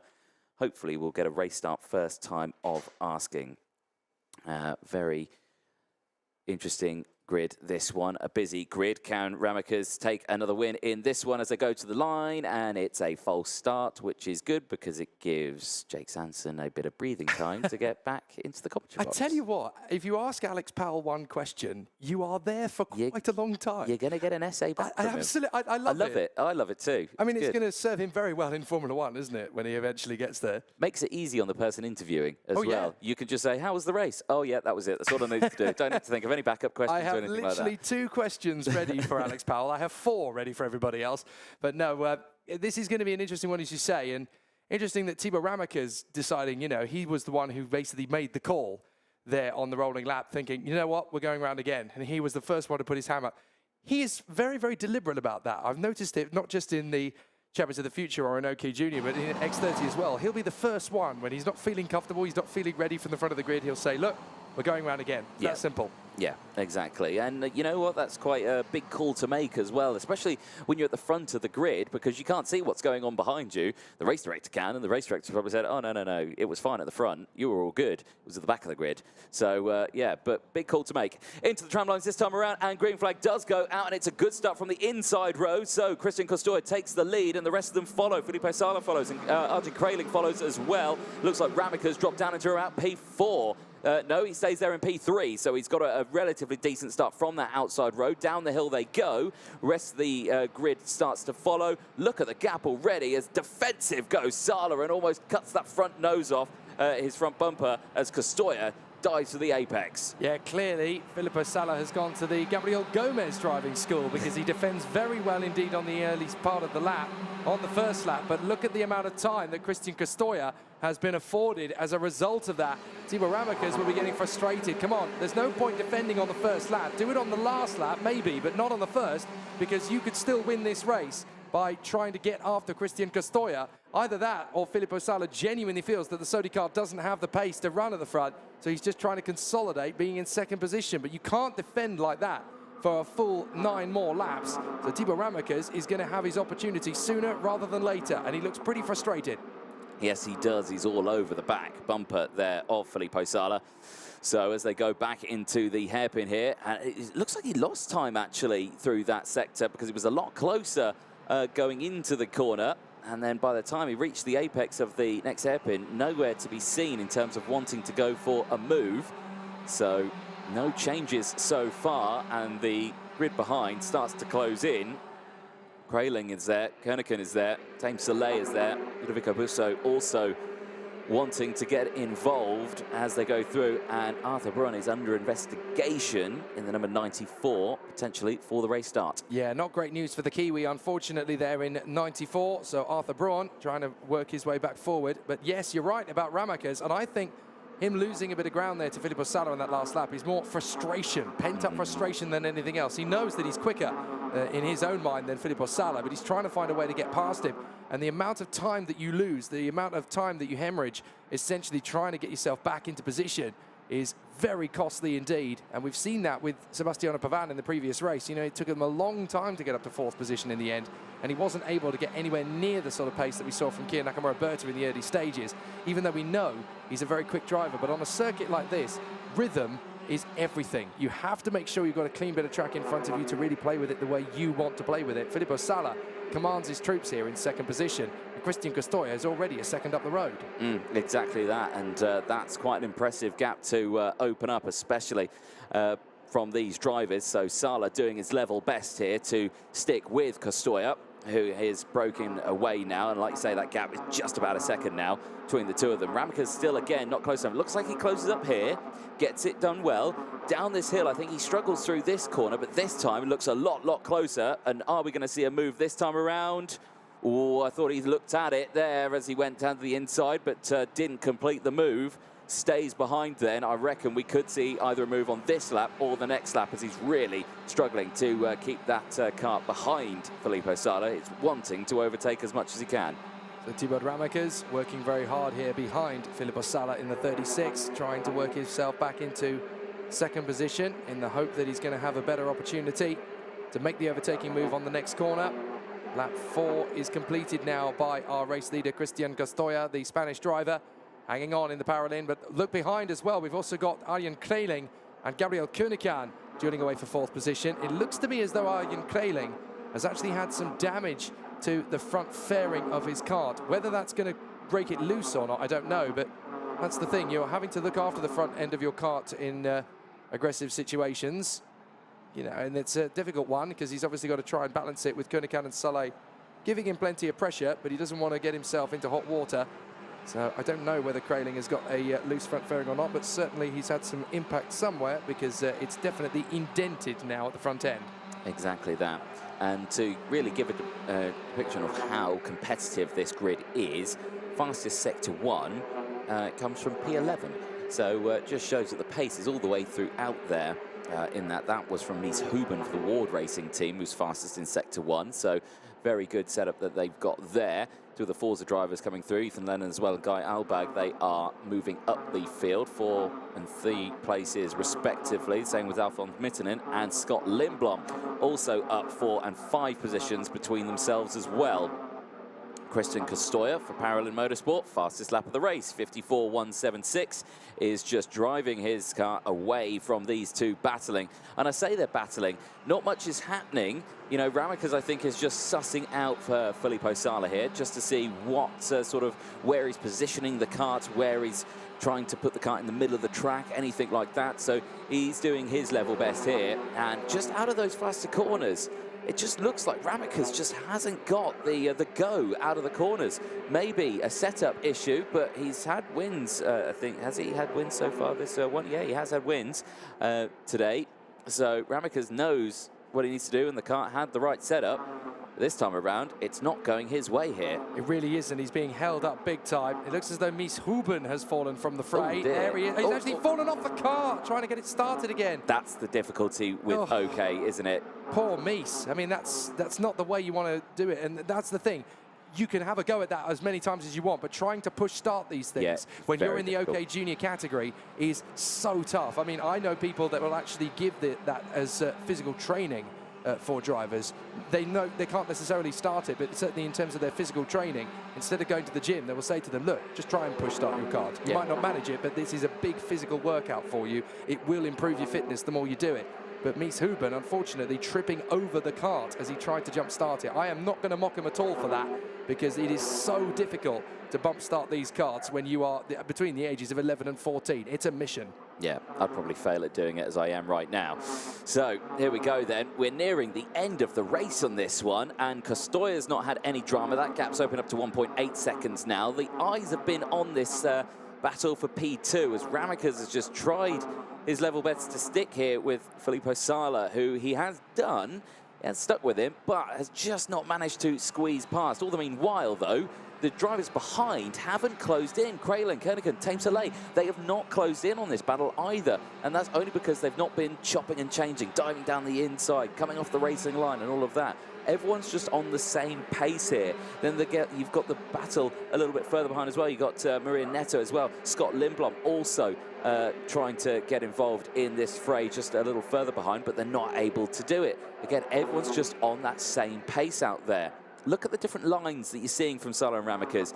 Sala a little bit tighter going into the corner. Ramaker's taking the slightly wider line into it, but I reckon that suffers his exit going up the hill a little bit. But I tell you who's really loving all of this at the moment, Christian Castoya. He bangs in another fastest lap of 54.1, and based on what he's done over the course of the weekend so far, he's probably sat in that kart thinking, where are they? Surely they should be all over me by now. Really? Am I in the lead still? Is nobody catching me? And that's the reason why. Because Filippo Sala in the Sodi kart is unable to close up on Christian Castoya, but he clearly knew, you know, I'm not going to have the sort of pace to run with him, so second position is the best I can do in this race. So he's systematically been incredibly calculated as to how much he pushes, how much he holds Thibaut Ramekers at bay, and how much he actually looks after the Sodi car. He's been on the racing line for the entirety of, and Thibaut Ramekers has only had a couple of real attempts, but Christian Castoya into the final lap. This is going to be an absolutely overjoyous moment for the Spaniard. It really will be, and I'm just trying to think, will Ramekers go for the move on this final lap? I mean, it would make sense if he does, and the prime opportunity to do it will be at this hairpin here, but he doesn't do it this time. He stays behind. Christian Castoya here, no dramas whatsoever, is going to be delighted with the race win. He's just going to drive it to the end. I mean, again, when you get a race like that, calm, collected, no dramas in the world, you know, what do you have to worry about? It's still heating up, though, for P2, and it's still heating up, actually, for P4 as well. But this is a big scalp for Thibaut Ramekers. He's only going to end up with 179 points at the end of this one. Lewis Werrell will be the interim leader. Christian Castoya will launch forward to 173. The checkered flag comes out for the Paralympic youngster from Spain. Christian Castoya grabs the win in front of Filippo Sala and Thibaut Ramekers. Then Koenig, Kreiling and Dame Soleil. But that says a lot more about the composure of Christian Castoya and Filippo Sala than it does about the frustration of Thibaut Ramekers. It really does. So the checker flag goes out, and Christian Castoya will take the race win. After 10 laps of racing, the Paralympic motorsport driver brings his car back to Parc Ferme from Filippo Sala, who did a great job just holding off Thibaut Ramekers, who thought, I think, against the moves just at the end of that race. Gabriel Koenig will take P4 from Arjen Kreiling from Tame Soleil after gaining 3 positions to finish in P6 from Maria Neto, finishing in P7. Scott Lindblom takes 8th place after gaining 7 positions in that race. He goes just ahead of Ludovico Busso, who finishes just in the top 10 in P9. Ethan Lennon will round out the top 10, taking 7 positions in total. Guy Albag then finishes in P11. Pretty much a race on his own in that one, dropped back from his teammate, but still gained 5 places. Edson Zhou just behind, who finishes in P12. We had a long train of karts just behind. Lucas Obrutnik, Alphonse Mittinen, Arthur Broughton, Sebastian Lettermarki, finishing in the top 16 positions. Kinmark then would finish in P17 after gaining 5 places from Roman Kamiab. Luis Francis and Davide Bottaro rounding out the top 20 for the Tony Kart Racing team.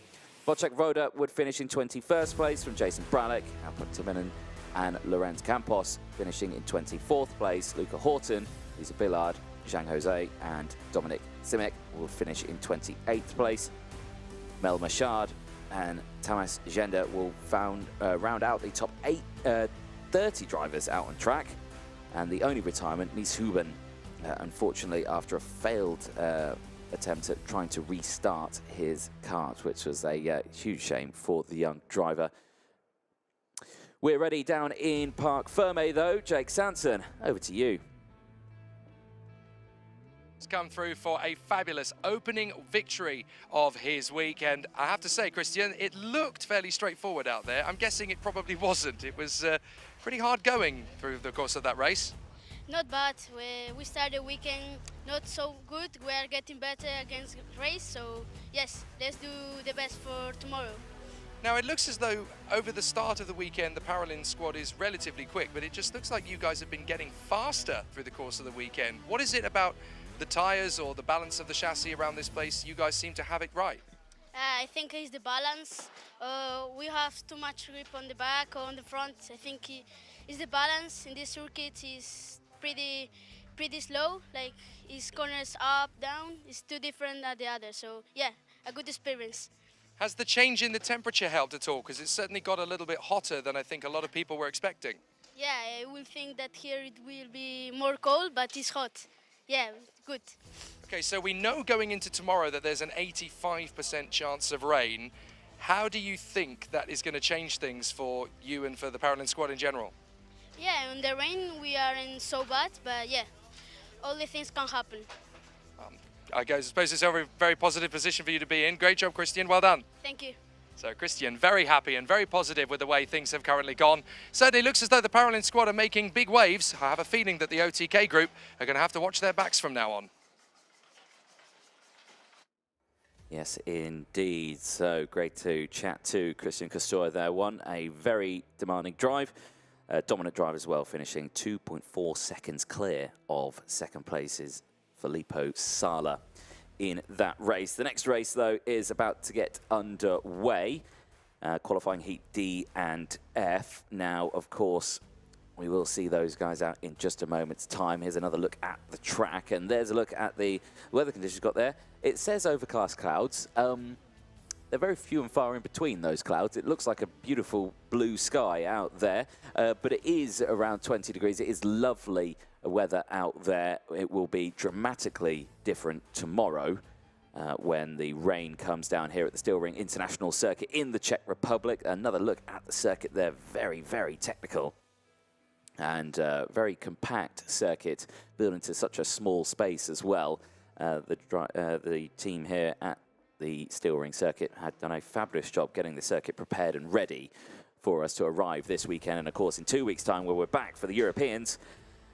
Now, for this one, this is going to be an interesting one. Unfortunately, we don't have David Volta. The kart, as you can see, missing from the front of that one. Personal reasons, he is not continuing for the rest of the weekend, but he's hopefully back in 2 weeks' time, racing again with us. Nathan Tighe, though, however, has got a clear run then at the start of this grid, starting on the front row in P2. He'll have Vinevsky, who will try and get the jump on him, I suspect, but Vinevsky's going to have trouble here because he's got to keep that gap clear, hasn't he? He can't push himself side by side with Nathan Tighe. He has to leave that kart's width back. Well, that won't benefit that dive down the inside, will it, though, keeping that gap there? No, indeed. It is going to be a bit of a tricky one, but fascinated to hear about that weather report that you just gave us there. Overcast clouds. Well, that's what it said on there, and I said, no, that's a bit wrong. Overcast clouds. What fairy tales have you been falling asleep to? It's absolutely glorious out there at the moment. Don't look at me. I'm agreeing with you. It's blue sky out there. Talk to the weatherman. He got it wrong on the graphic. Okay, I'll page Michael Fish. He's got it wrong again. Honestly, well, only the English are really going to understand that one. Anyway, so qualifying heat D versus F then, as we gear ourselves up ready for the next encounter out on the circuit. And this, of course, is the last race, I believe, before we have our... Oh, no, sorry, we do have 2 races after this one before our pause in proceedings, because we have the A versus C groups across both junior and senior next up, as the driver's gearing up ready for another showcase. But yes, very unfortunate that we don't have David Walter continuing for the rest of the weekend. Personal reasons is the official statement on David Walter's Instagram, but he is very happy and very positive because this was obviously planned, and for whatever logistical reasons, it could well be exam season, you've got to remember, because obviously we're in the first week of May, and a lot of these youngsters are not only racing, but also dealing in their education at the same time, so they can't put off tomorrow what they could do today, and obviously with things like exams, that's actually quite critical for their education, so they have to make sure of that. Something that, of course, the Minerva Virtual Academy able to help out with a lot, and they've been here in the paddock for very nearly a year now, assisting all of the youngsters, some of those of whom who are obviously having a very busy race program, such as Freddie Slater, who we saw in the European Championships for Gearbox a few weeks ago, battling away for the victory in Zuera, and he is one of the Minerva youngsters. So great to have their support. And unfortunately, the pole position is empty, as David Walter will not be taking his position in pole, but he's still very happy because he knows that in 2 weeks' time, he's got a kart that is very fast and very competitive. So Nathan Tighe will be alone on the front row of the grid. Gustav Wisniewski and René Lammers on the second, then Teresa Babičková and Jules Caranta on the third. From Emanuele Olivieri and Maciej Gladiš, Matias Mogato and Vaclav Prochaska from Narchetunion and Karolina Vančíková. Then Jens Trua and Andrea Dupe from Liverway St. Budler and Alexander Bogunovic, Ronnie Stefani and Wojciech Waruszka. Then Zoe Florescu and Xavier Avramides.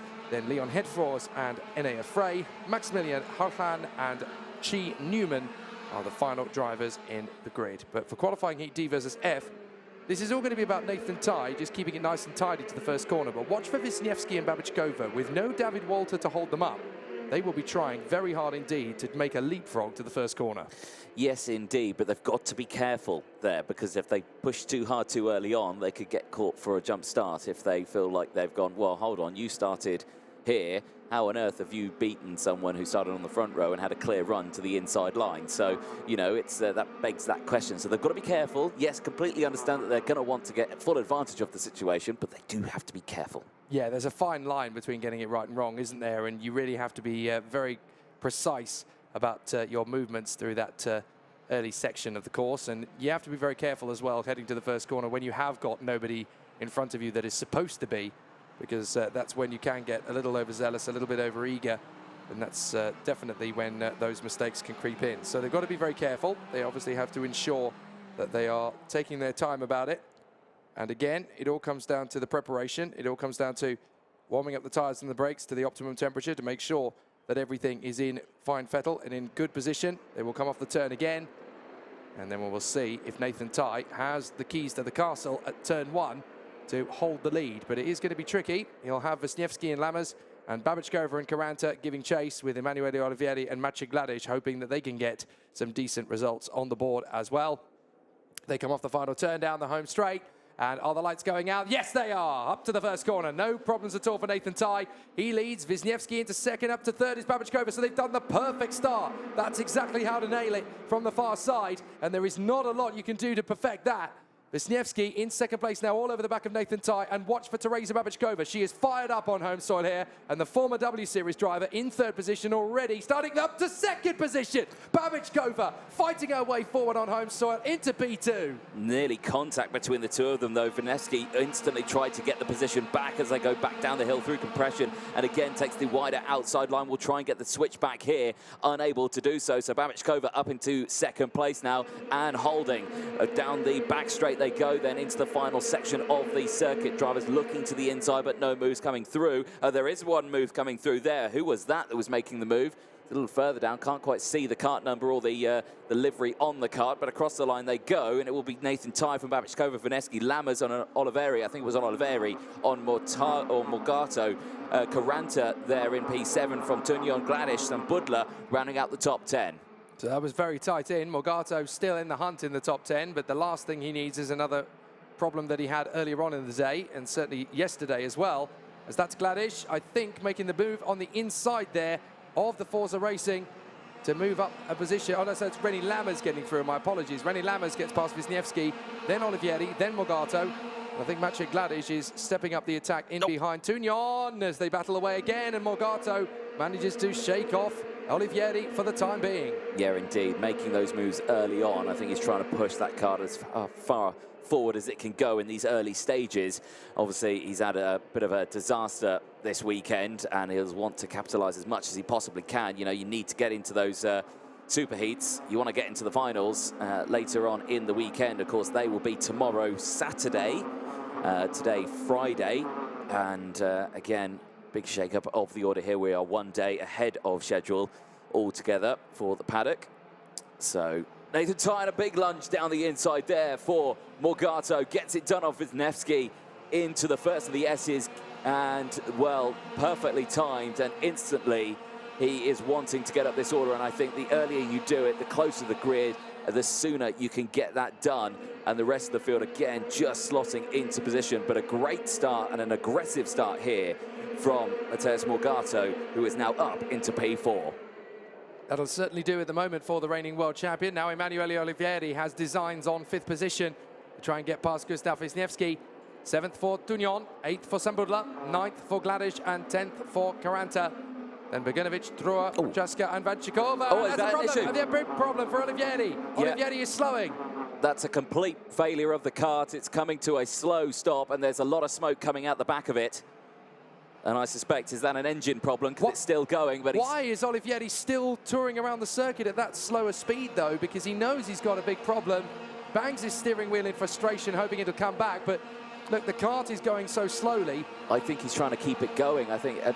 Well, this is the thing. Everybody else has been held up as a result of this, so he could have caused a very nasty incident. But Emanuele Olivieri, very frustrated, out of the race when he was battling in the top 5. Yeah, and he's out of the kart now, and yeah, that kart looked like the engine was still running, but it was just slowly conking out, and unfortunately, he tried his best to keep it going, but as soon as he got to the first hill, there was just no way he was making it up it. Yeah, very disappointing. I can see the frustration of trying to keep going again, but when you're going through the tight and twisty section and you've got quite a few carts at full chat coming at you, that could have caused way more problems than it solved. Here's the move for second place. René Lammers dives through on the inside of Teresa Babachkova, and that puts Lammers into second position. Now, Teresa Babachkova's got to be careful here now as well, because Morgato's still there behind, currently with the fastest lap of the race as well. Look at that, the driver all over the back there, here as they go through. So it is Teps versus Parolin versus Birrell, i.e. it's Tony Kart versus the other two, as they make their way down the hill, and bit of a sandwich getting formed here as René Lammers now is on the charge to try and close that 1.4 second gap to Nathan Tye, and there is plenty of time left in this race to get that done. Babachkova just checks over the shoulder just to see what's happening, and well, it's Morgato who's there in the Birrell who wants to get it done. And look at the speed that they carry through that section there. It's such a majestic sight to see them carry all that speed up and round that very flowing section of track into the hairpin. Are we going to see a dive down the inside here? Yes, we are, down the inside, and Morgato gets it done. Babachkova unable to retaliate. Looked like she was going to go back down the inside into the second hairpin there. Failed to get it done and will have to concede the position and drops down now into P4. Hopefully at this point now can latch onto the back of Morgato and now get pulled along and hopefully catch back up to Lammers. Now the question is, both Lammers and Morgato are on the charge here towards Nathan Tye. Who's the quicker out of the two of them? Yeah, it is going to be tricky to tell, isn't it? Nathan Tye, though, holding on up front, looking very strong in the Sodi kart. 1.4 seconds remains the gap as René Lammers bangs in the fastest second sector of anybody in the race. Morgato third, Babachkova in fourth. Then Wisniewski, Tunion, Sambudla, Bogdanovic, Karanta and Prochaska, who has now moved up into 10th position in front of the frustrated Maciej Gladish. Whatever it is about the Ricky Flynn Motorsport outfit in the senior category, they always seem to struggle a little bit more than they do in OK Junior. And certainly for Maciej Gladish, not quite the race that he would have liked to have had at the moment. They're in 12th position ahead, Jens Truer, Ronnie Stefani, and then Chi Newman, who's up to 14th place. A good comeback ride from Chi Newman. I was about to say, yeah, 10 positions he's got at the moment, making his way through the field for the Brion Racing team. Like we say, 2 retirements in this one. Actually, we've got a non-starter, obviously, David Walter, and the 1 retirement from Emanuele Oliveri, fortunately, with that breakdown. And there is a replay of that. And, yeah, as you can see, highly disappointed for him. And, yeah, not a nice thing because, you know, it's a long weekend. You come a long way, and for it to just conk out like that, it's never a nice feeling. Well, it's one thing to try and attempt to move and try and go for an overtake, and it goes wrong and you have an accident. But because as a racing driver, you're trying your best, you're giving it a go, and sometimes it works, sometimes it doesn't. But when the kart lets go on you, when it's a mechanical failure, you know it's completely out of your control, and it just feels, you know, so unjust. It feels like there's absolutely no support for you in that moment because the kart is there, it's died on its own, you can't do anything about it, you just have to sit there for the remainder of the race, or stand there, I should say, in this case, for the remainder of the race on the marshal post and just hope that the race ends quicker than your patience does. Indeed. There's your race leader, Nathan Tye, who comes out of the final corner to start now lap number 8, and the gap between them is 1.4 seconds still. So Lammers is not able to close the gap. Morgato, though, on that last lap, has, I think, closed in. The gap's about 0.6 of a second between themselves for second and third place. Keeping an eye further back, as we've still got big movers. Liverway Sambudla is up 9 positions. He's currently in the top 10 in P6. Alexander Bogdanovic also 9 positions gained. He's up to P7. So big movers all the way throughout this field. Keep an eye on them, as well as Javier Mendez as well. He's up into P13, and a Frey up into P14, 8 positions gained. Both him and Druska just got past Chi Newman, so he's gone back down into P16, but still he's gained 8 places. Here is a replay. This is Chi Newman, I think, dueling away side by side with one of the Tony karts from, I think, Gamoto. It's Hagerman. It's Wojciech Baruszka, isn't it? Yeah, yeah. Baruszka there, one of the local drivers here at the circuit. And, yeah, caught in that mid-pack sort of area. And definitely not a nice place you want to be, is on the outside row there going through that first hairpin, because those barriers get awful close, don't they, very quickly. Nathan Tye, though, still your race leader, 52.792. Fastest lap of the race is increasing that lead now. It's 1.5 seconds. It's only a fraction, but René Lammers is not able to close in. And I don't think Morgato's able to latch onto the back of Lammers either. I think they're just at a bit of a stalemate here. Yeah, it's been an interesting one, but Nathan Tighe certainly acquitting himself very well in this race, looking for win number 2 out of 4 attempts. So it's definitely looking very strong indeed for Nathan Tighe at this phase of the race. In fact, I think he may actually have, well, if he's in the D group, he's going to have 2 races to go. No, he's in the F group, isn't he? So he'll have, no, he will have 1 race to go at the end of this one. I do apologise. That's how quickly the event has gone. You never really know if they got 1 or 2 races left, but Nathan Tighe certainly getting himself into a strong position here, and he'll only be 14 points behind Kiya Nakamura-Berta, who will have scored 194 out of a potential 200. It's a very strong race indeed for the Japanese driver. Not a bad one though for Nathan Tighe. 180 is pretty good. He's only dropped 20 points over the course of the first 4 races, so that's the equivalent of only losing 5 points per race. Indeed. Here is a replay of Morgado getting the move done on Teresa Babičková earlier on in the race. It looked like Teresa was going to go for the jump back there into the second hairpin, but unfortunately could not get that cut down the inside. It's also about how much time you're going to lose by making that maneuver as well, because if you start banging wheels with the driver you're sort of slidely storming past, then you end up having all sorts of potential difficulties. Now we're watching Tunion, Bogunovic and Sambudla, 5th, 6th, 7th, the 2 DPKs and the Kart Republic factory driver. So they're all on the same chassis, they're all on the same equipment essentially, but it comes down to driver skill, how it's been set up going into the race. But this again just gives you an indication of how, you know, the sort of the draw of those first couple of laps, and then it all sort of evens out and spreads away. And so it's very critical to try and stay in that contention as much as physically possible, because otherwise, you know, you've got so many drivers out there who want to try and take the position away from you, as Tunion and Bogunovic having a little bit of an extreme squabble. Yeah, I'd say 2 very different racing lines there. I don't know if that was Tunion going defensive.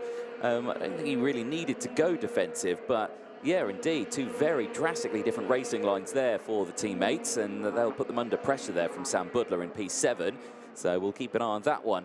All the meanwhile, though, Nathan Tighe here goes on to the final lap, but the gap has come down a little bit between himself and René Lammers. It's still nothing to worry about between the 2 of them, as René Lammers did set the fastest lap on that last lap, 52.780. It's now 1.2 seconds is the gap, but Nathan Tighe here, I think, is on cruise control to the checkered flag as he makes his way down compression and back up the hill they go. And again, just a nice, gentle drive again, no dramas. Had the benefit, of course, of David Ralston not being on that inside row, was able to get away well at the start. It all definitely helped for Nathan Tighe, but he still had to maximise it and go out there and grab the results. So a fabulous performance from Nathan Tighe. Seals his 2nd race win of the week.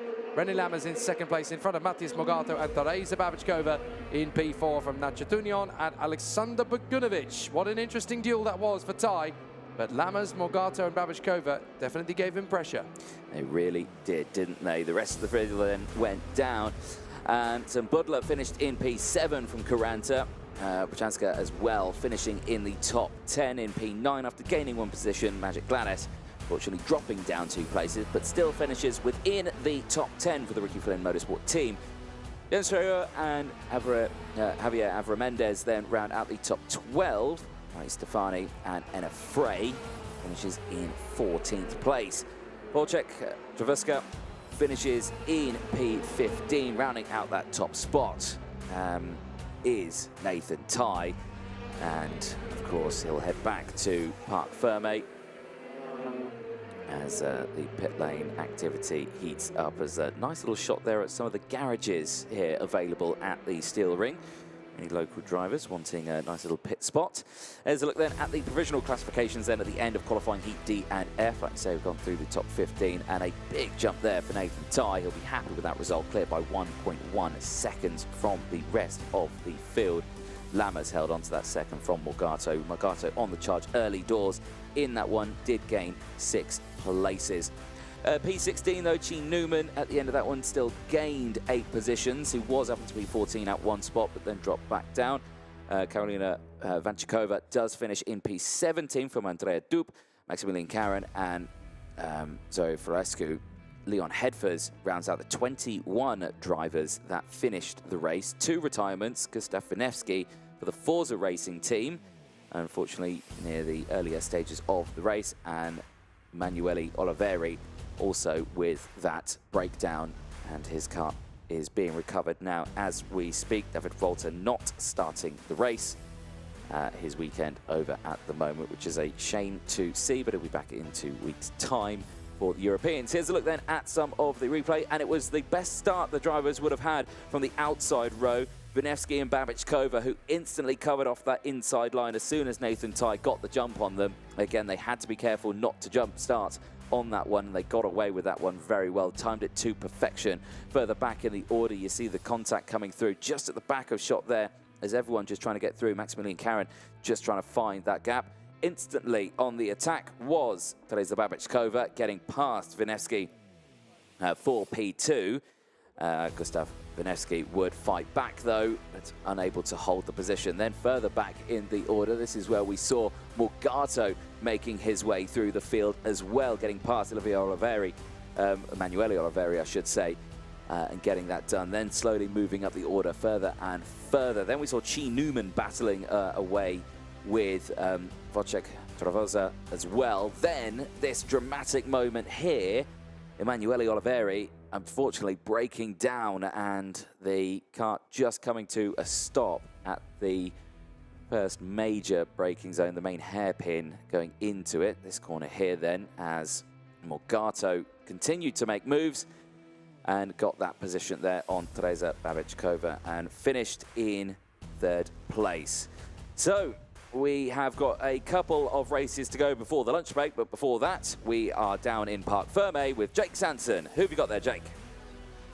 I've got Nathan Ty. You can tell he watches all of our stuff back, as he's just pointed out to me that this is his first OK win on camera. You've had some very good performances at the start of weekends in qualifying heats, but it's nice to get one on the second day of competition. How did you find that one? Yeah, it was good. Like I said, first one on camera, very happy about that. So I'm definitely watching that over and over tonight. But yeah, it's been a good race. Take the lead at the start, and was just consistent throughout the whole race. So yeah, team have done an amazing job. Everyone at GFR as well. So overall, it's been a solid week for us so far. Hopefully we can keep it going like this, and yeah, let's see what happens when we're going forward. Obviously, last year was about working on the development of the Sodi kart that had been made in 2021 and then starting to go for some victories. And you obviously came through to win this title in the junior category. Stepping up to senior, is there more development work to do? Or is this just the continuation of that sort of evolution from 22? Yeah, definitely a challenge moving up to the senior, not only for the team, but also myself. The team have never really had an official driver in senior before, so there's that side of development we need to work on. The team have come in with a very strong mindset, and same as the same plan as junior, to come here and win. But overall, I think we're taking strong steps forward. So yeah, let's keep it going like this.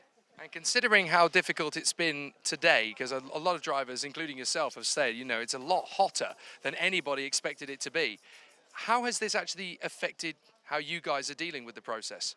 Yeah, the plan to start all week. It was meant to be raining all week, so definitely a change in mindset. But as it started to heat up, we trying to change the setup, work with things, and just developing every race. Like even in this one, still trying things.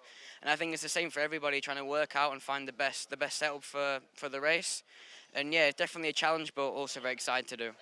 Fantastic. Well, it's good to get a word with you, Nathan. Good job, and hopefully there's a lot more wins on camera to come. Yeah, thank you. Great stuff. Nathan Ty from the Sodi Kart Factory team. I'm about to get run over by another kart for Emanuele Oliveri, having his difficulties out on the course. That's fine. You just zip by. No worries. It's going to be an interesting one for Nathan Ty to try and keep that sort of pace up. But as we head into the final heat of this rotation, it's definitely getting hotter down here, trackside. Cheers, Jake. A prime example of standing in the wrong place at the wrong time there.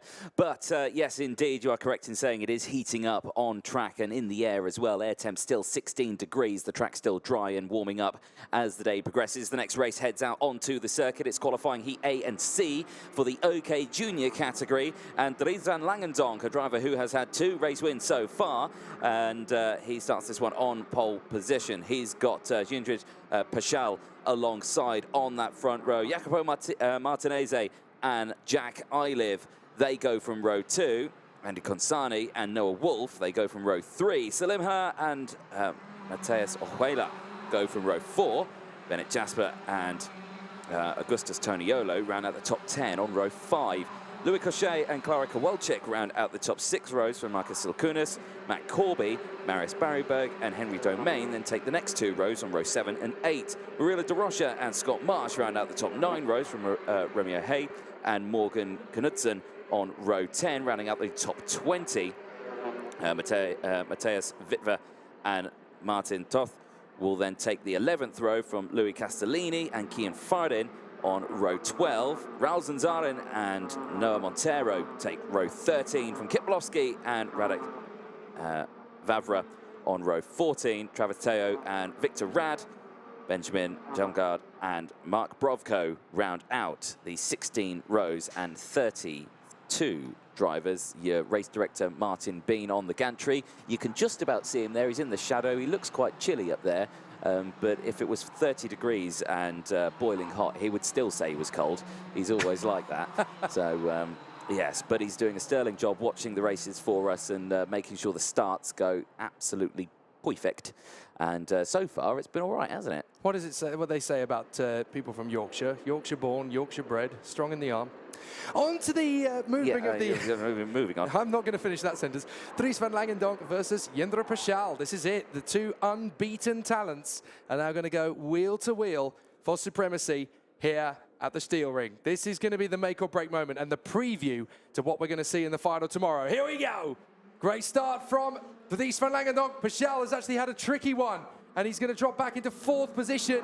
But watch him as he tries to fight his way back. He'll have the circuit knowledge, but will Dries van Langendonk have the pace? That's going to be the interesting factor here, as Jack Iliff has worked his way into 3rd position, tucked up behind Jacopo Martinese, who's had a good start in 2nd position. So it's van Langendonk, Martinese, and already a big slide for position, as on to the position comes the 89. That is Jack Iliff holding on the challenge from the drivers further back. Yes, indeed, but gets a slow exit out of the 2nd hairpin there, and now has got a train starting to fall behind, starting with Noah Wolf, who'll want to get past pretty sharpish. Change for 2nd places down the inside there.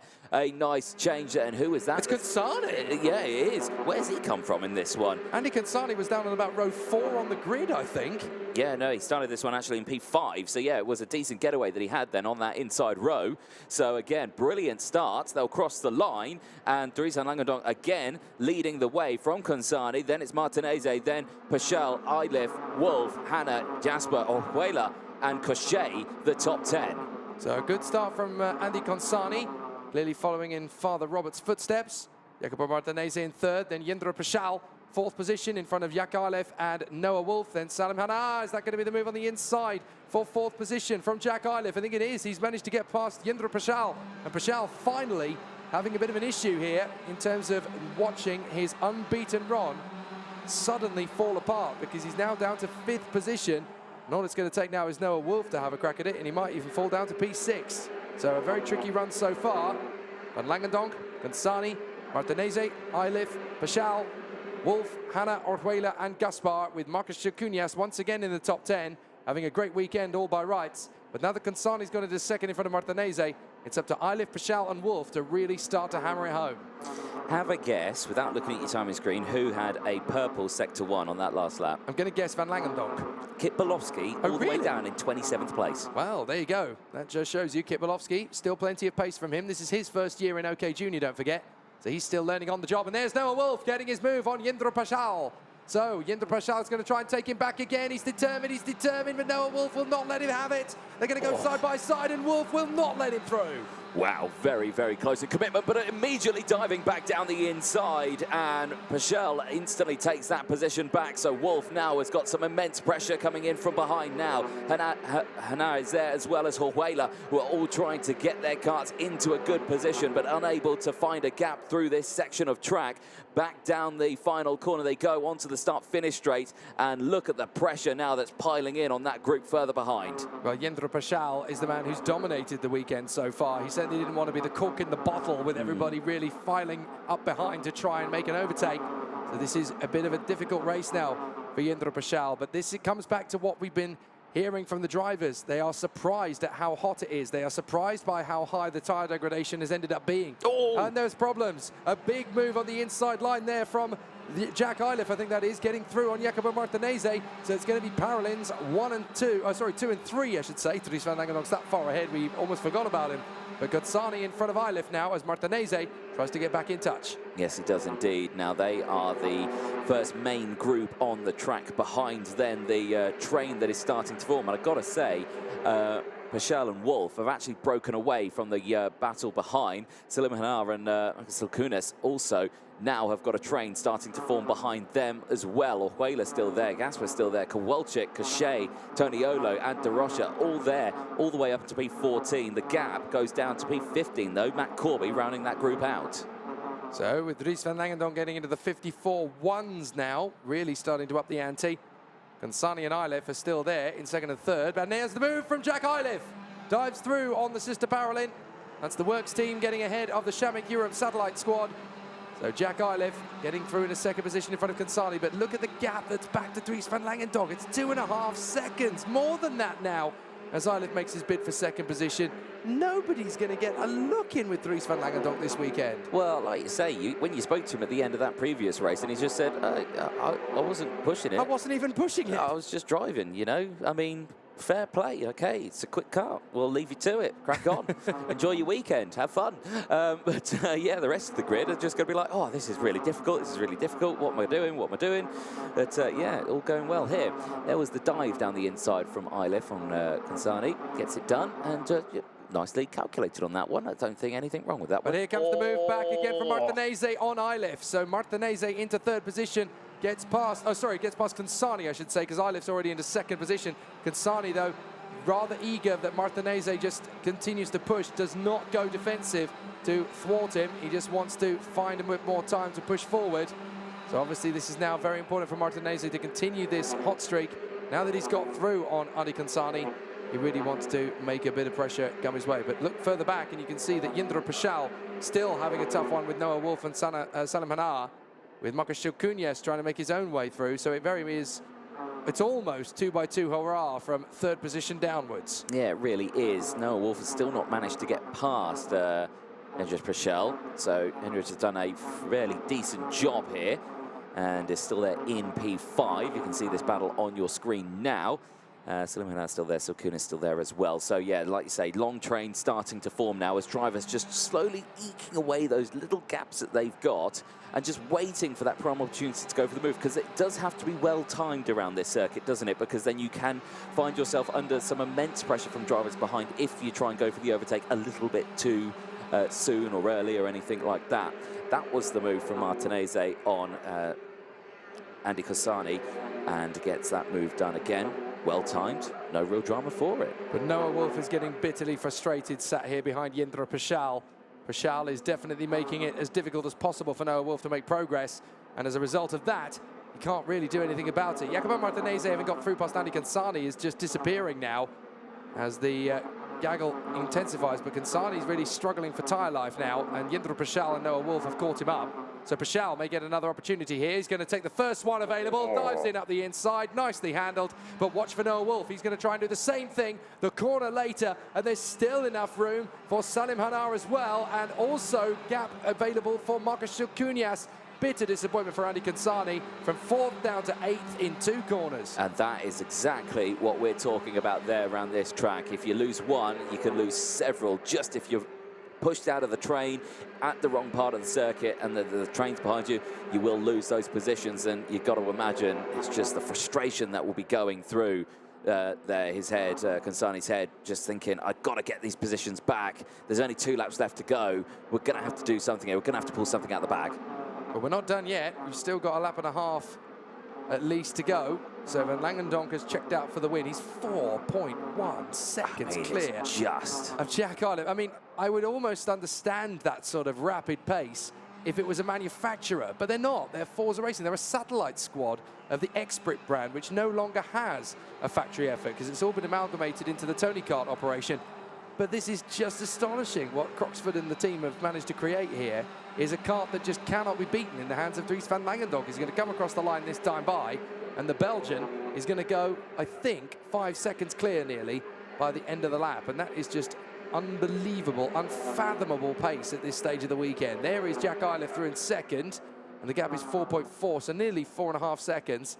And then Martinez, Paschal, Wolf, Hanar, Silkunas, Orjuela, Kansani, and Klara Kowalczyk doing a great job in the top 10. More big moves further back as well. Cian Farden's up into P15. Scott Marsh has followed as well up 2 positions. They've both gotten past, or actually 3 of them. Martin Toth has got through as well.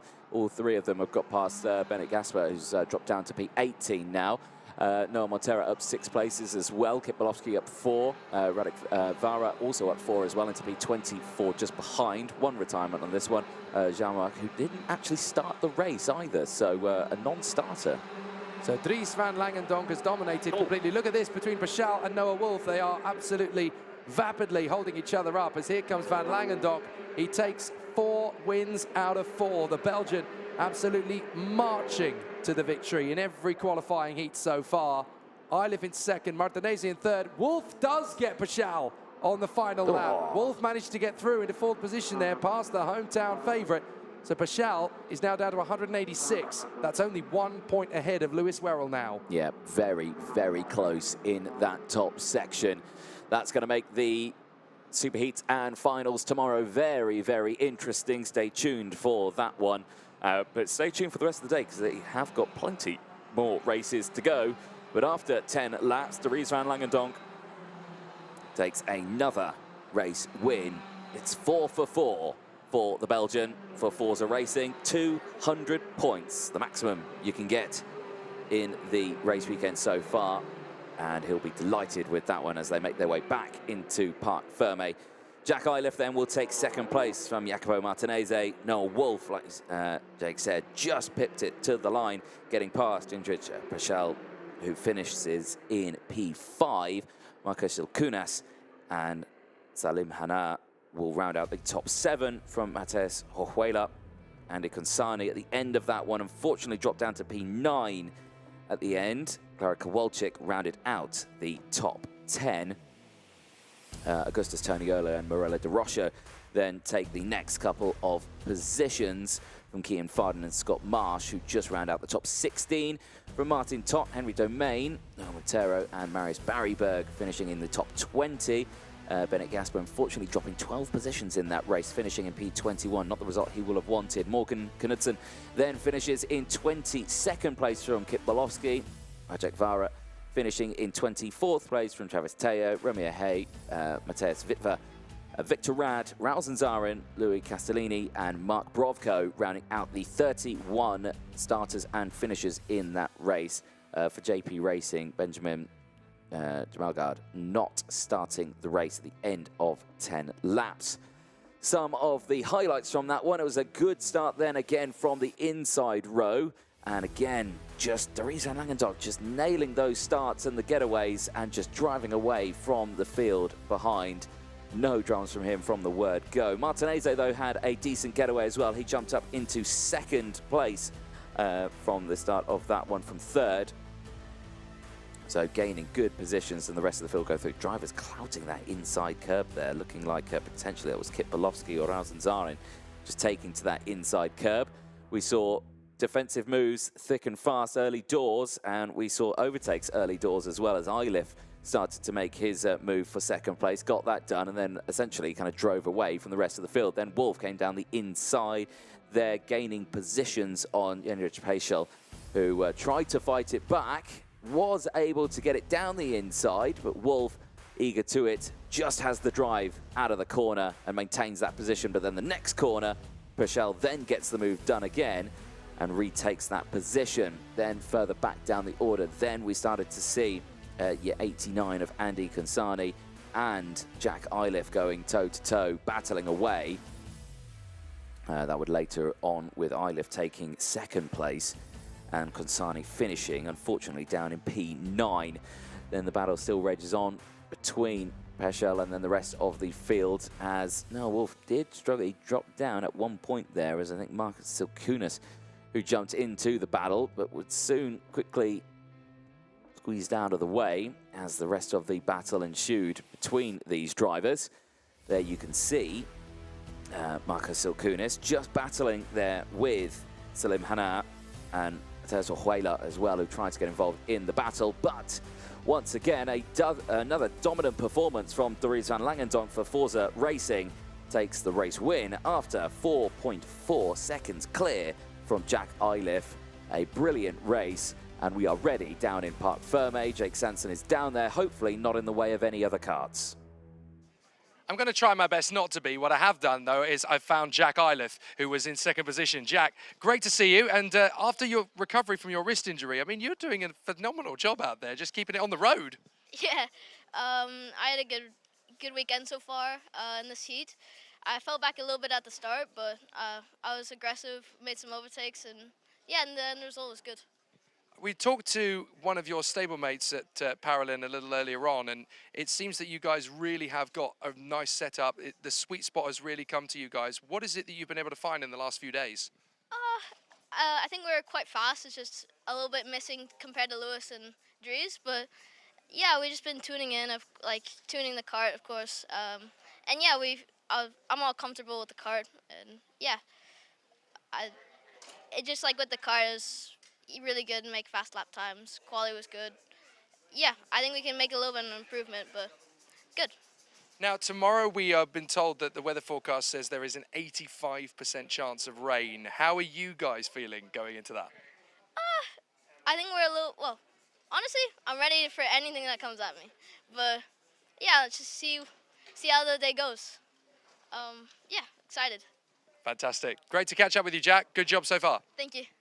There you go. Jack Iliff from the United States of America doing just as good a job as his teammate Christian Costoya in the Paralin Motorsport squad. There is one race to go before our morning rotation finishes up, and that is from the OK Senior category. Thank you, Jake. Yes, indeed. The next race about to head on to the circuit is the final race before the lunch break, qualifying Heat A and C for the OK category. And as you can see there, a beautiful view of the first half of the circuit there. The sun shining, the blue sky is out, and the grid ready to get itself going for the next race. And this is, again, going to be a nice, interesting one. Gabriel Gomez, again, starting this one on pole position with Jakub Kamenek alongside. So the local driver versus the Brazilian, both of which who are very familiar with this circuit. Who is going to get the better start off the line on this race? That's going to be the crucial one. Stolcimanis and Guillaume Bouzard as well, also on that second row. Nice and Alvar Simasvara, all names that we've been speaking about a lot this weekend who have really shone on this technical and demanding circuit. And I'm sure the well-needed lunch break for all the track staff and all the officials here is very much looking forward to it after this one. And then we go into the final 6 race heats of the day. Juniors qualifying heat 13 after the lunch break will be taken to the track at 4:05. There you can see the local time here, just pushing 3 o'clock. This next race is due to start at 2:55. There is a look at the end of today. We are just about to start with the A and C at the top of that one. Junior qualifying heat D and E, then the seniors for Group D and E, then A and F for both junior and senior. And we will be rounding out the day, our last race starting at 5:45 later on today with the OK categories with Group B and C after that one. 50 seconds left to go then until the next race. Plenty of action to go. Stay with us throughout the live timing. You can head to championskarting.com to check out the live timing. You can also head to ukart.io to check out all the statistics and the live timing and graphics and everything like that. It's all very jolly good. I do like that website to keep an eye on it. There, though, there's the grid. And as you can imagine, I think tension's very high down there as the temperature is starting to rise a little bit out on circuit, so keep a very close eye on all the drivers. Tarvin Ichkul and Martin Molnar as well on this grid. They're starting from 4th row, so keep an eye on them. Francisco Macedo and Mateo Kolnagi, again, the top 10, all drivers potentially in with a shot here. It's a very talented young grid, this one. And yet again, proof of just how far up in terms of development the CRG brand in general is climbing. Macedo and Kolnagi being in the top 10 is very positive. So, Gabriel Gomez and Jakub Kamenek on the front row of the grid from Thomas Stolcimanis and Guillaume Bouzard. Then Lanage and Alvar Simasvara, Enzo Tarvanichkul and Martin Molnar, then Francisco Macedo and Mattia Kolnagi, Marek Skriven and Emili Koivisto, then Shimo Zhang and Jimmy Helias from Gazi Motlakar and Petra Babachkova, Maxon Verbruge and Joe Turney, then Ludwig Franzen and Ian Eichmans from Matilda Pats, Dante Vinci, Eloy Gonzalez, Jacob Raschke, and at the back of the grid, it is Alex Sawyer in the 25th position, the young man from Vietnam. Now, Gabriel Gomez and Jakub Kamenik to the front row of the starting grid. Could be very interesting from this moment on, because obviously the Brazilian in pole position wants to thwart the hometown hero to the first corner. But Jakub Kamenik has a lot more laps around this circuit than Gabriel Gomez does in general. But perhaps in the OK Senior category, it is still very much about, you know, who has the mentality to go into the first corner first and is not prepared to back down from the challenge in the first corner. And you do get to see occasionally from the start the two drivers that are not prepared to yield, and then it causes issues of various different degrees. Now, Jakub Kamenik, they've gone round.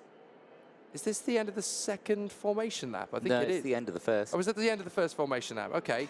So I thought for a moment there, we'd gone around twice already, as Jakub Kamenik was very much alone on his own at the front end of the field there. So I've not seen that for quite some time, actually. The guy who is starting second on the grid going so far in front of the guy in first position. Now, that is something that we've had problems with in the past. But there, Jakub Kamenik, as you see now, is getting himself into position, slots behind Gabriel Gomez. Just got to be careful about these little things, these little transgressions. They do come back to bite you if you're not prepared for them all. But again, it all comes back to safety reasons, making sure that they are not in various different runs of things as they continue to battle away for the front end of the grid. So the drivers just making their way round then down the compression section. And yeah, I think at this time, very, very slow at the moment, very cautious. Again, temperature has been a struggle to get it into the tyres early doors. Right now, with them going so slow, any temperature that they may have gained is probably dissipating rapidly right now. So that will make it interesting going into towards turn one. But I suspect they've probably been told at some point, be like, we're gridding up a little bit too quick. Just ease it back a little bit, please. Now, one of the things I do want to look out for in the afternoon session this evening is when are drivers going to put their fresh tyres on, because they only get one spare front and one spare rear tyre.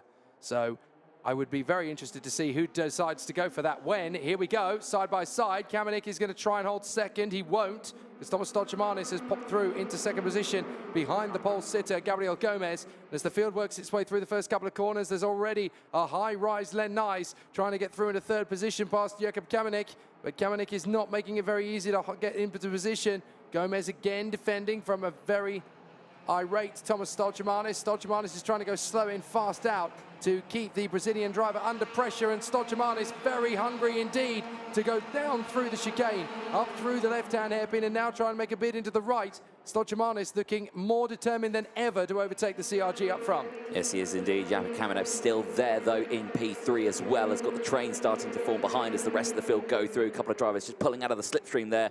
That isn't really a slipstream, to try and look down the inside. Across the line they will go. It will be Gomez from Stolchemanis, Kamenik, Nice, Tarvanichkal, Buzar, Macedo, Molnar, Silvesvara, and Scriven, who round out the top 10. Biggest mover so far in that first lap is Joe Turney. 3 positions. He's already up to P15. So once again, Joe Turney charging his way back into contention. But with Stolchemanis now in the lead on Gomez, this is a very different type of race from here on out, as drivers battle for position, trying to get their moves. But Stolchemanis heading the pack. Gomez in second place. This could be the first time we really get to see the CRG phenomenon crumble, as Gomez has managed to win every single one of his heats leading up to this point. But now he is going to come through in second position if it stays like this. That'll drop his tally to 194, the same points as Kian Nakamura-Berta. So the Japanese driver sat on the sidelines is going to be delighted with the fact that Stolchemanis has come through to overtake the Brazilian. Yes, indeed. Changes in the top sort of section. Ian Buzar's moved up into P5 now, and Enzo Tarvanichkal down into P6. Alvar Simazvara has gone up now into P8 after dropping and not having a good start to the race. Stolchemanis, though, leads the way, and at the moment... Oh, Gomez under investigation! Okay, now this could be for a jump start then at the beginning of this race. Oh, my word. And he's not the only one. He's not the only one. The 250 is under investigation as well. That is Mattia Colnaghi. But Gabriel Gomez is far more significant. because, of course, having won all 3 of his races prior to this and then down in second in this one, Gomez may be about to take a massive hammer blow in his chances.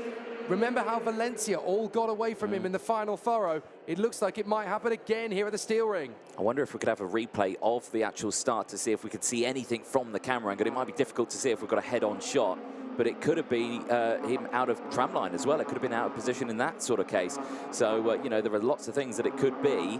We're obviously only guessing here of what it could be. As Stoltemanis sets the fastest lap of the race, 52.852, is increasing that lead. Here's a look at the start. Oh, look, he might have moved a fraction of a second too early. Yeah, because again, they have to wait till they're past the start-finish line until they can go out, or is it past the yellow line? It's when the lights go out. Right, okay. It's when the lights go out. So that might have been a fraction of a second too early. And if it is too early, then he is going to get a penalty, and that is going to be a monstrous mistake for Gabriel Gomez, battling for the win in the Champions of the Future. And Jakub Kamenik is under investigation. That's the other man on the front row of the grid.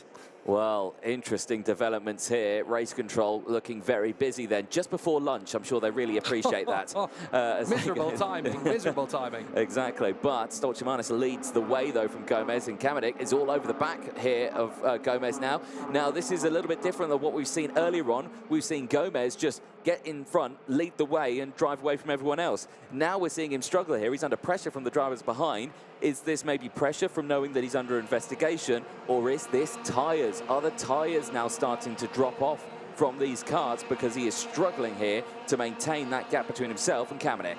It is going to be tricky from here on out for Gomez. He has to try and hold on to second place at the minimum with Kamenik in third. But if he and Jakub Kamenik are going to get penalties, they're going to drop back behind Len Nys, behind Guillaume Bouzard, probably behind Enzo Tamvanichkul as well, I would think. So there's a lot that can still change in this form book at the moment, as Guillaume Bouzard is lining up a bit to get past Len Nys. Enzo Tamvanichkul runs in 6th position, trying to make the race itself probably makes sense to him because he's already battling away for another strong run. 52.7 for Thomas Stoltemanis. Lap 6 out of 13. And the Energy Course driver is really coming back into his own. This is what we're used to seeing from Thomas Stoltemanis. He doesn't do conservative, he doesn't do holding back. He only knows 2 speeds, flat out or stationary. Exactly, and maybe the team might have done a little bit of a setup change there as a nice little dive down the inside there. Who is that? That's Bouzard. Yeah, it is Guillaume Bouzard who goes down the inside of Len Nys, moves up into P4 now. So Bouzard on a push here for the Koski Motorsport team. Making good moves and good progress. Back across the start-finish line they go. We go on to lap 6 now. And train still starting to form. Any position changes further down the field? Yes, Joe Turney up into P10, 8 positions gained. And then you've got Mateo Kulnage, who is fighting back, now up into P12. Gazi Motlika didn't have a good lap on that one. He lost 3 positions to Dante Vinci, Jakub Raschke, and Matilda Pats, who all managed to get past on that last lap. So now they're going to be side by side as Len Nys holds the line, trying to keep the CRG back of Macedo. Enzo Tamvanichkul trying to get away from them, but he just doesn't have the raw pace over one lap. This is the difficulty again with Enzo Tamvanichkul. His teammates, Nakamura Berta and Powell, seem to have the pace. Tamvanichkul just doesn't seem to be able to unlock it. No, it's one of those tricky sort of moments that they're having on this one, and it's very strange to see it because we know that he's a quick driver, we know he's a talented driver, but just, again, a lot of these drivers just... They're struggling around the circuit here. It's a completely different sort of layout and strategy that they have to deploy around this circuit. And for some drivers, it's just not working for them, which is a huge shame to see. But again, I like it, shakes it up, makes it interesting. Macedo trying again here on Len Nys to get into 6th position at the first opportunity. Seamus Varda lining up the move. Very defensive from Len Nys. Holds the middle of the road, nothing that Macedo can do. He can't go left, he can't go right. So now watch for Martin Molnar, who's trying to jump out of the stream of Macedo. Can't quite get through. This yellow flag's been off. It's one of the DPKs that's come off the road there. It's Matilda Pats. Matilda Pats, the German. Very unfortunate indeed for Matilda Pats. She's been making massive progress in that DPK Kart Republic chassis. But on this occasion, Matilda Pats is going no further. That is very unfortunate indeed for her. But her race comes to an end as the battle continues for 5th position between Tamvanichkul, Nys, Macedo and Molnar, with Alvar Simas Varda not a million miles away either. Here they come, and look in the background, we might just see Joe Turney trying to work his way further forward. In fact, we do to a certain extent, because now the Czech Republic factory driver, Joe Turney, has got himself into a very competitive position. We're currently watching 257 Len Nyes as he battles away with Francisco Macedo. Don't forget that Nyes was in second position a few laps ago, so that's mightily impressive stuff. And there is the 201 of Joe Turney, having worked his way past Alvar Simas-Vara. So Joe Turney still has quite a point to prove in this one. He's in the top 10. We kind of expect that from him anyway. But having dropped all the way down the back of the grid with an engine problem, Joe Turney is getting on with it. Yes, he is indeed. Not much time left to go in this race. And again, a look at some of the statistics further on. I will have a look at some of the statistics, but I realized I'm on the wrong page, so I will come back to that in just a moment's time, so I've messed up already. Yeah, Stoltemanis then leading the way, and you know what, a pretty solid drive from him on this one. He's got the fastest lap of the race, 52.776. The gap, 1.6 seconds. And again, I reckon they've done something to the setup there to really change it, because earlier on he was struggling, as again we see Joe Turney making the moves, gets past Francisco Macedo there. On the CRG. No, actually, no, Macedo's just ahead. I think that's Len Nyes now dropping down even further in the order. It is. So, yeah, now Turney up into P7 here. Solid results from him as Stoltemanis, once again, fastest lap of the race. Really pushing it, he is. He's managed to find a little bit more pace, hasn't he, Stoltemanis? The tyres really seem to be coming towards him in the hotter conditions, in the cold conditions. He wasn't really able to get anything out of the energy course that was particularly spectacular. But now that the air temperature has increased and the track temperature has come along with it, Thomas Stoltemanis seems to be the confident one. He knows what the kart can do. He probably feels that this is quite similar to the Italian circuit, so he's got a good rhythm. Second place, Gomez. Third place, Jakub Kamenik. So far, we haven't had any updates on whether there's going to be any post-race penalties at all for Gomez or Kamenik. It might happen after the race, but certainly both drivers have been reported to the stewards' room. But it doesn't seem as though they're under any major hurry to give a penalty out. So Stoltemanis in front of Gomez and in front of Kamenik, then Buzar, Tavanichkil, Macedo and Joe Turney. 7th position again. I am just flabbergasted by how Joe Turney does this every single time when he's in basically when his back is against the ropes. Oh, well, exactly, and you can really feel like it would be understandable at a big, wide open circuit, but this isn't any of that. It's, again, tight and twisty, and, you know, it really shows that he still managed to find the pace and the positioning. He said the setup's pretty good, and I think he's one of the Factory Cup Republic drivers to actually have a decent setup on the kart, so they've managed to dial that in. So, again, it is a drivers' championship. There's no teams' championship in this series, so you know, it's a real challenge for these drivers, really, to try and share their setups or keep it a secret from their teammates somewhat. Speaking of secrets, Jakub Kamenik in 3rd position has been very good at keeping these knowledge of the circuit an absolute secret from everybody. 3rd place for him. I kind of expected him to drop a little bit further back, but it's good to see that Kamenik and the Gamoto team have been able to get a setup which kind of keeps the tyres rolling on. But I would not be at all surprised if after their 4th race, we start to see a few drivers taking the gamble, rolling the dice, and putting that fresh set of, well, fresh half set, I should say, of tyres. And the question will be then, which do you go for? Do you go for the right side to maximise the faster apexes, or do you go for the left side, where the majority of the degradation is actually likely to be because it is a clockwise circuit? But it is a tricky one. We'll have to see how the drivers have fared. But certainly for the moment, Thomas Stoltemanis can be very happy with his lot in the Energy Course kart. He has driven to perfection in this one, got Gomez when he needed to, pulled clear to give himself the cushion, and so Thomas Stoltemanis takes the win from Gabriel Gomez and Jakub Kamenik in front of Guillaume Buzar and Enzo Tavanichkil, who did fight back into 5th position in the end, but nobody fought like Joe Turney. He comes home 7th, just in behind Francisco Macedo. Yes, he does.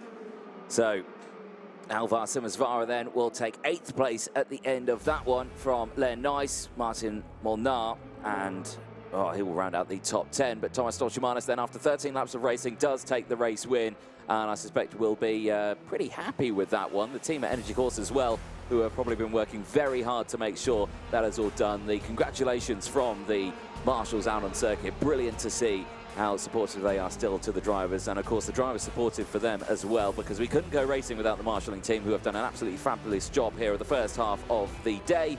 The second half will be coming after the lunch break, and I'm sure everyone having a well-deserved break is very much needed. Well, it has been since 9 o'clock that we've been going. We've just been parading all the way through, from warm-up to the first qualifying heats through to now, 9 a.m., and then we have just sailed on through it. Well done to all of the marshals and the officials.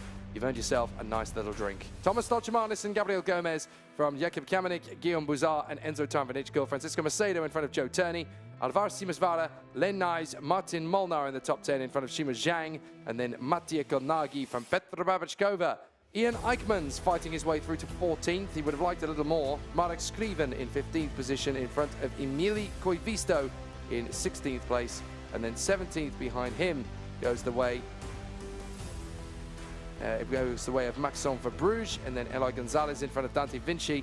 Jimmy Chelias having a difficult weekend in front of Jakub Rashki, and then Gazi Motlakar and Ludwig Franzen, the final couple of finishers. Alex Sawyer is down at the back. Matilda Pats having a mechanical problem, the only race retirement. Well, I'm not sure if it was a mechanical problem, actually. I think she may have got caught up in an incident, Matilda Pats, but certainly the race ending nevertheless for the DPK driver from Germany. A good set of heats then in the morning. We only now have 6 qualifying heats to go, and they of course are going to be the last race for every single driver in the battle for position. Here are the replays from the previous race. Gomez got a good start initially on Thomas Stolchimanis, but it was very clear once the energy course got going that they were not going to be thwarted. Yeah, indeed. I thought Gomez was just going to drive away with this one. As we've seen from the drivers who get to the front, they do manage to hold on to it. But no, like you say, Stolchimanis just ever an opportunist, had a decent setup and just tried to close that gap, and there was the move. And actually, the first time we've really seen a proper overtake for a position that wasn't on the first lap on that corner, so really cool to see. Then we saw Guillaume Bouzard starting to make moves to the Costing Motorsport team. He started to make his way up. Then Tarvanichko was trying his level best to try and get through the field as well. All drivers trying to do their best. The only driver I really think who really pushed it through the field, though, probably, we've said it all the way throughout the weekend, Joe Turney, though.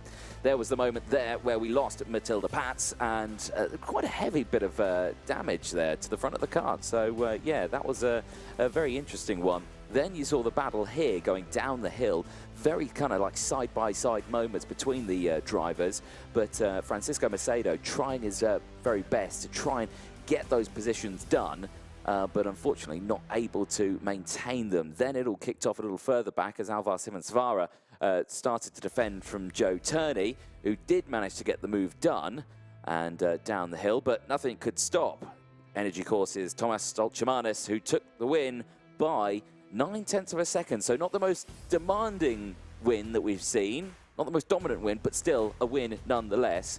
And yeah, a solid first half of the day. Lunch break is up next. We take a short break.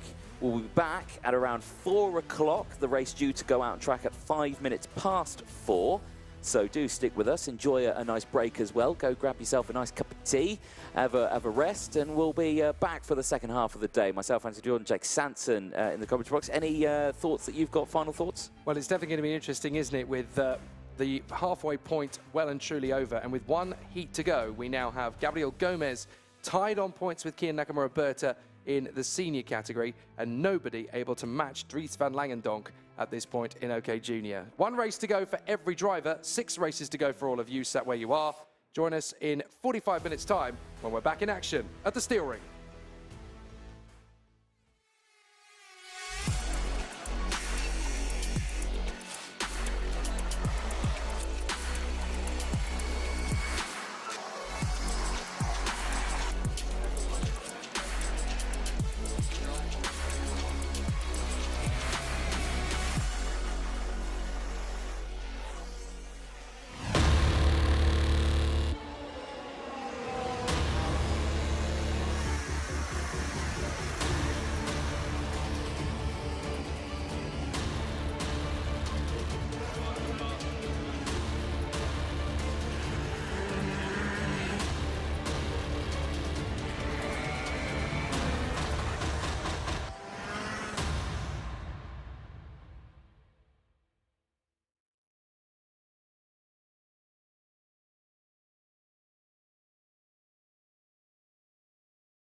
6 qualifying heats to go then here at the Steel Ring at the beautiful town of Trinec in the Czech Republic as we gear up for the second race weekend of the Champions of the Future. We say weekend, but we've actually been here since Wednesday doing free practice, and then yesterday, of course, was the non-qualifying practice, the qualifying practice sessions and the 10 qualifying heats. We have currently completed 16 of our qualifying heats for today. Sorry, 14, I'll do my maths properly. And then we have 6 qualifying heats remaining, which means that for every single driver racing today, this will be their last qualifying heat, and this will be what puts them into their positions for the super heats on Saturday. Sorry, yes, it is Saturday morning. It's Friday today. Here is the schedule coming up for the remainder of the day. And obviously, with this being a very much hotter race day than we expected it to be, it's definitely going to be an interesting and intriguing one.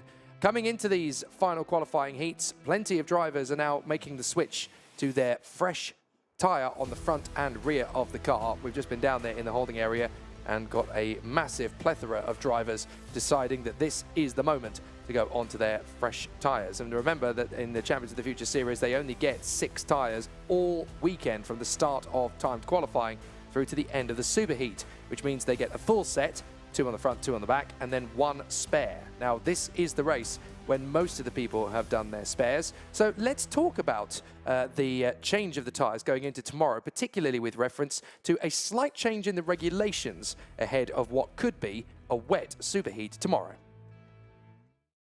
Here at the Steel Ring for Champions of the Future, there's been a slight amendment to the regulations regarding tyres used in the warm-up sessions. If the session is dry, then that means that the drivers have to use one of their allocated free practice session tyres that have already been used through the meeting.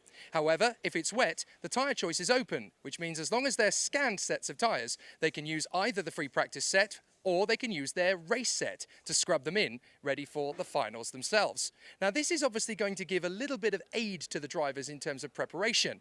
But what do the drivers and teams actually make of it? Well, who better to give us some insight than a world and a European champion? These guys know everything there is to know about tyres in this sport. Matthias Morgato and Riccardo Longhi. Turning first to you, Matthias, as a driver looking at this regulation, what does this change for you immediately in terms of preparation for a wet race? Well, I think something really hard to answer. I've seen drivers winning races with the used tires and with the new tires. I think at the end you have a lot of difference. Maybe sometimes picking a bad set or picking a good set of tires. So it depends a lot about this. I won races in the wet last year with consumed tire, with the used tire, and had races that I had the used tire and was terrible. So I don't really think have a difference. It's just about the race condition and what the others do. I think it's really important to have everyone the same, so it's equal for everyone. So based on the data you've got now of the circuit, let's say it does rain on Sunday morning, are you going to be scrubbing them in? Well, if everyone do that, I think it's the best thing to do because at the end you want to be equal as everyone. So yeah, for sure. Just to make sure you don't miss out on anything. Exactly. Fair play. Well, we got it from the driver's point of view. Now let's talk to the team manager, Riccardo Longhi. Obviously, it's a slight tweak in the regulation, but what does this actually change in terms of the way the team prepares for that sort of circumstance? But for us, it's not a big problem. Important, the rules is same for everybody. I think maybe these rules help the start of the race because the first 2-3 laps with new tires in the rain condition maybe sometimes is a little bit worse. But I think it doesn't change a lot for the race, for the speed in the race. So from your side, it's actually better just for the clarification point of view? Yes, I think it's no worse this decision. Maybe we check also in the warm-up if the rain tires is good or not. But I think it's not a big problem for everybody and also doesn't change a lot for everybody. Okay, well, grazie mille, thank you very much. That kind of gives you an idea that perhaps a driver and team manager see a rule change like that slightly differently. So that could well come into effect going into the warm-up tomorrow. Today, though, there's absolutely no debating which tyres to go on. It's dry all the way, and it's been a lot hotter over the course of the day than a lot of people have been anticipating. We were just walking in the holding area coming up to this first race of the afternoon session, and it's interesting to note that most of the junior drivers have actually put their new spare tyre on. I did speak to a couple of the drivers on the grid and said, why haven't you gone on your fresh tyre? And they said, because we haven't got one. It's interesting. Some have already had to use their spare tyre just because they have been so surprised by how dry and how hot it has already got. Christian Costoya and Zach Drummond, an all-parallel front row of the grid then for this final heat for Groups D versus E. Filippo Sala and Alfie Slater on the second row. Arjen Kreiling and Tiziano Monza from Ludovico Busso and Tobias Cicegni. Then Tame Soleil and Vivek Canthan from Lewis Francis and Nicholas Schaufler. Alfons Miettinen and Luna Flusha from Scott Lindblom and Kimi Tani, Ethan Lennon and Thomas Vanchik. Sebastian Letimaki and Merel Peldes, Luca Horton and Alp Aksoy. Davide Bottaro, Victor Smith, Dominic Schmeck and Sebastian Kopeng. Haozhai Zhang and Kilian Josserin from Thomas Gender. Tobias Pascoe, Lisa Biard and Enzo Ruggiero. Worth pointing out though, DJ, one of the big factors in this one is that because some have got a spare tyre on the front and the rear to use and others haven't, the faster drivers are almost certainly going to be the ones that have kept it in reserve until now. 100%, yes. You're always going to go faster with a new set of tyres on, and of course they've only got one half of the cut that they can do that on, of course. They've only got 3 fronts and 3 rears available to them. So, yes, it'll be curious to see who has fully gone committed with those brand new sets. Here they go then into the tram lines for the first time after the lunch break. It's green flag, and it's a great start from the front row, crucially from Costoya once again, who demands respect here as he dives to the front of the field and maintains that one. The shadows now coming into effect as the sun dips behind some of the noise barriers here at the circuit as they all exit back down the hill they go, and a nice train forming, some cars side by side, but crucially it's a nice clean start for the majority of the field. So everybody trying to keep it neat and tidy as they complete the first sector. They then go into the next hairpin, the second sector, where they can try and pick off a few more overtakes. But certainly up front, no problems at all for Christian Costoya to repeat the victory that he had earlier on in the day. There goes Zach Drummond, diving through up the inside of one of the Ward Racing drivers. I think that's Ludovico Busso that he's just overtaken. Indeed it is. So Busso finding himself now down in 5th position, having initially got a terrific start, but Ludovico Busso down in 5th position ahead of Tame Soleil. Yeah, that's not a great start for Zach Drummond in this one. Yes, okay, he's making those positions back, but down in P4. Not what he wants to see. So Costoya leads then from Sala, Kreiling, Drummond, Busso. Then it's Tame Soleil, Slater, Monza, then Schaufler and Cathan, who round out the top 10. Biggest mover, probably, I'd say, Alpak Soy, the Tony Kart Racing driver, currently in P17. 5 position gained on the first lap alone. So diving up the inside, another nice move from Tiziano Monza to get through on Tame Soleil. And looks like Nicholas Schaufler is lining up a move on Tame Soleil. He knows it's coming, so he gets the dive up the inside and manages to dive through at the compression. Very nicely worked through into the right, left, and then up towards the hairpins once again. Tame Soleil trying to get back on terms, but it's not going to happen. Luna Flusha going wheel to wheel there with Alfons Miettinen as they work their way through down towards Toboggan, down at the bottom of the crest. And this is still very impressive stuff from young Nicholas Schaufler, one of the youngest in the field in OK Junior. Did a fantastic job last year, continues to be the the Austrian mouse, as they refer to him. He has obviously had quite an interesting trek here from Austria. At least it's a little bit less time to get here than some of the other locations on the Champions of the Future calendar. So, Costoya, Sala, Kreiling, Drummond, Busso and Alfie Slater is your top 6. Then Blom's just pushed himself up into P10 now on this one. Same with Canthan, he's pushed himself up into P11 now. As the field goes through once again. Now, again, not seeing many pushes in this one. I think maybe Alpak Soy, definitely a driver who's put on a fresh set of the slick tyres, because he's really shot through the field in this early section. Scott Lindblom, maybe another driver up 4 positions. Schaufler, 4 positions as well. Busso, 2 positions, and Kreiling, 2 positions as well. So, you know, real shake-up with the tyres, but you're not really seeing a large push. And crucially, when you saw the new sets of tyres, what side of the kart were they putting them on? Was it the left or the right? It was actually mainly on the left side, so obviously with this being a clockwise circuit, that does put a lot more load on the left side tyres. So there you go, there's the move on the inside from Alfie Slater. He now gets past Ludovico Busso, so that puts him up into 5th position. Alfie Slater trying to make some gains as much as possible as he can, but Slater trying to shake off Busso as they continue to work their way through. A couple more drivers trying to make an overtaking move here or there. A nice little duel out on the circuit between Sebastian Letimaki and Ethan Lennon, as they are dueling away. Oh, and we've got contact down in the hairpin, and I think Ethan Lennon may actually be one of them involved. He has pirouetted over the top of one of the, I think that's one of the Autopodbabska Skoda drivers that he may have ended up tangling in with there, potentially Thomas Vanchik. Yeah, I think you're right. Thomas Vanchik and Ethan Lennon, the 2 drivers involved there, both tried to get it restarted. Both have failed. So 2 drivers out. They're going to have to clear that quickly because your race leaders are already on their way. Here they come up the hill. They're only 2 corners away from this one, so the marshalling team very swift to get them going. And again, you've got to be careful here. The cart's coming round. You can't get it started. You're going to have to be careful here as the field's about to make their way through. Yeah, this is not good timing from Ethan Lennon, and he's left that kart on the middle of the racetrack. Well done to the marshal. Who literally dragged it over the racetrack as far as he possibly could. So well done to the marshal. I mean, Ethan Lennon was determined to try and get started, but full credit to the marshal for diving across the circuit and desperately trying to drag the kart back onto the infield again. That's dedicated marshalling there from the team, and I have to say they are a fantastic group of marshals around this circuit, and they've thwarted us from going full course yellow there. So that's well recovered. Costoya, 1.6 clear of Sala and Kraling. Then Drummond and Slater from Busso, Monza, Soleil, Lindblom, who's up to 9th place now. Schaufler, Canthan, Szczechenyi, and Aksoy ahead of Tani, Miettinen, and Luna Flusha. Indeed, so we're half race distance now as the race progresses. Plenty of action left to come then, and well, the gap at the front is now opening up at 1.6 seconds as Christian Castor again for the Parallel Motorsport team. Fastest lap of the race, 53.981, is doing a pretty sterling job. Here is a replay of what happened there, and oh, you could just see, just clips the back bumper, and then it latches and goes up into the sky, and absolutely nothing they could do there. I think the concertina effect of drivers just slowing down. There's more yellow flags. Oh, and there's a kart over.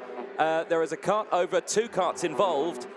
And I'm just trying to say, I think Schaufler's one of them.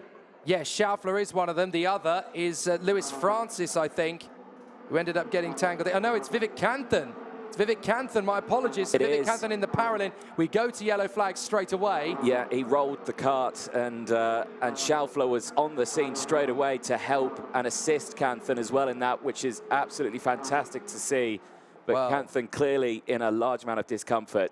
Well, I'm afraid that Nicholas Schaufler's kart is absolutely destroyed at the front end, so they're going to have a very long bit of repairs to do ready for tomorrow. But Vivek Canthan obviously now in the hands of the safety teams as we go to yellow flag conditions. What that does do is it completely wipes out Christian Castoya's advantage over Filippo Sala and Arjen Kraling.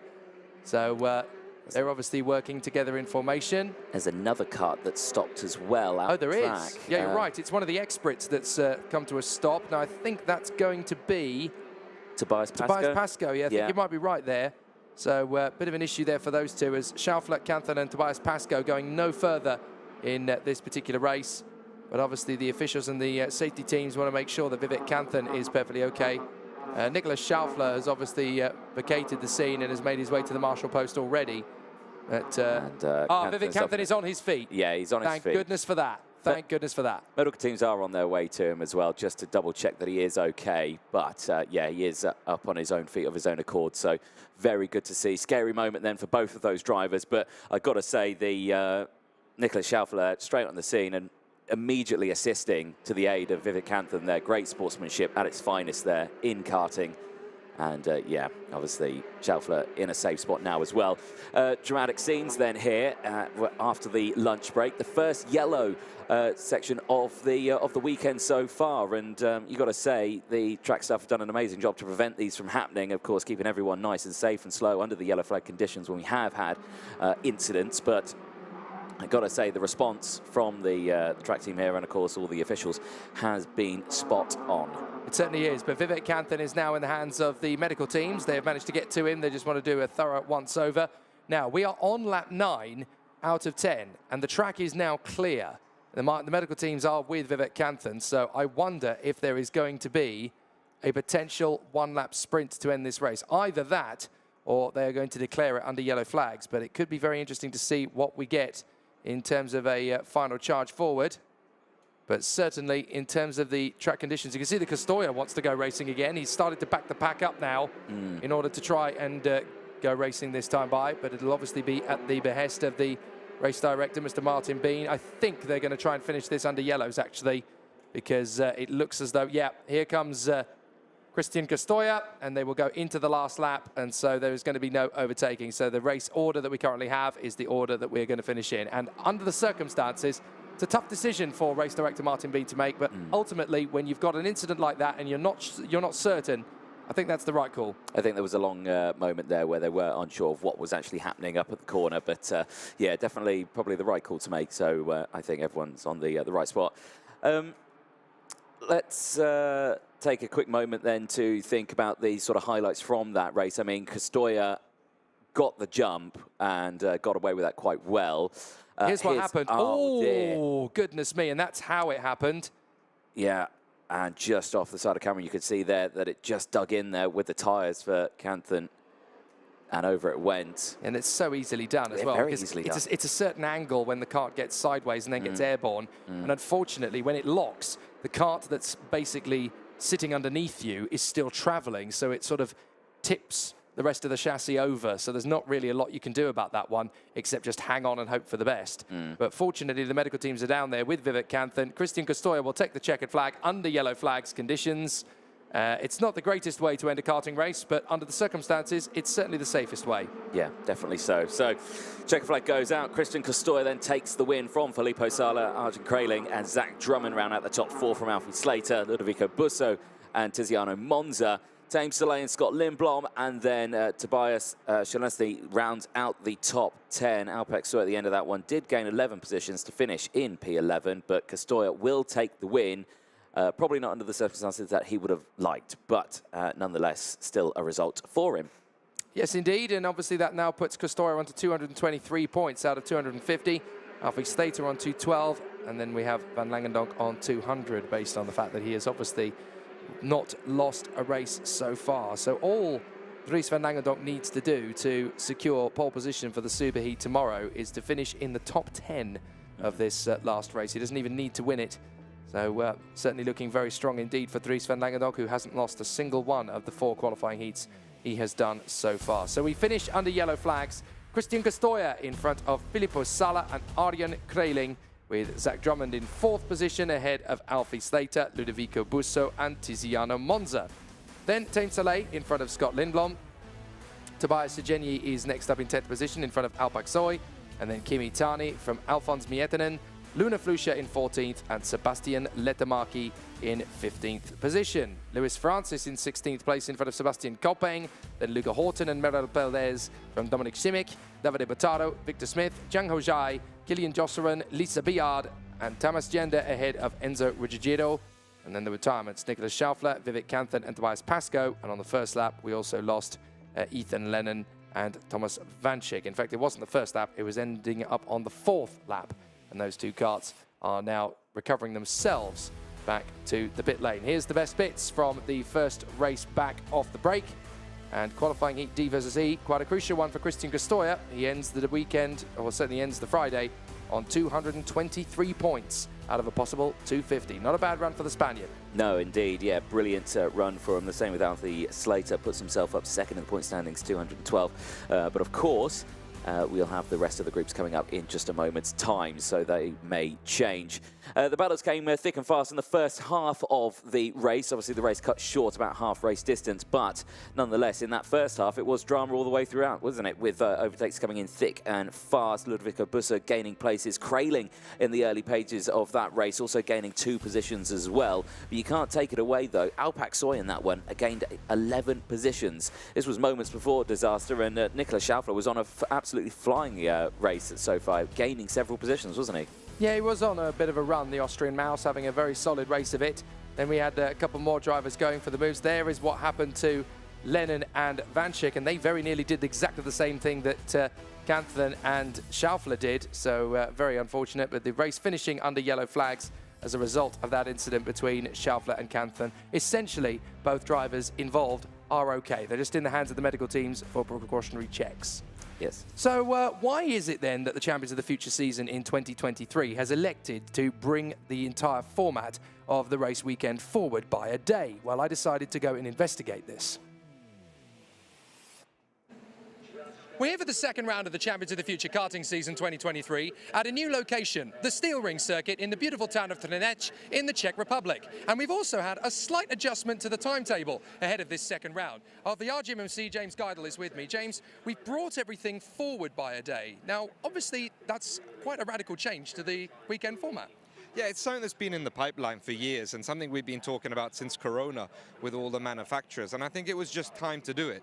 I think people have to understand that sometimes we need to look at new formats to better the series. So, to explain this to people who are watching at home, obviously now the weekend starts on Wednesday, effectively, with the non-qualifying practice sessions. On the morning of Thursday, there are 2 non-qualifying practice sessions for each driver, then 3 qualifying practice sessions, which obviously set the qualifying heat grids. And then there are 10 qualifying heats at the evening of Thursday before the 20 live-streamed qualifying heats on Friday, and then going into the super heats and finals on Saturday. It's a big change-up. Why exactly has this been brought in?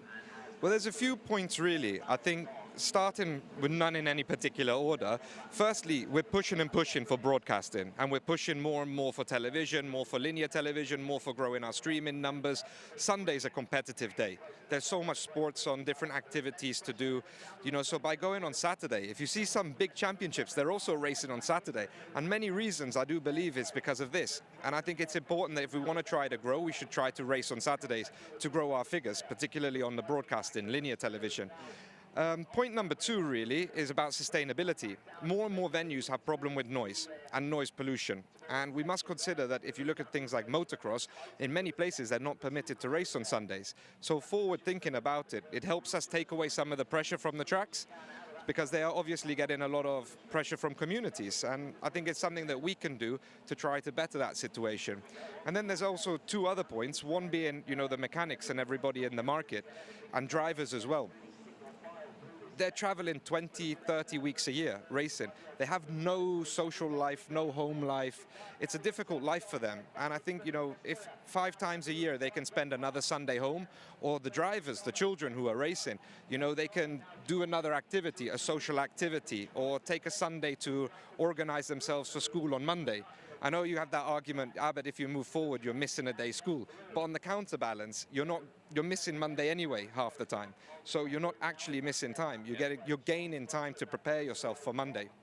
So obviously that means now that we have a little bit more of an adaptation of the format, but there is still live timing available on all 4 days, starting from the Wednesday all the way through till Saturday evening, so people can still follow the progress even in the middle of the week. Yeah, absolutely. I mean, we haven't taken anything away, and if anything, we're adding more and more to it.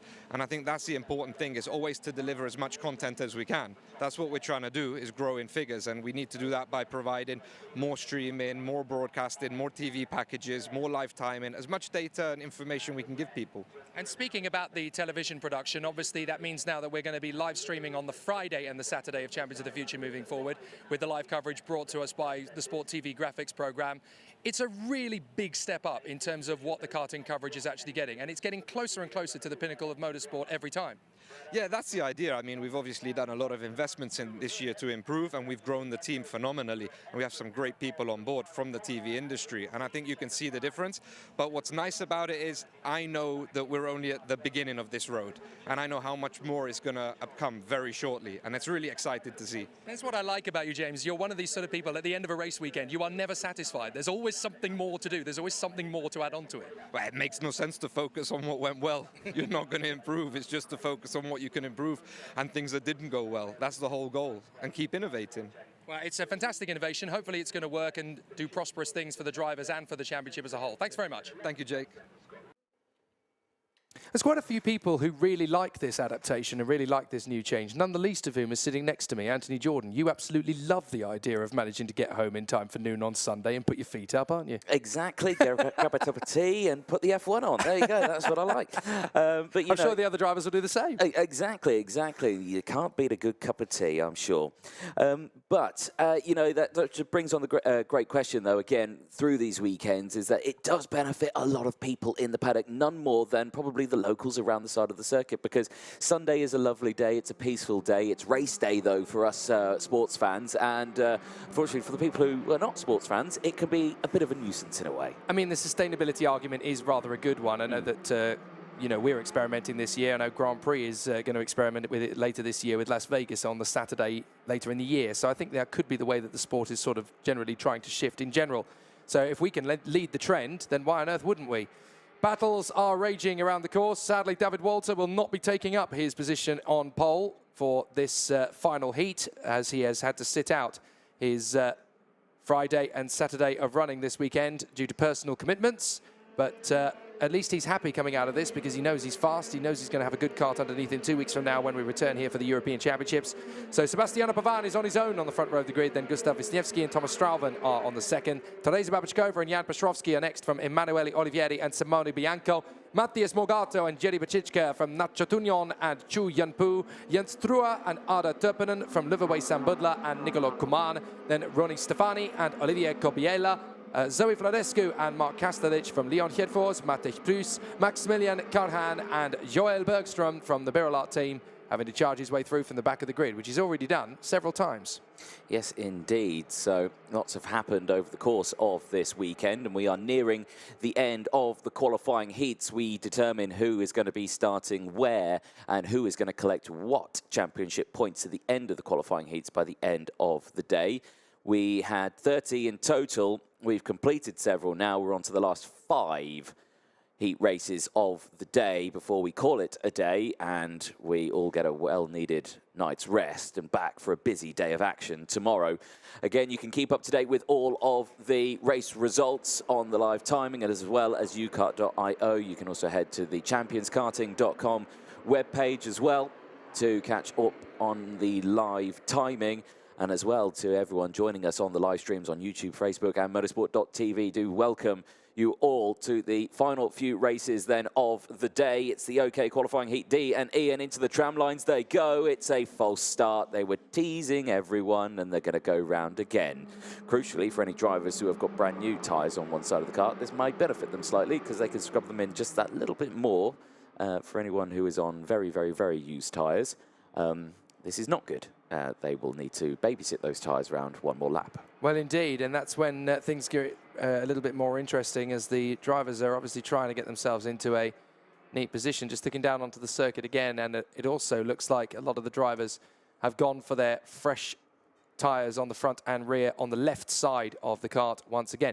And this is something that you and I debated just before we went on air. I wonder how much of this is, yes, they need to put the fresh tyres on for this 5th heat, but how many of them are absolutely determined and resolute that tomorrow, with the 85% chance of rain, they might not need to use them again. If it doesn't rain tomorrow, some drivers out there could look up quite foolish. Well, put it this way, it said it was supposed to rain today.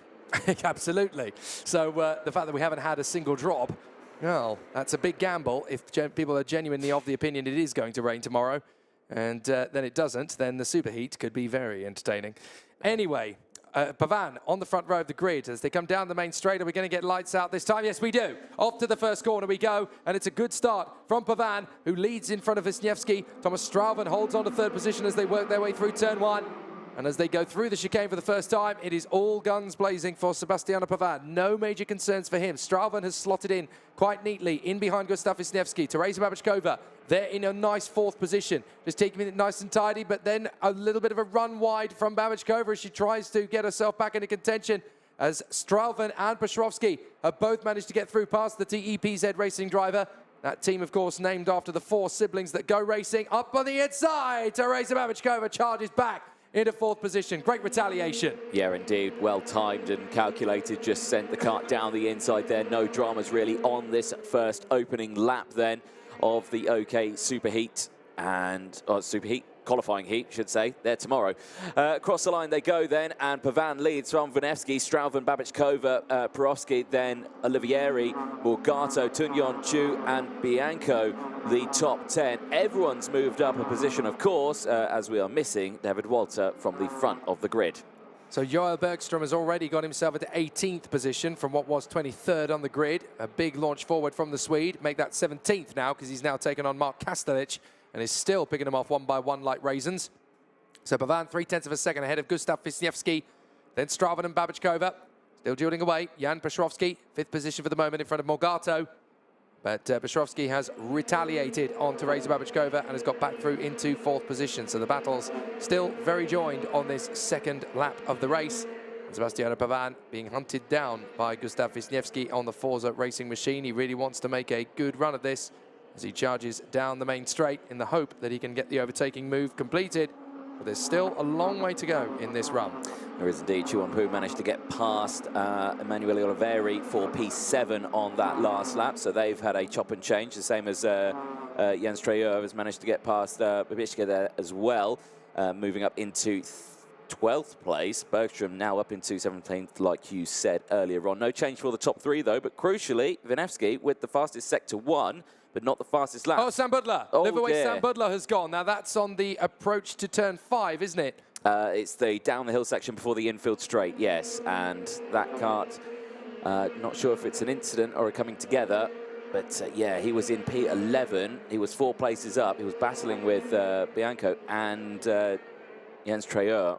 So not sure if another one of those drivers was involved or it was all of his own doing. So we'll find that out as they next cross the timing screen and see if anyone drops down. Yes, Bianco drops down, actually, so potentially involved with that driver there. Well, the race goes on. 3 laps completed. We're on lap 4 as Przewski sets the fastest lap of the race. Currently in P4, up 2 positions. There on your screen is scything through the field, has got the...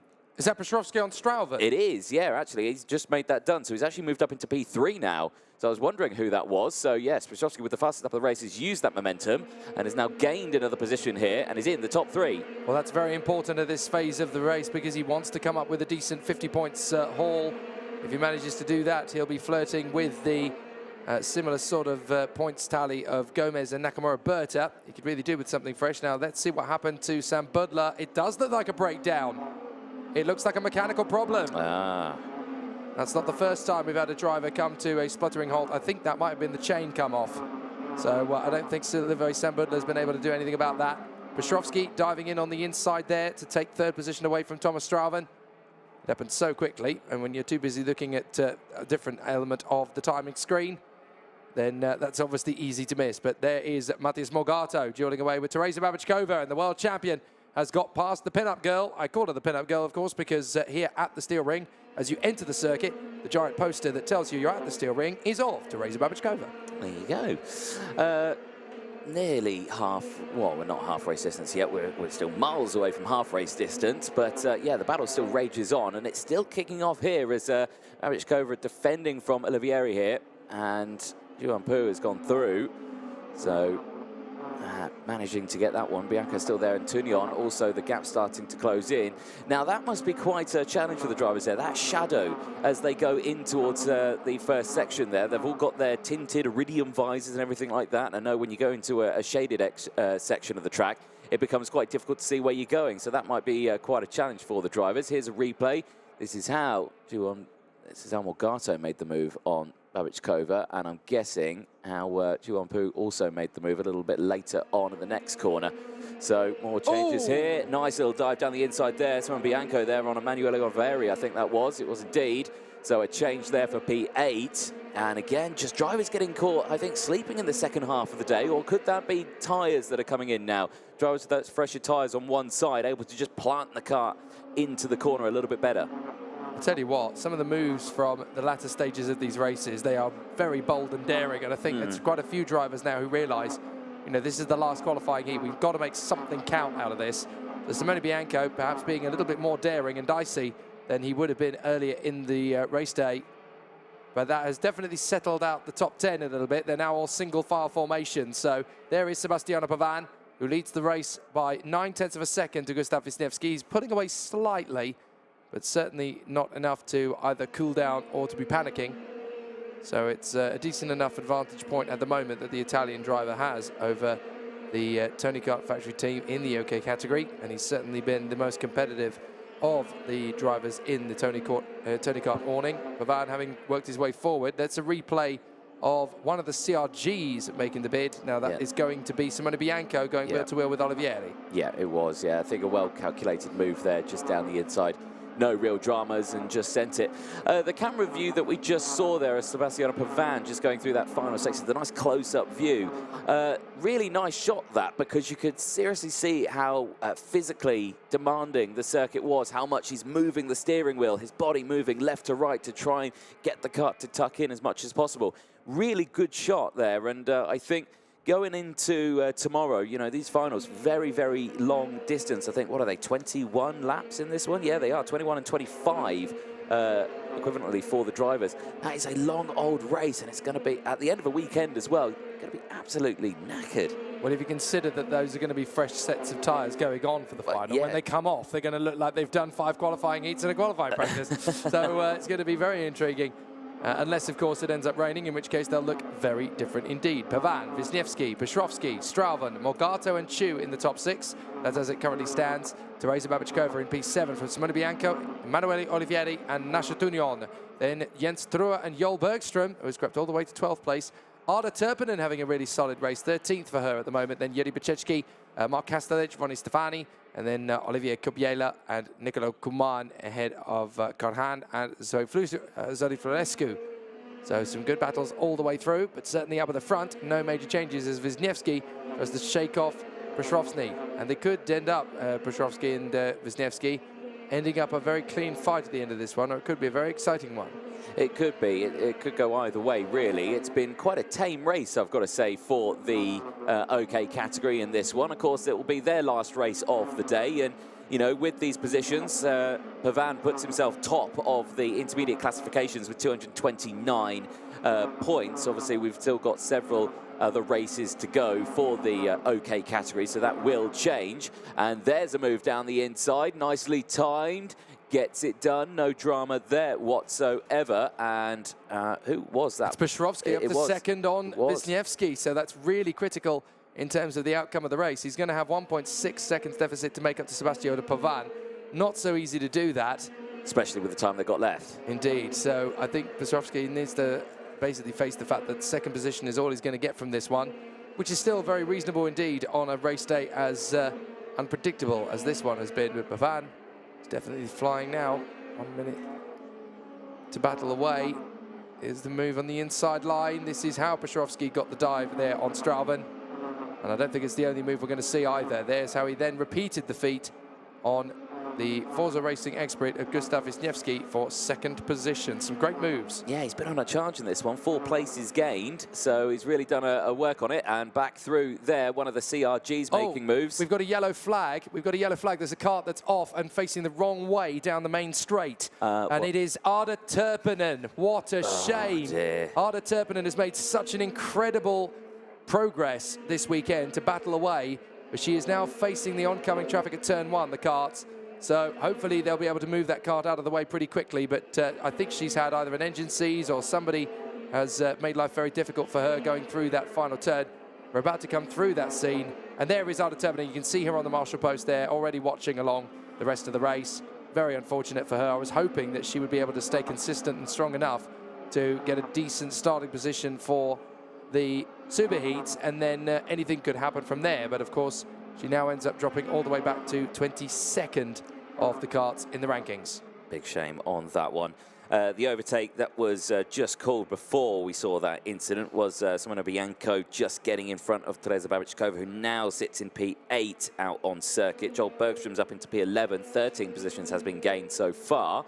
So very solid race at the moment. Back with your race leader here, Pavan, and the gap hasn't opened up as much as I think it would have done earlier on in the day. It's 1.7 is the gap, so Petrovski has just been closing in and keeping that gap at a good distance. There you can see another 2/10 out this time. Not going to be close enough for any sort of racer advantage, and I suspect Pavan here is just on a cruise back to the checker flag now as we go on to the final lap. Pretty solid performance for Sebastiano Pavan, and a solid day as well, you know, 229 points out of a possible 250, so, you know, solid day of racing. He's been really calculated and really focused through the course of this weekend. When I caught up with him earlier, he was a lot less like, oh, Emanuele Olivieri's gone. Olivieri has gone in the first sector. So that's a big problem for the Formula K driver. He is off on the infield. They are pulling the cart in. So Olivieri's fantastic run. There it is. Olivieri's run comes to an end on the final lap. That's bitter disappointment indeed for Emanuele Olivieri. But here comes Sebastiano Pavan, smooth, cool, and ice cold in terms of his sympathy for the other drivers out there. Jan Petrovski is 2 seconds back his teammate, despite setting the fastest lap of the race. Excellent work indeed from Sebastiano Pavan, and he goes into the lead for the moment over Jan Petrovski. But of course, we've got to wait to see what Gomez and Nakamura Berta, who are both tied on 194 after 4 races, will do. But certainly Sebastiano Pavan takes a crucial lead for the time being. But will it be enough to hold him in position. It's tough, really, because you've got both Gomez and Nakamura Berta on a real charge. You do indeed. So, going to be a real shake-up. Stay tuned for it. Only a few more races to go. I think we've gone to the last 4 races now of the day, so 2 more for each category, the OKJ and the OK categories. Stay tuned, because the next one out on circuit is Group A and F, Heat 27 for the Junior OK category. And again, the qualifying for these days, they are quite long. We were having that conversation earlier, weren't we, about what is the longest qualifying you would have through any form of racing, and we do think it's karting, because it's essentially 2 full days of racing to determine where you're going to start for a race. Sebastiano Pavan, Jan Petrovski and Gustav Wisniewski on the first 3 positions of this one. Matthias Morgato salvages a 4th place from Thomas Straven, Chuyan Pu, Simone Bianco and Teresa Babičkova. Then Nacha Tunion and Joel Bergström, who made up 14 places from Jens Truer, Mark Kastaric, Jiri Bičička, Ronnie Stefani and Nicolo Kuman. Then Olivier Kobiela from Maximilian Karhan, Zoe Florescu, Matej Prus, Leon Hietfors, and then the retirements. Emanuele Olivieri, Arda Turpinen, Luvaway Sam Budler, and of course the man who failed to start the race, David Walter, who elected not to compete in the rest of the race weekend due to personal reasons, but he would have been starting this race in pole position. So we definitely know 2 weeks from now, when we go to the European Championship on this very circuit, he is confident that he is going to be very fast indeed. Great battles still to come then from the Junior and OK categories, as by the time we've wrapped up these 4 races, we'll know the identity of the 2 drivers that will start from the Super Heats in pole position across the 2 classes. Here are the highlights of qualifying Heat D versus E. Sebastiano Pavan, textbook getaway from the 2nd position on the grid. It's definitely going to be an exciting situation for all of the contenders as they battle away, but that was a really solid run. So we'll get to see how it all runs. There was the retirement for Luvaway Sam Budler. So Sam Budler having his mechanical malady there, and a real disappointment as he pulls out of the race. But again, we saw some great maneuvers. The man who was on the move the most, though, Jan Petrovski. Jan Petrovski doing a fantastic job for the Tony Kart Factory team, and the pole just picking them off one by one. Matthias Morgato got himself into the mix there as well. But it was always fascinating to see how these drivers were going to continue to challenge. Chuyan Pu getting a rather cheeky move there on Teresa Babičkova, who fought tooth and nail to make sure that she didn't lose too many places. And she was 8th in the end in that one. So full credit to the drivers that were really maximising what the karts could actually do out there in the closing stages.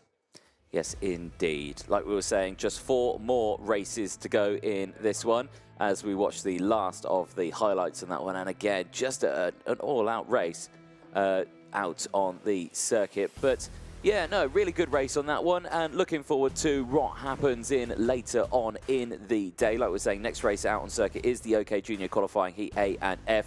But again, when we're at these circuits, we talk about the weekend changing, we talk about then moving it up, which means then essentially these drivers, especially the young ones, lose another weekday, but that can be resolved through the fact of one of our partners here, Minerva, who are the online academy who help tutor and develop our young drivers in the program. Here's a look at what they've got to offer over these race weekends.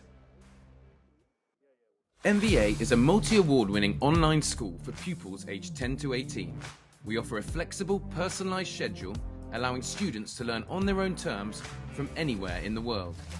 A dynamic weekly timetable includes assemblies, e-learning, live lessons, one-to-one mentoring, and after-school clubs. Our high-performance club is specifically designed to support elite athletes. Specially trained mentors give weekly one-to-one sessions and report on academic progress and well-being.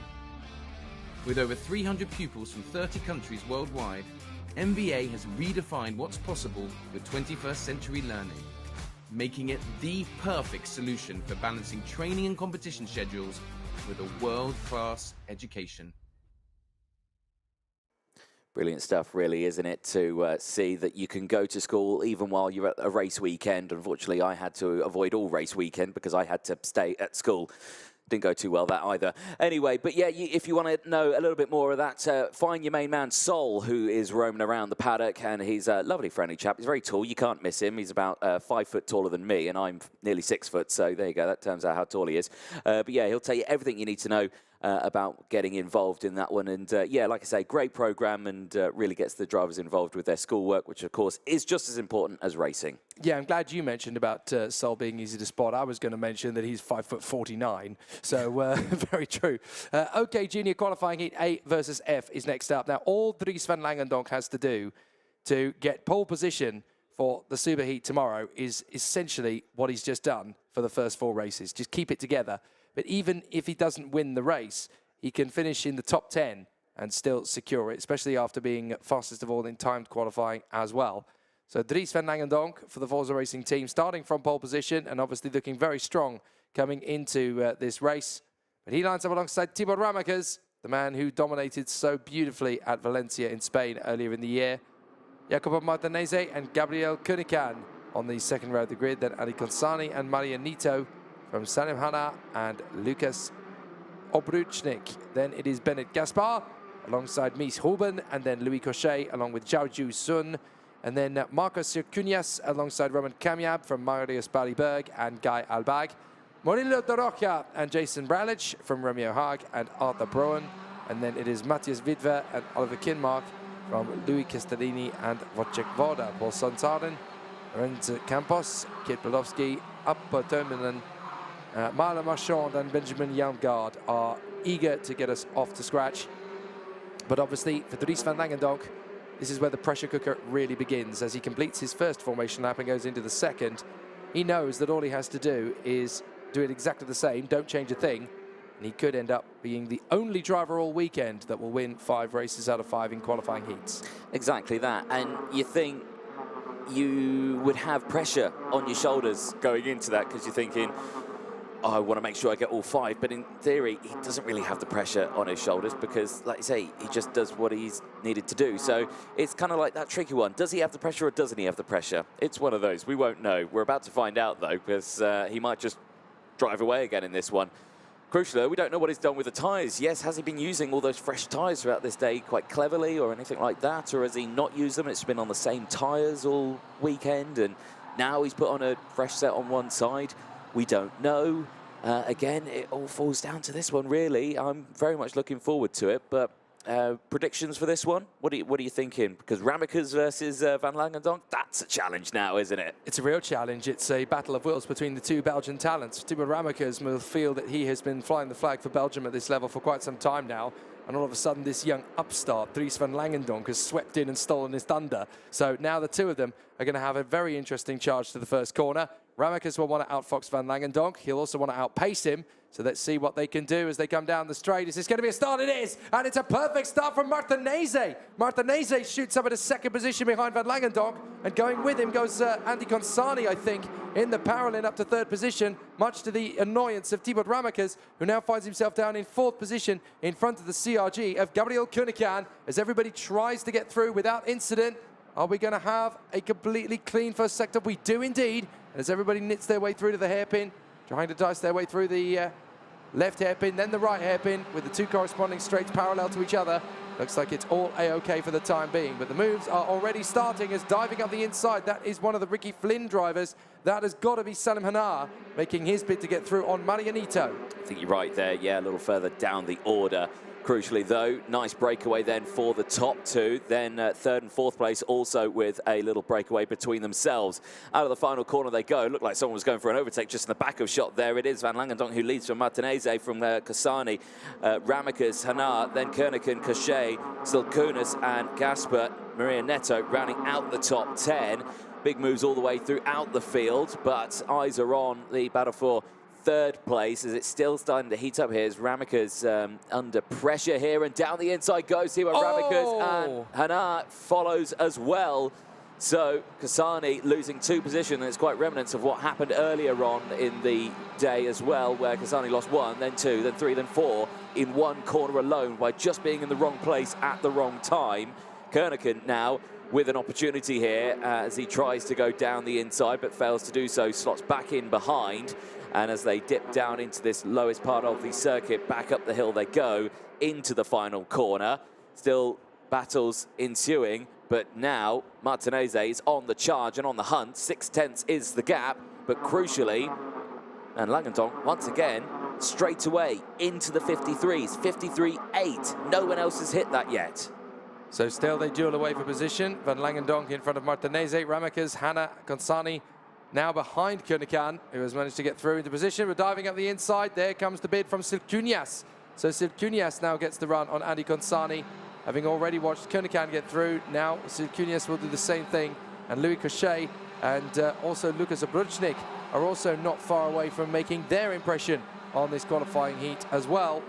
So 2 laps in and 7 to go, including this one. You see there's quite a few drivers just trying to take a few more risks than perhaps they would have done earlier in the weekend. They know they've only got 1 qualifying heat to salvage a good result.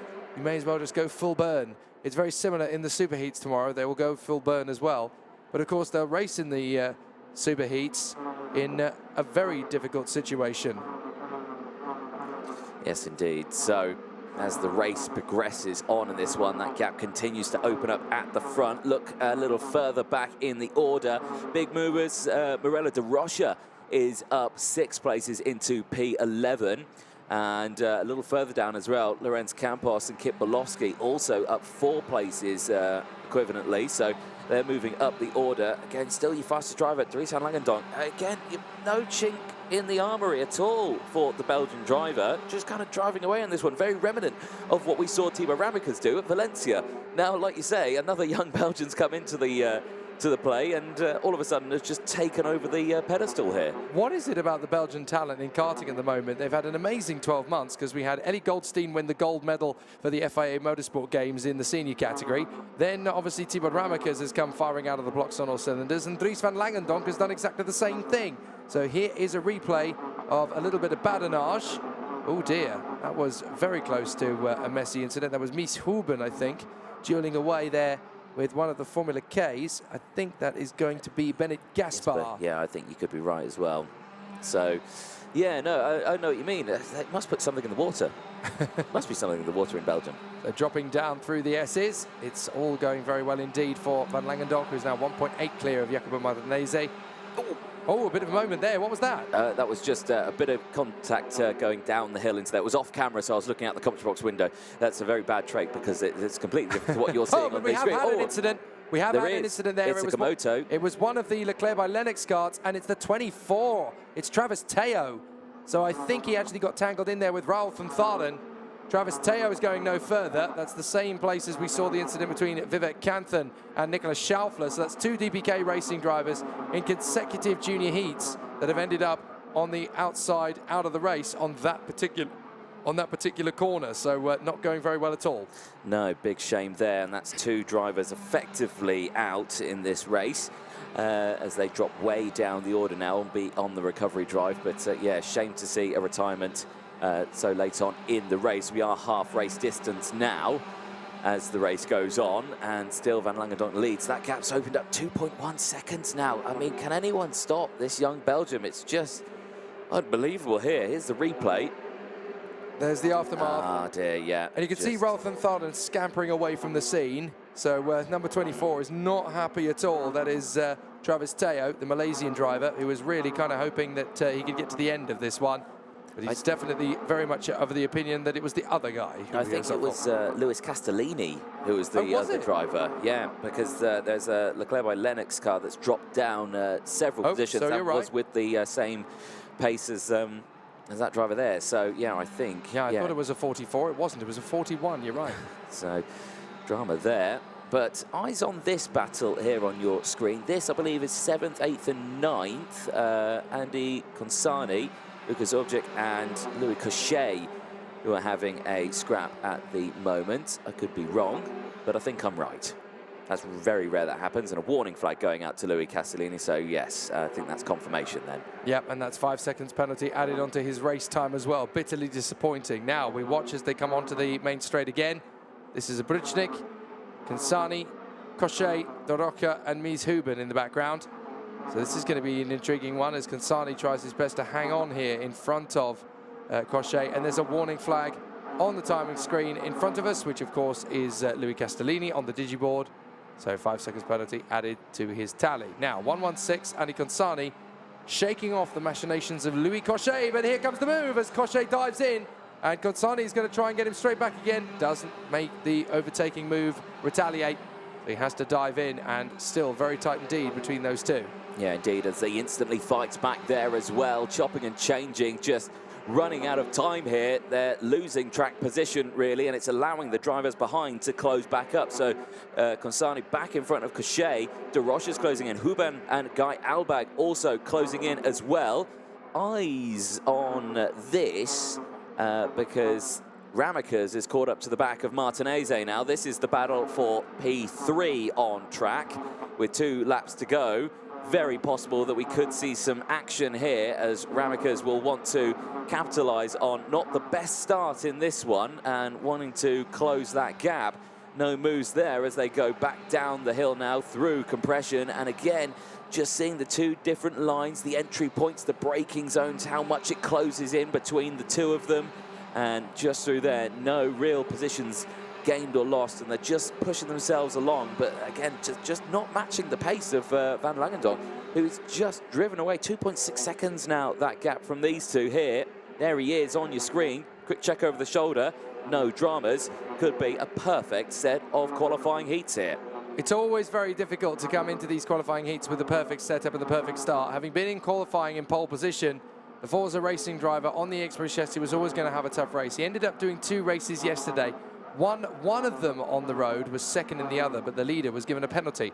So he was able to fight another day. Ever since then, though, he has been absolutely determined. He knows that he's only got 3 heats over the course of today to work his magic. To work his magic, he has. And there's an amazing family and community of Belgian racing fans who are going to be very excited to see what Dries Van Langendonk can do as he continues in fine style here. This is going to be the one, though, for Dries Van Langendonk. He will make it 5 wins out of 5, 250 out of 250. He takes the win in the 5th of his qualifying heats and makes sure that he goes to the superheat pole position next time out. He is the overall victor then of the OK Junior qualifying heats. 5 races after a pole position in time qualifying, and he wins them all. That is such an incredible performance from Dries Van Langendonk. Only made his debut in the FIA karting scene last year at the World Championship at Sarno. Tried to stay as competitive as possible, ran it up as far as the top 10, so everyone was very happy.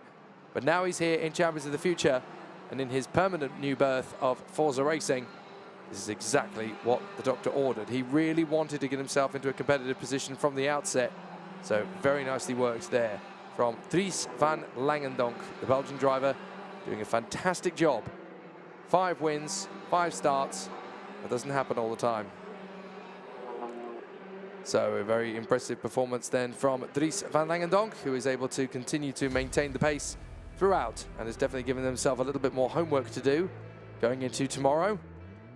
But Dries Van Langendonk takes the final race win of his weekend or of his Friday, I should say, from Jacopo Martinez and Thibaut Ramekers, Salim Hanna and Gabriel Kunekan, ahead of Marcus Silcunias, and then in 8th position it is Lucas Obrochnik. 9th position for Louis Cochet, and in 10th place, sorry, that was 8th place, I should say. Then Andy Consani in front of Modelo Doroca. He's Huben coming home in 11th in the end in front of Guy Albag, Marius Barryberg, Roman Kamiab and Marian Nito. Then we have Jason Bralich ahead of Kit Belowski, Arthur Braun, and then Bennett Gaspar, Lawrence Campos. And then we'll also have Romeo Hag and Wojciech Woda.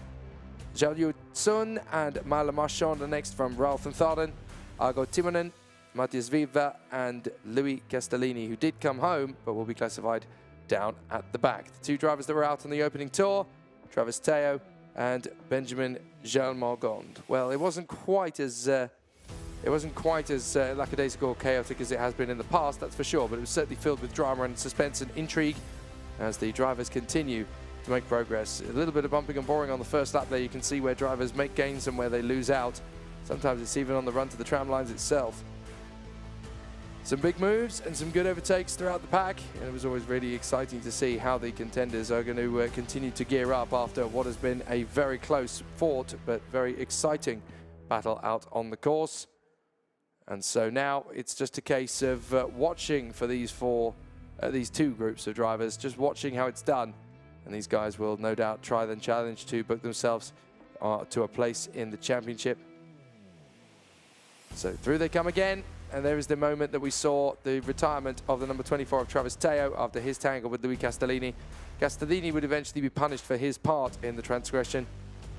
A good fight back through from several drivers in the field. Lots of good overtaking from the front. But now we're going to get to see what these final 4 races have to give us in terms of a spectacle right to the wire. It was always going to be a tricky one. It was always going to be tough. But not for Dries van Langendonk, it seems. He has been able to command his troops for all 5 of his qualifying heats, plus time qualifying on Thursday. Very exciting stuff then as we prepare for the final 4 races of the weekend. We should hear from the man who has secured pole position for the Super Heats tomorrow. Anthony Jordan has found the Belgian sensation, Dries van Langendonk.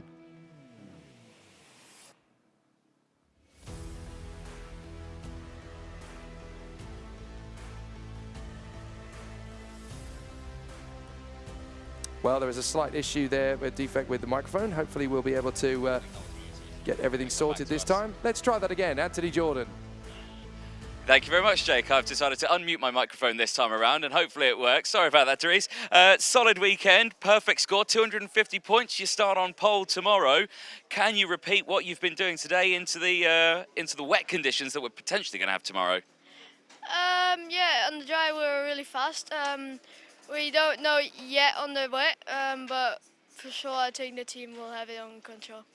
We've been talking about the strategy on tyres, of course, and deploying the brand new set out there. What, if you can disclose to us, what have you done with the tyres? Have you gone for the new set or have you stuck with the older sets?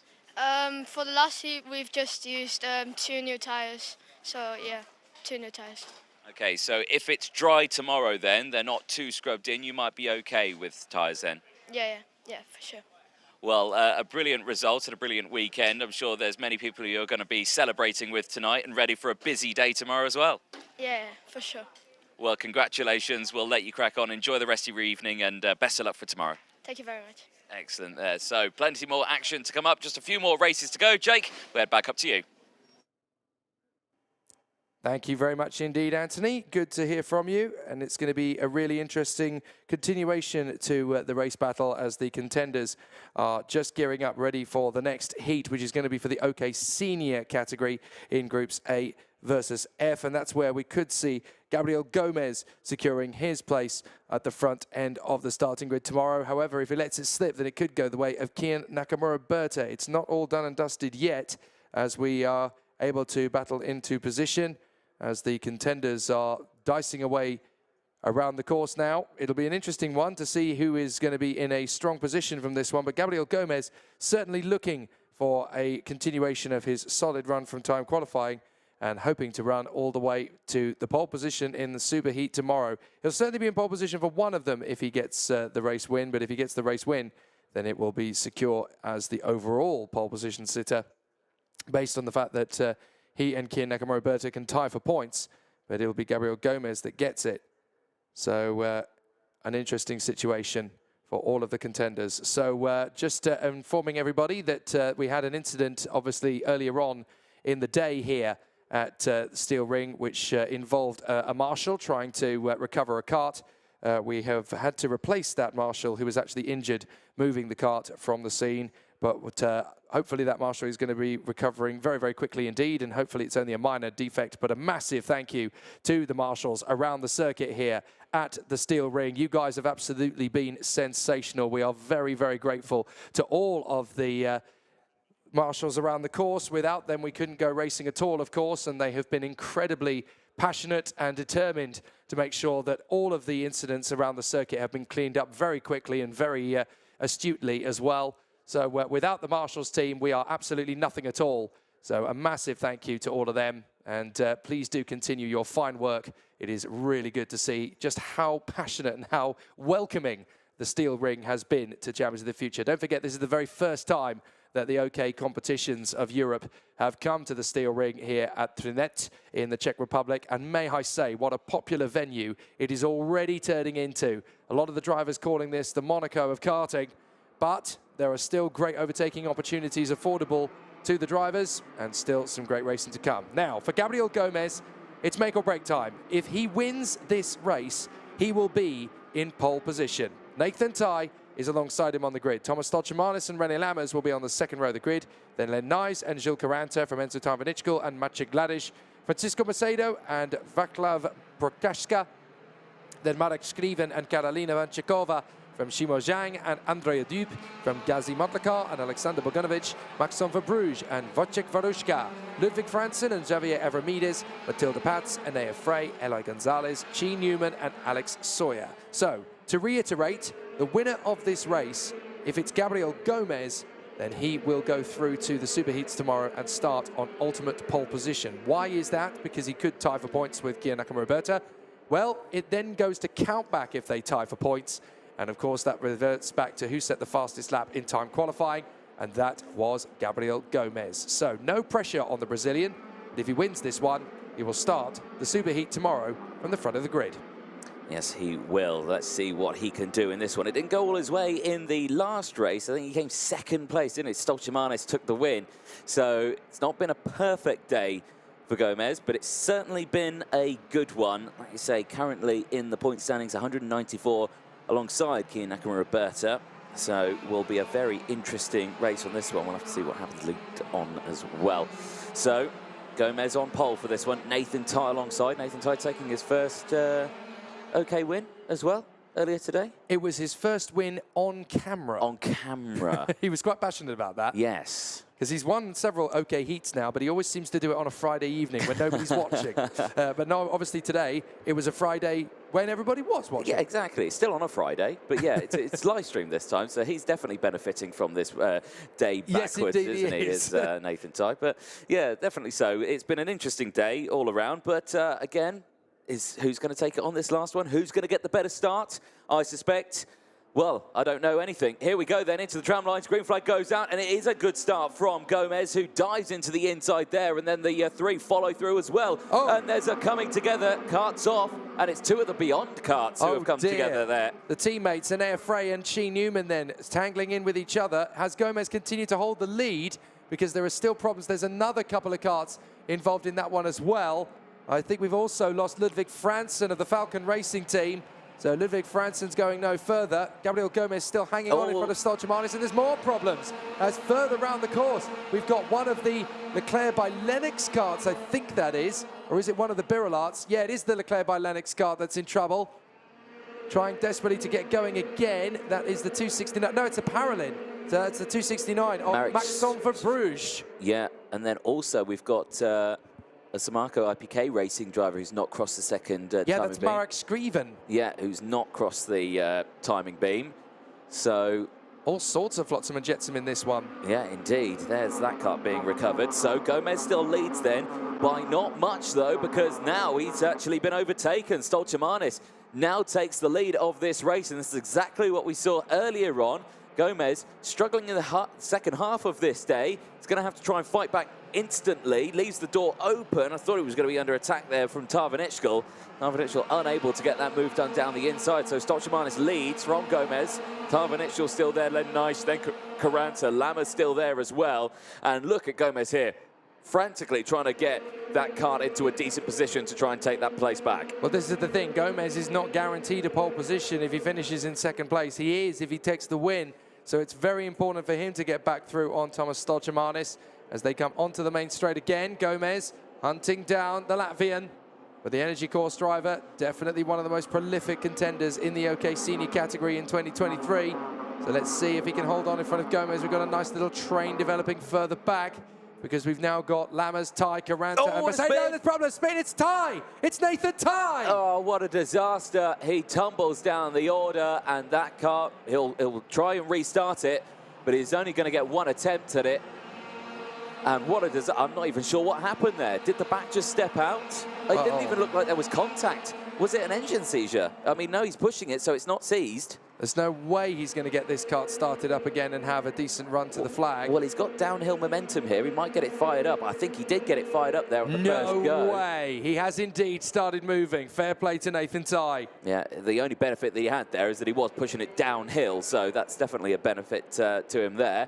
unfortunately, yeah, way down the order. I'd like to see what happened there, because I didn't personally see contact. It just looked like the back stepped out from it. And René Lammers managed to keep going, but has lost a massive amount of time as a result. So Lammers and Ty were the ones that were involved in that. Ty did get going again, but Lammers has dropped all the way down to 22nd place. Here comes the move from Gomez. Takes the lead back again from Thomas Stoltemanis. Critical if Gomez is going to take pole position for the Superheat tomorrow. He had to make that move. He had to make the bid on Stoltemanis. He couldn't afford to wait around any longer. So Gomez taking back the lead at the first opportunity. Yeah, nice little overtake there, and I think Tarvanechko will like that as well, because if they keep scrapping like that, he'll be able to close back in as well.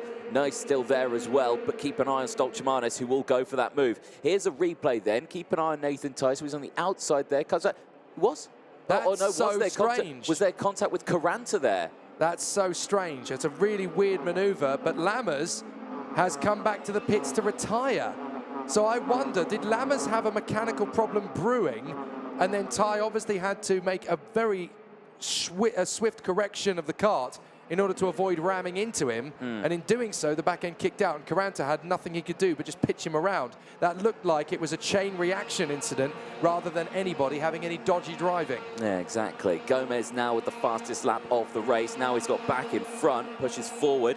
That gets taken off him, though, by Nathan Ty at the back of the grid with a 52.6. I think the commitment to being at the back of the grid has certainly ruffled the feathers, and he's really pushing that Sodi kart to its limit. Yeah, Nathan Ty obviously running the red mist now, knowing that he's never going to have a chance to win this one, but a 52.6 for him.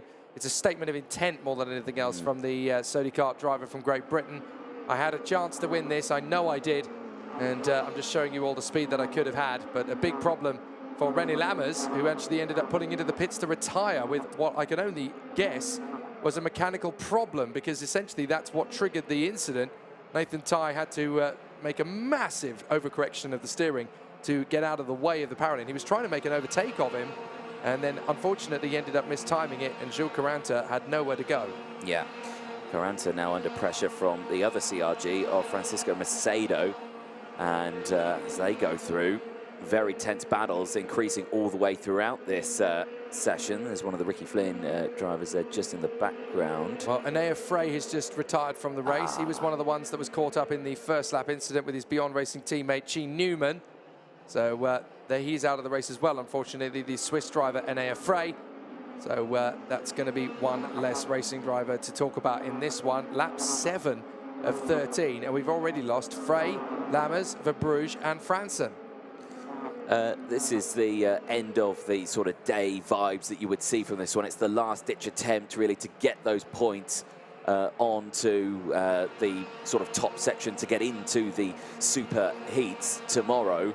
So this is where we start to see those sort of overtakes come in, the bold moves come in as well, and yeah, sometimes even the desperate moves come in from drivers who are switching to those new slick tyres, see if they can gain time. So qualifying heat A and F currently out in circuit, and Gomez leads the way from Stoltemanis. That gap increasing 6/10 of a second now. No new fastest laps coming in, but Nathan Ty still constantly setting purple sectors out there. Definitely a statement he's putting out there. Caranta there on your screen still has Macedo behind, has not lost any positions here, despite that shake with Nathan Ty earlier on. But yeah, again, half race distance now. Everything seems to have calmed down a bit. They were a bit excited at the start. They were really pushing it early doors, gaining those track positions. But now it's just a case of, right, let's just get to the end of this race. We're happy with the points. And crucially for Gabriel Gomez, it is quite literally just get it to the flag and not worry about anything. Here's a look then at the start and what really happened in the background. And already you can see actually one of the Falcons goes round. So it was one of the Falcons that spun. That was Ludwig Fransen who went round and unfortunately came back into the middle of the circuit, and the Beyond racing cars had to go to the Beyond and drive in all sorts of random directions. Then another spin here where we saw, I think, one of the Paralins, not René Lammers, it wasn't, who was it? It was, I think Maxime Verbruge, I think, who went round at that corner. So, yeah, very dramatic start to the race, but like I say, all is simmered down slightly as the sun begins to set here in the Czech Republic at the Steel Ring International Circuit at the end of Friday. the end of the qualifying heats. I'll tell you what this difference of having your spare tyre at the front and the rear has done is really opened up the field, hasn't it? Yeah. Because you've got some drivers that have saved it till now, and they're obviously getting good purchase and good result out of doing so, like Gomez, like Stochmanis, like Tarmanichkul. But then you've got drivers a little bit further back who have already used it or have elected not to for whatever reason. And then you can see just how much the field is spaced out. Look, it's such a big difference in terms of the sort of the chain reaction of pace that the drivers are able to carry from having that reduced grip. And it is quite sizable. I mean, the gap between first and 10th position at this point is 9 seconds, and we've just had 9 laps. So it was a lot closer early in the day when everybody was on similar types of tyre. So obviously, for those who have decided to go fresh, they've managed to go into the lead and check away. But for those who have had a bit of a struggle, you know, they are going to drop back a lot tougher, and that's where you lose a massive amount of qualifying heat points. That's where you lose your chance of a decent starting position for the superheat tomorrow morning. Yeah, indeed. So plenty of thinking to be done throughout the field here for the drivers as we continue to watch this battle for P5, or P4 I should say, because both of them have actually latched onto the back of Len Nige here. So Caranta still just behind Nige, and Macedo also still there. These trio, 4th place downwards. No one really close enough for that lunge yet. And again, is this just a case of everyone's just bringing it back, or is Macedo close enough here? No, thinks against it, doesn't go for the move. So keep an eye on Caranta here, because Caranta's in that sort of horrible spot here in the middle between two of them, wanting to decide between attacking or defending here. There's not many laps left in this race, so if anything's going to happen, it's going to be happening very, very soon. But again, a nice just holding on to it. They're about 5 seconds off the race leader here on your screen. Gomez, who still leads the way up the hill now towards the first hairpin. The off-camber corner here, which can really shake a driver up. We've seen Cummings together here. And yeah, already now it's starting to kick off here as Caranta had a nibble there at the back of Len Nige's rear bumper. And Nige has now started to go defensive. Keep an eye on Macedo, who now takes the optimal racing line and potentially will go for the switchback here on Caranta. Not close enough to make it work. Doesn't have enough momentum. Now Caranta's dropped back off for the back of Len Nige, who really closes in now under braking. And Macedo's going to really try and go for the move here as they exit out of the double S's. Now in towards the final section, down the hill.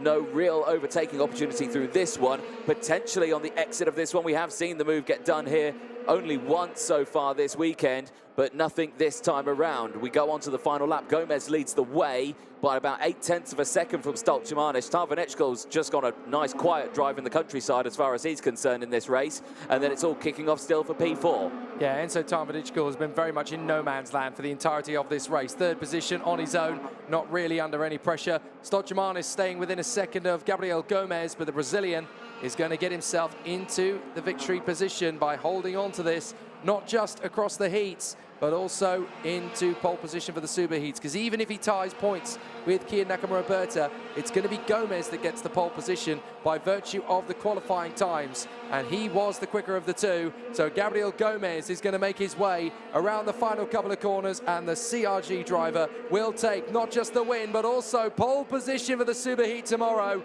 Very impressive indeed from Gabriel Gomez. He really has been so strong and so competitive right from the outset. A very impressive run from the CRG driver from Brazil. What a brilliant performance from Gabriel Gomez. He races under an Italian license, but everybody back home in Sao Paulo is going to be very impressed indeed with Gabriel Gomez. What a great run indeed. Stochmanis in a solid 2nd place and 3rd position, going the way of Enzo Tarvanechkol. By the way, we also had Nathan Ty dropping out of the race in the closing stages after his incident that dropped him out the order. Still a bit of explanation needed on that one, I think. But a very good top 3. Gomez, Stochmanis, Tarvanechkol. And then Len Nige managing to hang on in 4th position in front of Jules Caranta and Francisco Macedo. And then we have Gazi Motlakar charging his way through to 7th place. A great comeback for the young man from Mozambique. And then the African was in front of Marek Skriven, and then Vaclav Prochaska, and in 10th position, Shimo Zhang. Quite a few drivers there ending up making up some decent places when they needed to. So Gabriel Gomez takes the win in qualifying heat A versus F and also secures pole position for the super heat tomorrow morning. Thomas Stolchemanis in second from Enzo Tarvinichkul, from Len Nige and Jules Caranta, Francisco Macedo and Gazi Motlakar, from Marek Skriven and Vaclav Prochaska.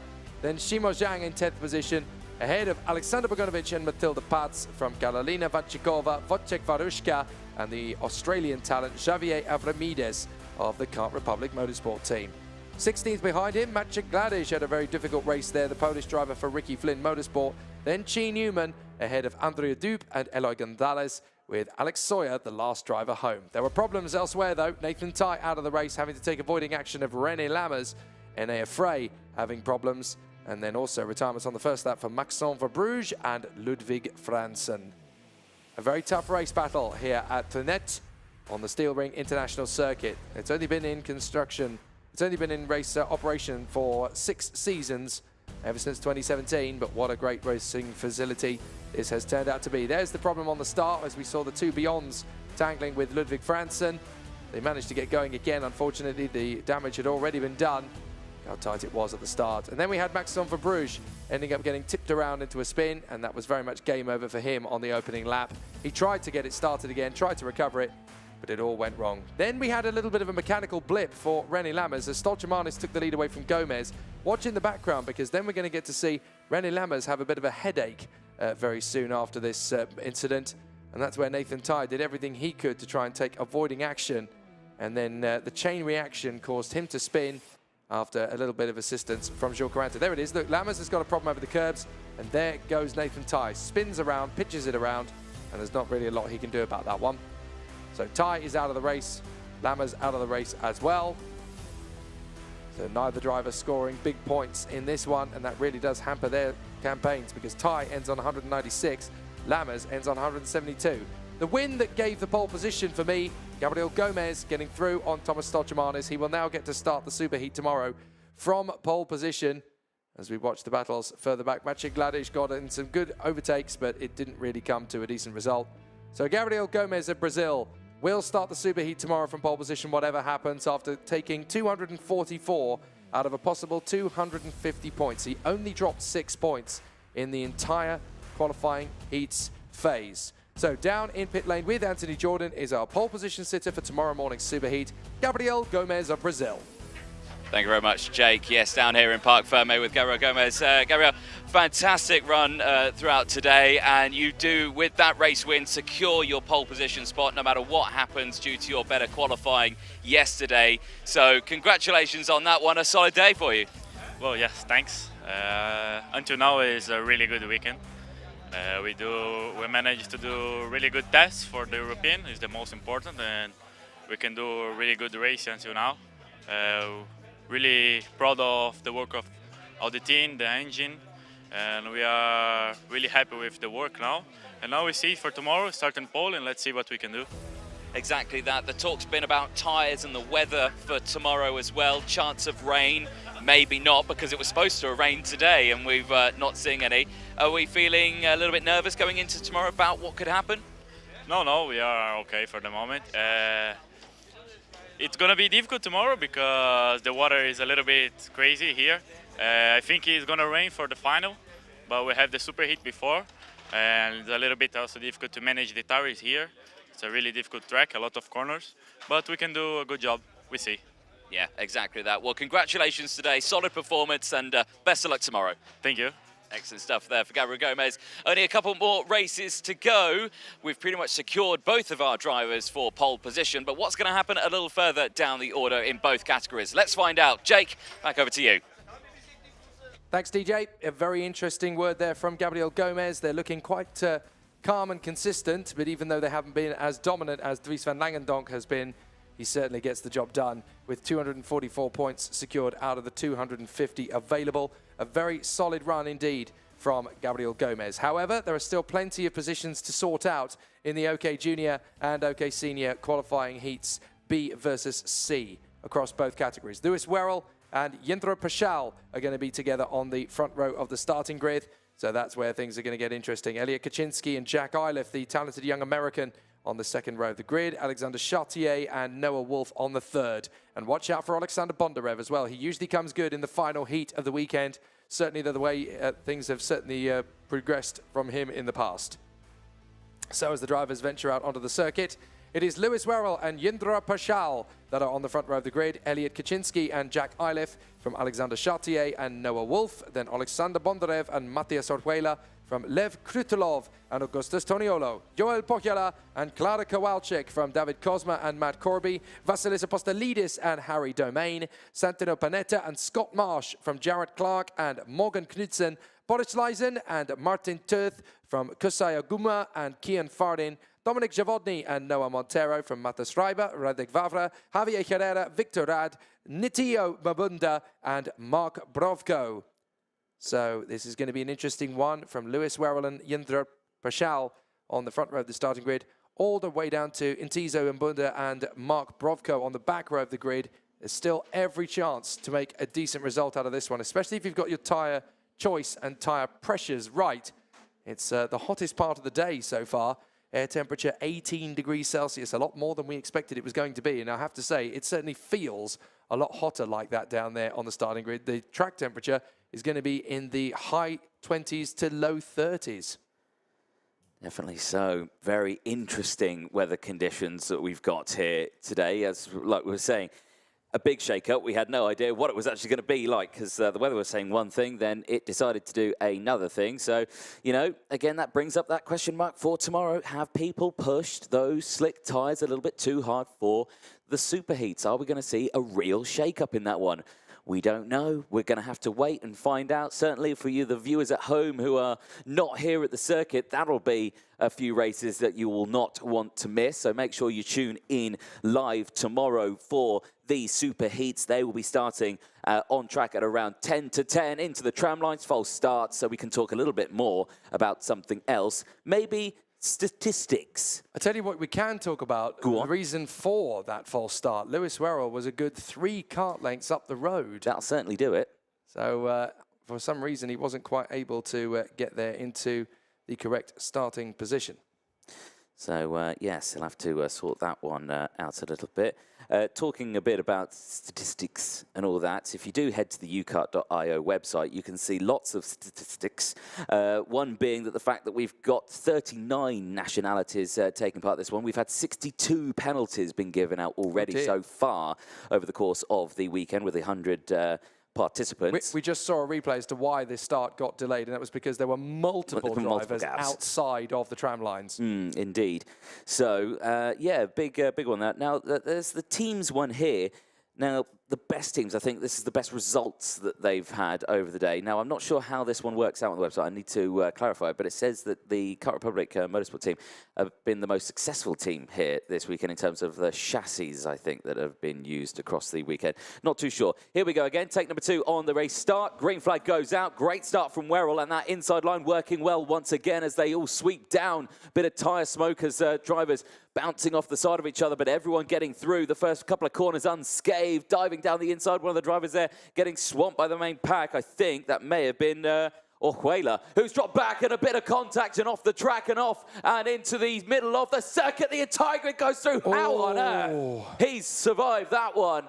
And my goodness me, if there was ever a moment to in a new race suit, it's right there. Well, I think that was Alexander Chartier having the scariest of scary moments. That took me right back to Zawera last year when Alexander Bondarev had that huge accident on the final turn. And Alexander Chartier losing the kart on the grass and then facing the wrong way for oncoming traffic. But what an amazing amount of reactions that we saw from all of the drivers who ensured we did not have a repeat of that accident. Yeah, very, very scary moment. And you got to think, you saw there from the live pictures how much it was just like, right, hands off and just hope for the best, really. You are a passenger in that sort of scenario. Very, very scary moment. But back here at the front, now that the track is cleared and we resume racing, Werrell leads the way as down the inside. Nice little dive there for Bondarev. Gets past Pashal. And Pashal here will have to try and fight back as they dive back down compression, and already it's starting to heat up in this midsection. But that's that trend again. We talked about it just before the start of the race, but Alexander Bondarev always seems to have this knack of getting it right in the final heat of the day. So let's have a look at the race start again. Werrell was actually looking over his shoulder there and not quite sure of what was happening at the start. I wonder if there's going to be a couple of investigations there as to what has actually curtailed. But Werrell, Kaczynski, Bondarev. Now let's try and see what happened. There's Chartier. Look, he's been nudged there. He got spat out on the grass by one of his competitors and then spins right in front of the field. How on earth did everybody miss him? Wow, that's incredible. That is incredible how close that was. So look, the back end has stepped out on Chartier, but look, it was the energy course that just caught the curb there. There was nothing Lev Krutilov could do. He tags Chartier, and then Chartier with his hands over his helmet, please don't hit me, please don't hit me. And now Noah Wolf is currently battling away with the Formula K chassis in the mix there. That is going to be the... Now, that is going to be the 77 of Lev Krutilov, I think, actually, the energy course that he's dueling away with there. But he's got an IPK. No, that is Jindra Pashal. So Jindra Pashal is actually really struggling now to hold the pace. He was dominant in his first 3 heats. But ever since they've had to consider putting a new lot of tyres on the kart, he has really struggled. Yeah, he has. So we'll have to see what happens as the race progresses. But yeah, you saw him. He was, I think he was playing with the valve on the top of the engine at the start of that race as well. So maybe all not well out there. So keep an eye on that one as they keep going through. Whaler's tumbling down the order now. I'm not sure if that's a timing glitch. No, it's a 5-second penalty he's been given. So 5 seconds penalty for Matthias Orjuela. Not entirely sure why that is, but Orjuela has been given a 5-second penalty, which is now added to his time, essentially. So as he crosses the line, he's obviously going to be out of sync with everybody, but that 5-second penalty has been added. Now, it's very rare for that to be added mid-race. So we obviously had a bit of an issue there. Now, Ilef has obviously made his bid to move up forward, and he's managed to get past Jindra Peshel. We just saw that on our screens. Wolf, Krutilov, David Kozma and Klara Kowalczyk in front of Santino Panetta, although Matthias Orjuela is actually technically in the top 10 on the road, but because of his penalty, he has actually tumbled all the way down at the moment to 19th when the penalty is applied. Werrell again with the fastest lap of the race, 53.740. As we watch this battle still rage on further down for P5. Pachel's still there. And Noah Wolf wanting to get that position done and dusted as they go through. The battles further back as well, really heating up as well, aren't they? There are groups all over the circuits. I can see 2 of the Sodi karts who are having a good scrap there. Henry Domain, Scott Marsh and Cian Fardin who are having a scrap together. That's roughly around 16th, 17th place on the track. So lots happening as we go halfway distance in this one. Here is a replay of, I think, that moment there. And it's an incident, certainly. No, that's the 17 trying to tuck into the mix of that. Yeah, so that's Vasilis Apostolidis. Yeah. So he just about stayed out of trouble there, but you were right in the sense that it was certainly Henry Domain dueling with Scott Marsh trying to thwart the opponents, but Apostolidis actually came out on top of all of that. Always nice when that happens, isn't it? Indeed, yeah. You want to make sure that you're the one that comes through the gaggle of drivers first. Alexander Bondarev, 3rd position in front of Jack Ilef, and then Jindra Pashal, Noah Wolf, Lev Krutilov, David Kozma, and then Klara Kowalczyk in 9th position in front of Santino Panetta. 5 laps to go. So a very interesting situation for all of the contenders at the moment. Matt Corby in the VDK racing kart. So it looks as though Matt Corby has dropped down a few positions as well.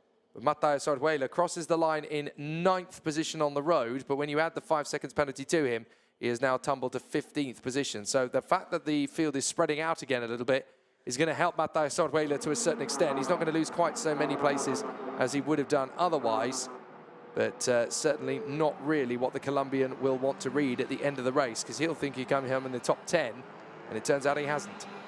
Exactly. That's never a nice feeling, is it? So he'll have to deal with that one when he comes into the pit lane. You're watching here on your screen the number 16 of Lewis Werrell, currently on lap 6, leading by 1.8 seconds, doing everything that he can do possible. Unfortunately, not enough to beat his brand new teammate into the Forza Racing team, Dries van Langendonk, whose maximum points of 250. Lewis Werrell leading the way, can only score a maximum of 235. That will have been assisted to the fact that he did get that 5-second time penalty after he won a heat race yesterday. Unfortunately, due to a jump start, he was demoted down to P3. Nevertheless, he still puts it P2 overall, and it's a solid result, meaning that he will start on the front row with his teammate in the Superheats tomorrow. So, and we saw those two race against each other, and they just drove away from the rest of the field, didn't they? They certainly did. Still good battles all the way through the field. There is Noah Wolf who's going to lose out there. Oh, a spin! We got a Off spin camera. in the middle of the field. Again, a very tricky one. That's one of the Leclerc by Lennox carts that's gone around. I think on that occasion, that is the... It's the 53. 53 that's done it this time, so that... Is Mattis Reiber. It is Mattis Reiber. You're absolutely right. So with 2 laps to go, Mattis Reiber drops out of the running. So very unfortunate indeed for him, as his kart is escorted away by the Marshals teams. Was going to make the point as well about the battles in the top 10 positions, with Matthias Orjuela dropping out of the top 10. That's actually going to promote a couple of drivers into it. So David Kozma, Clara Kowalczyk and Santino Panetta looking for a very strong finish at the end of the day here. And this is another indication of those drivers that have decided to go onto the fresher tyre on the final qualifying heat in the hope that it's going to elevate them a position. We've had so many drivers making up ground. Kritelov up 3, David Kozma up 5, Kowalczyk up 3, Panetta is up 7, Boris Leisen is up 8, and so is Kian Fardin. So some big moves through the field. Bit wide there for Kritelov as he tries to hold position there. So keep an eye on all of these drivers again. It's getting very interesting still in these latter stages of this race. You can see there Noah Wolf is, I don't want to say that he struggled in this one, but he's certainly not been on the pace that we've seen him earlier on in the day. Certainly hasn't, but how about this boy? Lewis Werrell has just been so strong for the Forza Racing team. His teammate has been the dominant force, Dries van Langendonk. But every chance Lewis Werrell has had of getting himself back up there as well, he has well and truly taken it. And if he holds on to this lead, he is going to score 235 points out of the potential 250 that were available. And it's going to book Lewis Werrell onto the pole position of the second superheat. So he will not get the outright pole position for the Superheats tomorrow, but he'll certainly get the pole position in the second of them. And the British driver looking so hungry for success here in the Czech Republic. Down the home straight, Lewis Werrell makes another brilliant victory. 10 laps done, and he dominates in this particular qualifying heat in front of Elliot Kaczynski and Alexander Bondarev, who always seems to come good right at the end of the day. Yeah, it really does, doesn't he? Eilif will take 4th place at the end of that one from Jendrich Pashel, who finishes in P5. Noah Wolf then rounds out the top 6 from Lev Kritelov, who finishes in P7. David Kozma and Clara Kowalczyk. Santino Panetta finishes in 10th place. And Lewis Werrell at the end of 10 laps of racing does take the race win for Forza Racing. A dominant performance from the drivers and the team here this weekend. So lots to happen, but plenty of action still left to go. Yes, indeed, and Lewis Werrell is going to have the pole position for the Superheat tomorrow in fantastic fashion, and what a brilliant performance it was from the British driver. He really did manage to get himself into the best possible position there to steal the pole for Superheat B. He takes the win from Elliot Kaczynski in second. Third is Alexander Bondarev from Jack Eilif and Jendrich Pashal. Then Noah Wolf in front of Lev Kritelov, David Kozma, Clara Kowalczyk and Santino Panetta. Then Joel Pocchiola in front of Augustus Toniolo. Boris Leisen is there in front of Kian Fardin and Matthias Orjuela after his penalty was applied. Scott Marsh in front of Vasilis Apostolidis, then Matt Corby in front of Henry Domain. Kusai Oguma and Jared Clark in front of Noah Montero and Martin Turth. And then Javier Herrera from Radek Vavra, Dominik Javodny, Mark Bruvko, Morgan Knudsen, Natizo Mabunda and Victor Rad. He was the first of the retirements, or the most recent of the retirements, I should say. Mattis Reiber had a problem, and so too, of course, did Alexander Chartier on the very first lap. But how the Canadian was not tangled up in a bit of a war zone of an incident, I will never know. The front row of the grid, both a little bit pensive going through the first turn, but they managed to go through in first and second places.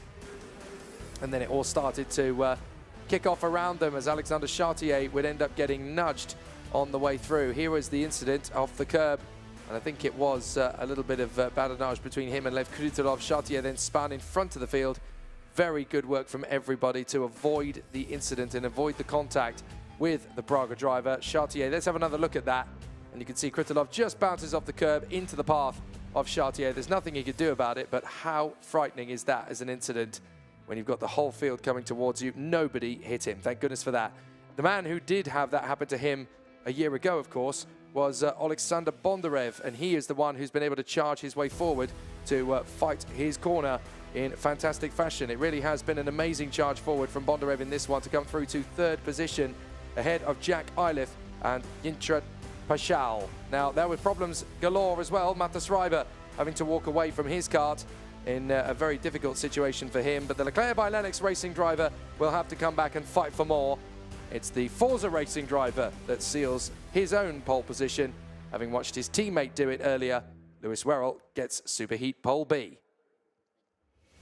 So an excellent run then from the Forza racing team on their experts. They really have been sensational over the course of the OK Junior Heats. Dries van Langendonk taking all 5 races with 250 points scored. Lewis Werrell is confirmed as the second pole position sitter with 235 points scored. Yindra Prashal has got 222. He'll be third and therefore on the front row of the grid for Superheat A. Tibor Ramakas has 220. He'll be on the front row of the grid for Superheat B.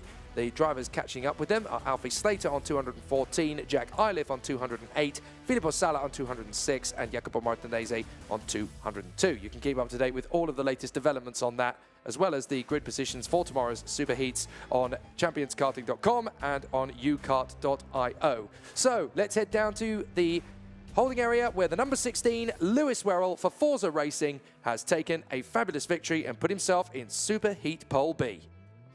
Thank you very much, Jake. Yes, indeed. Thank you very much there. Mechanics getting in the way. Lewis, congratulations. What a race win, and obviously the result that you've got on that one.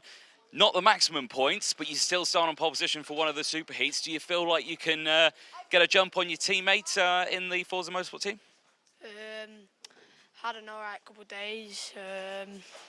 Not good, not bad. But hopefully me and Dries, we can just work together tomorrow and then we can do what we want on the last laps if we have a gap. So the question's been on tyres and weather again today. Absolutely lovely. What's the strap been on the tyres for yourself and the team? So that heat we had 2 new tyres. So yeah, when we got a gap in the front anyway, we just go really slow anyway to save the tyres as much as possible because this track's not very good for them. We had the false start in the first run, a little bit eager to get away. Was that just trying to get on the power a bit too early, or?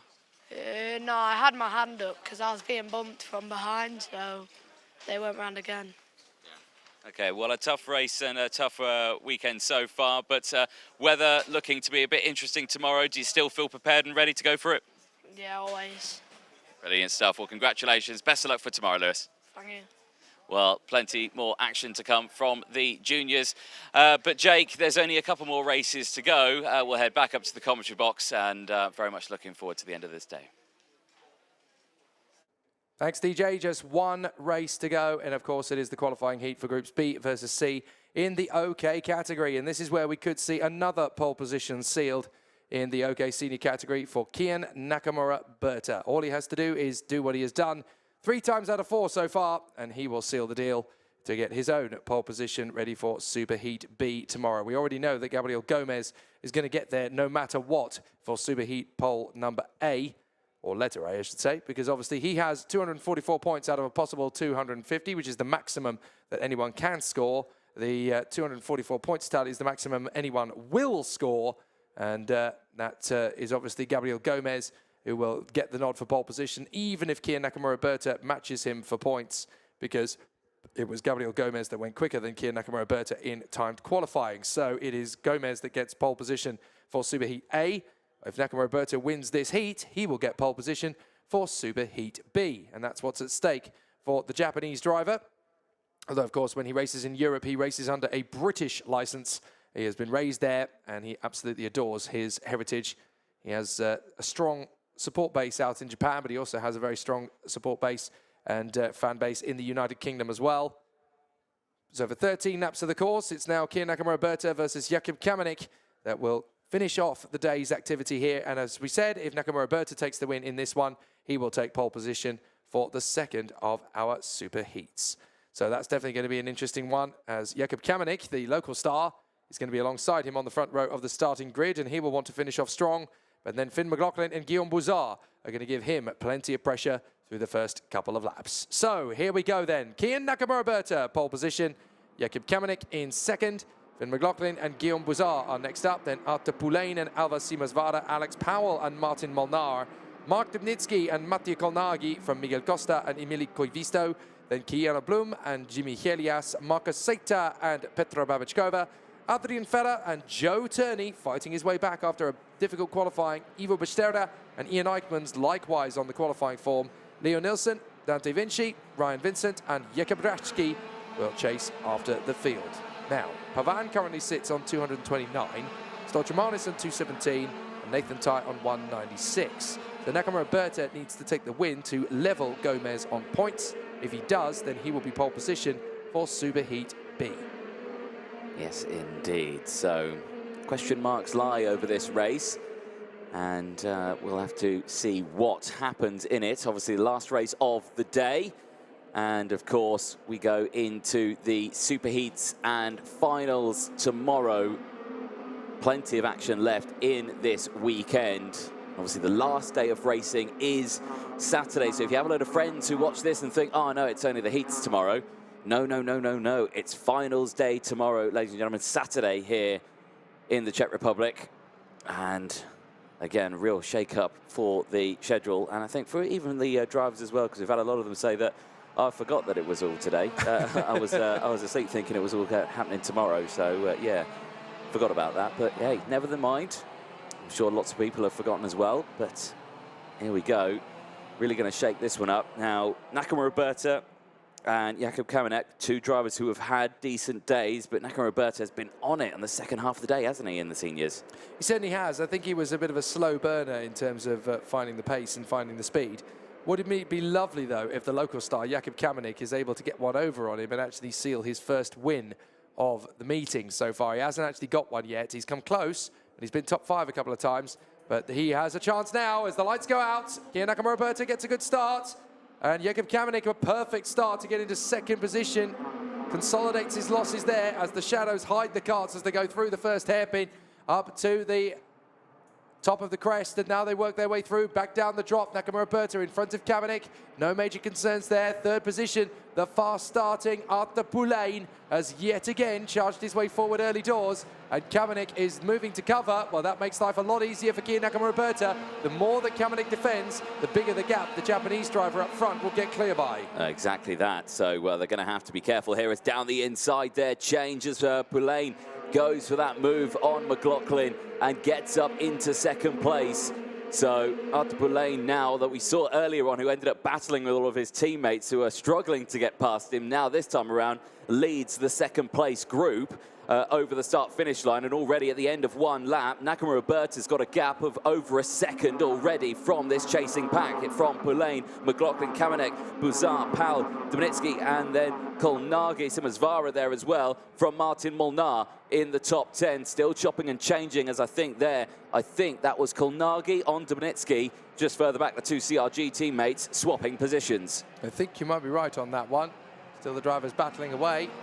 Onto the back straight, Nakamura-Berta, Pulain, McLaughlin, Kamenik, Powell, and then the two CRGs, as you picked up, Dubnitsky in front of Kolnagi and Bouzard, and then Simasvara, Costa, and Joe Turney again, 11th position. How does he do it in a couple of laps? Yeah, I don't know. I'm going to correct myself on that one because I think it was actually Dubnitsky getting past Guillaume Bouzard for P6 on track. Powell already got the move done earlier on. Here's a look then at the start. Decent start from the entire pack. Crucially though for Nakamura-Berta, look at that, puts the car in the middle of the track, doesn't overcommit to the outside, swoops it in. Race start there. Oh, look how quickly that Kamenik crossed over the track to try and defend that inside line going in towards turn 1. Very quickly done. There's the move that Pulain did on McLaughlin earlier ago, and on Kamenik as well. So getting that one done, changing position. So far, relatively clean start then for the final race of the day. And it was a pretty sensible one from Jakub Kamenik as well. He knew that Nakamura Berta was going to beat him off the line, so he thought, right, let's just slot in behind him nice and quickly. No silly maneuvers, no silly banzai moves on the overtake on the way through the first couple of corners. Just consolidate, just be there in second position. And now he's in P4 after some quite tough maneuvers from Arthur Poulain and Finn McLaughlin. But now Kamenik is going to have another big driver to try and thwart off, Alex Powell. Indeed, and that is a driver you certainly don't want to battle against, and the battle's done. He's dusted already, and Powell's gone through on Kamenik and gets it done through the hairpin at the second corner. So now Kamenik under pressure here from Dubnitsky and instantly goes defensive. Dubnitsky's going to get the run out of the corner here as we cut to the front of the field. Poulain and McLaughlin have swapped positions. So Finn McLaughlin's back up into P2 now. So Poulain, he may have got the jump on him early on, but has not managed to pull away, and they've chopped and changed again. McLaughlin looking far more comfortable now in the second half of the day than he did also earlier on in the day as well. Very true. Finn McLaughlin seems to have got it together. I wonder if just the switch to the fresh tyres on the left-hand side definitely helping his cause a little. Alex Powell, though, you may have heard the interview that we did with him earlier on. He's obviously using this weekend as a testing facility, essentially. Knowing that the qualifying went wrong, he kind of feels that, well, we don't really know if we've got a chance at the podium now. So we're just going to use this to try out some overtaking moves, try a couple of things on tyre pressures, see what works, see what doesn't, and then we'll be ready to get qualifying right 2 weeks from now when we return for the European Championships here at the Steel Ring. But certainly a very interesting and intriguing battle so far as we watch Mattia Kolnagi dueling away there, I think that is, in the CRG. Tucked up there with Jakub Kamenik as he worked his way forward. Oh, it's Mark Dubnitsky that's made the move, in fact. So Dubnitsky has got past Kamenik, and now Guillaume Bouzard, the Luxembourger, is having his own thoughts about it. He is indeed. So keep an eye on this battle because it is starting to get a little bit interesting here as they make their way back onto the start-finish line. McLaughlin's managed to open up a gap between himself and Poulain.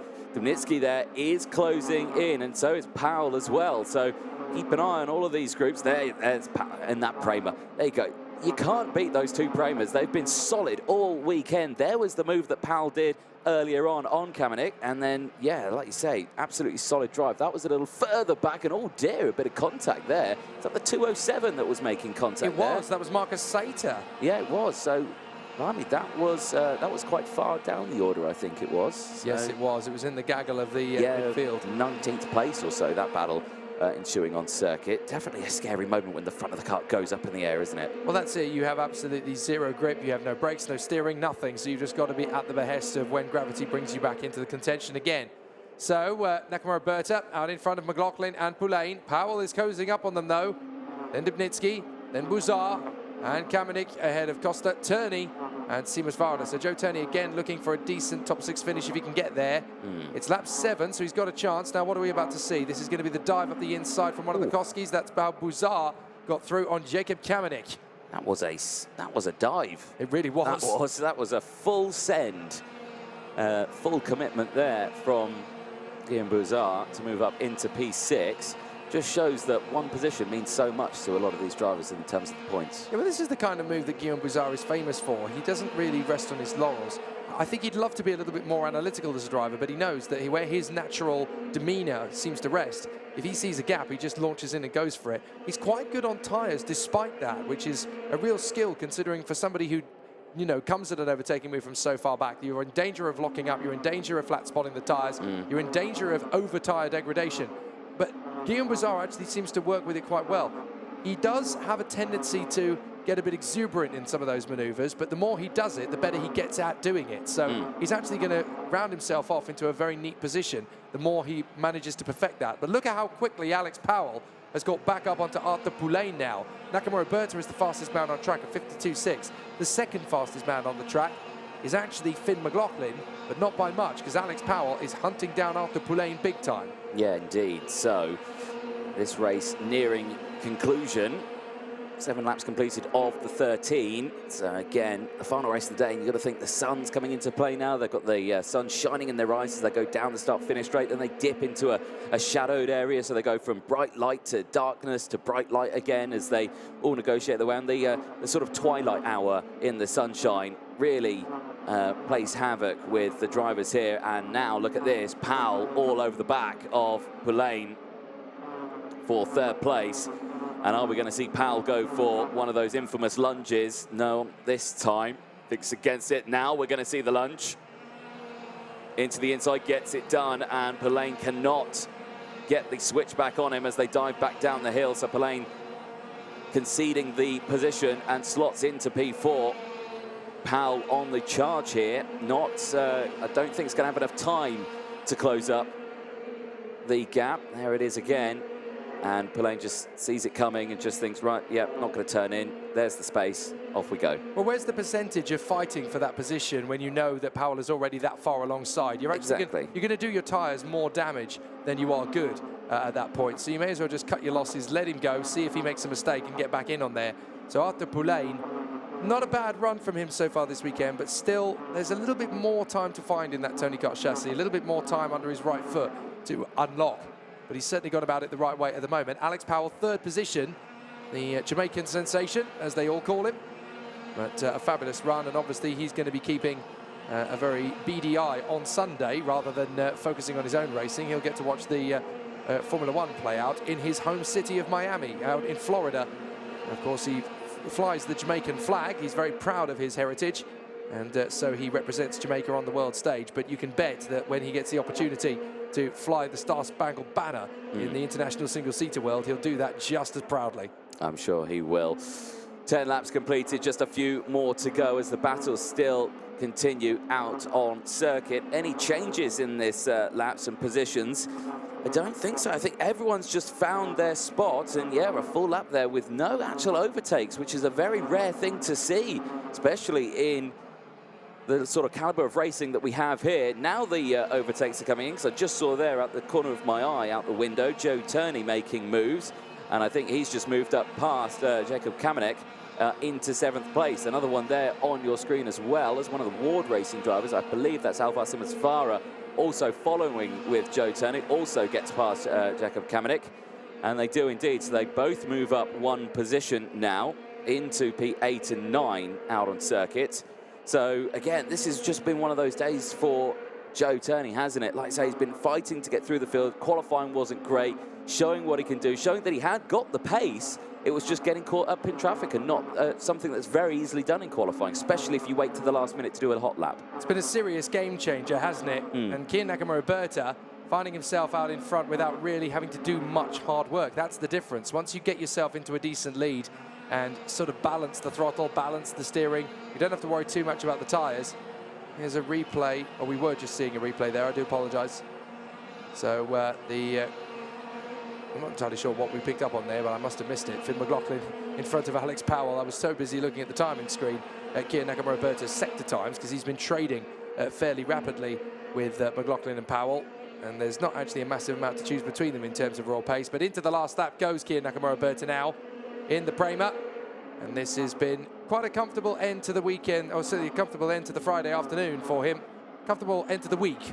Yes. We could say that now, because we can start the weekend tomorrow with some finals. As Kian Nakamura-Berta, the Japanese driver who races under a British license whenever he's competing in Europe, is going to come through to equal the points set by Gabriel Gomez, and that will put him into pole position for Superheat B as he runs through in position. But what a fantastic job it's been for the Prema driver. He has been stellar all the way through today. He's only really made one error, and that was to drop down to 2nd position for one of his heats. Other than that, Kian Nakamura-Berta has been the equal of Gabriel Gomez, and which of them is going to get the win tomorrow in the finals is going to be very interesting indeed. Kian Nakamura-Berta makes it 4 wins out of 5. He matches the points scored by Gabriel Gomez on 244. The only thing that separates them is the qualifying time that they set.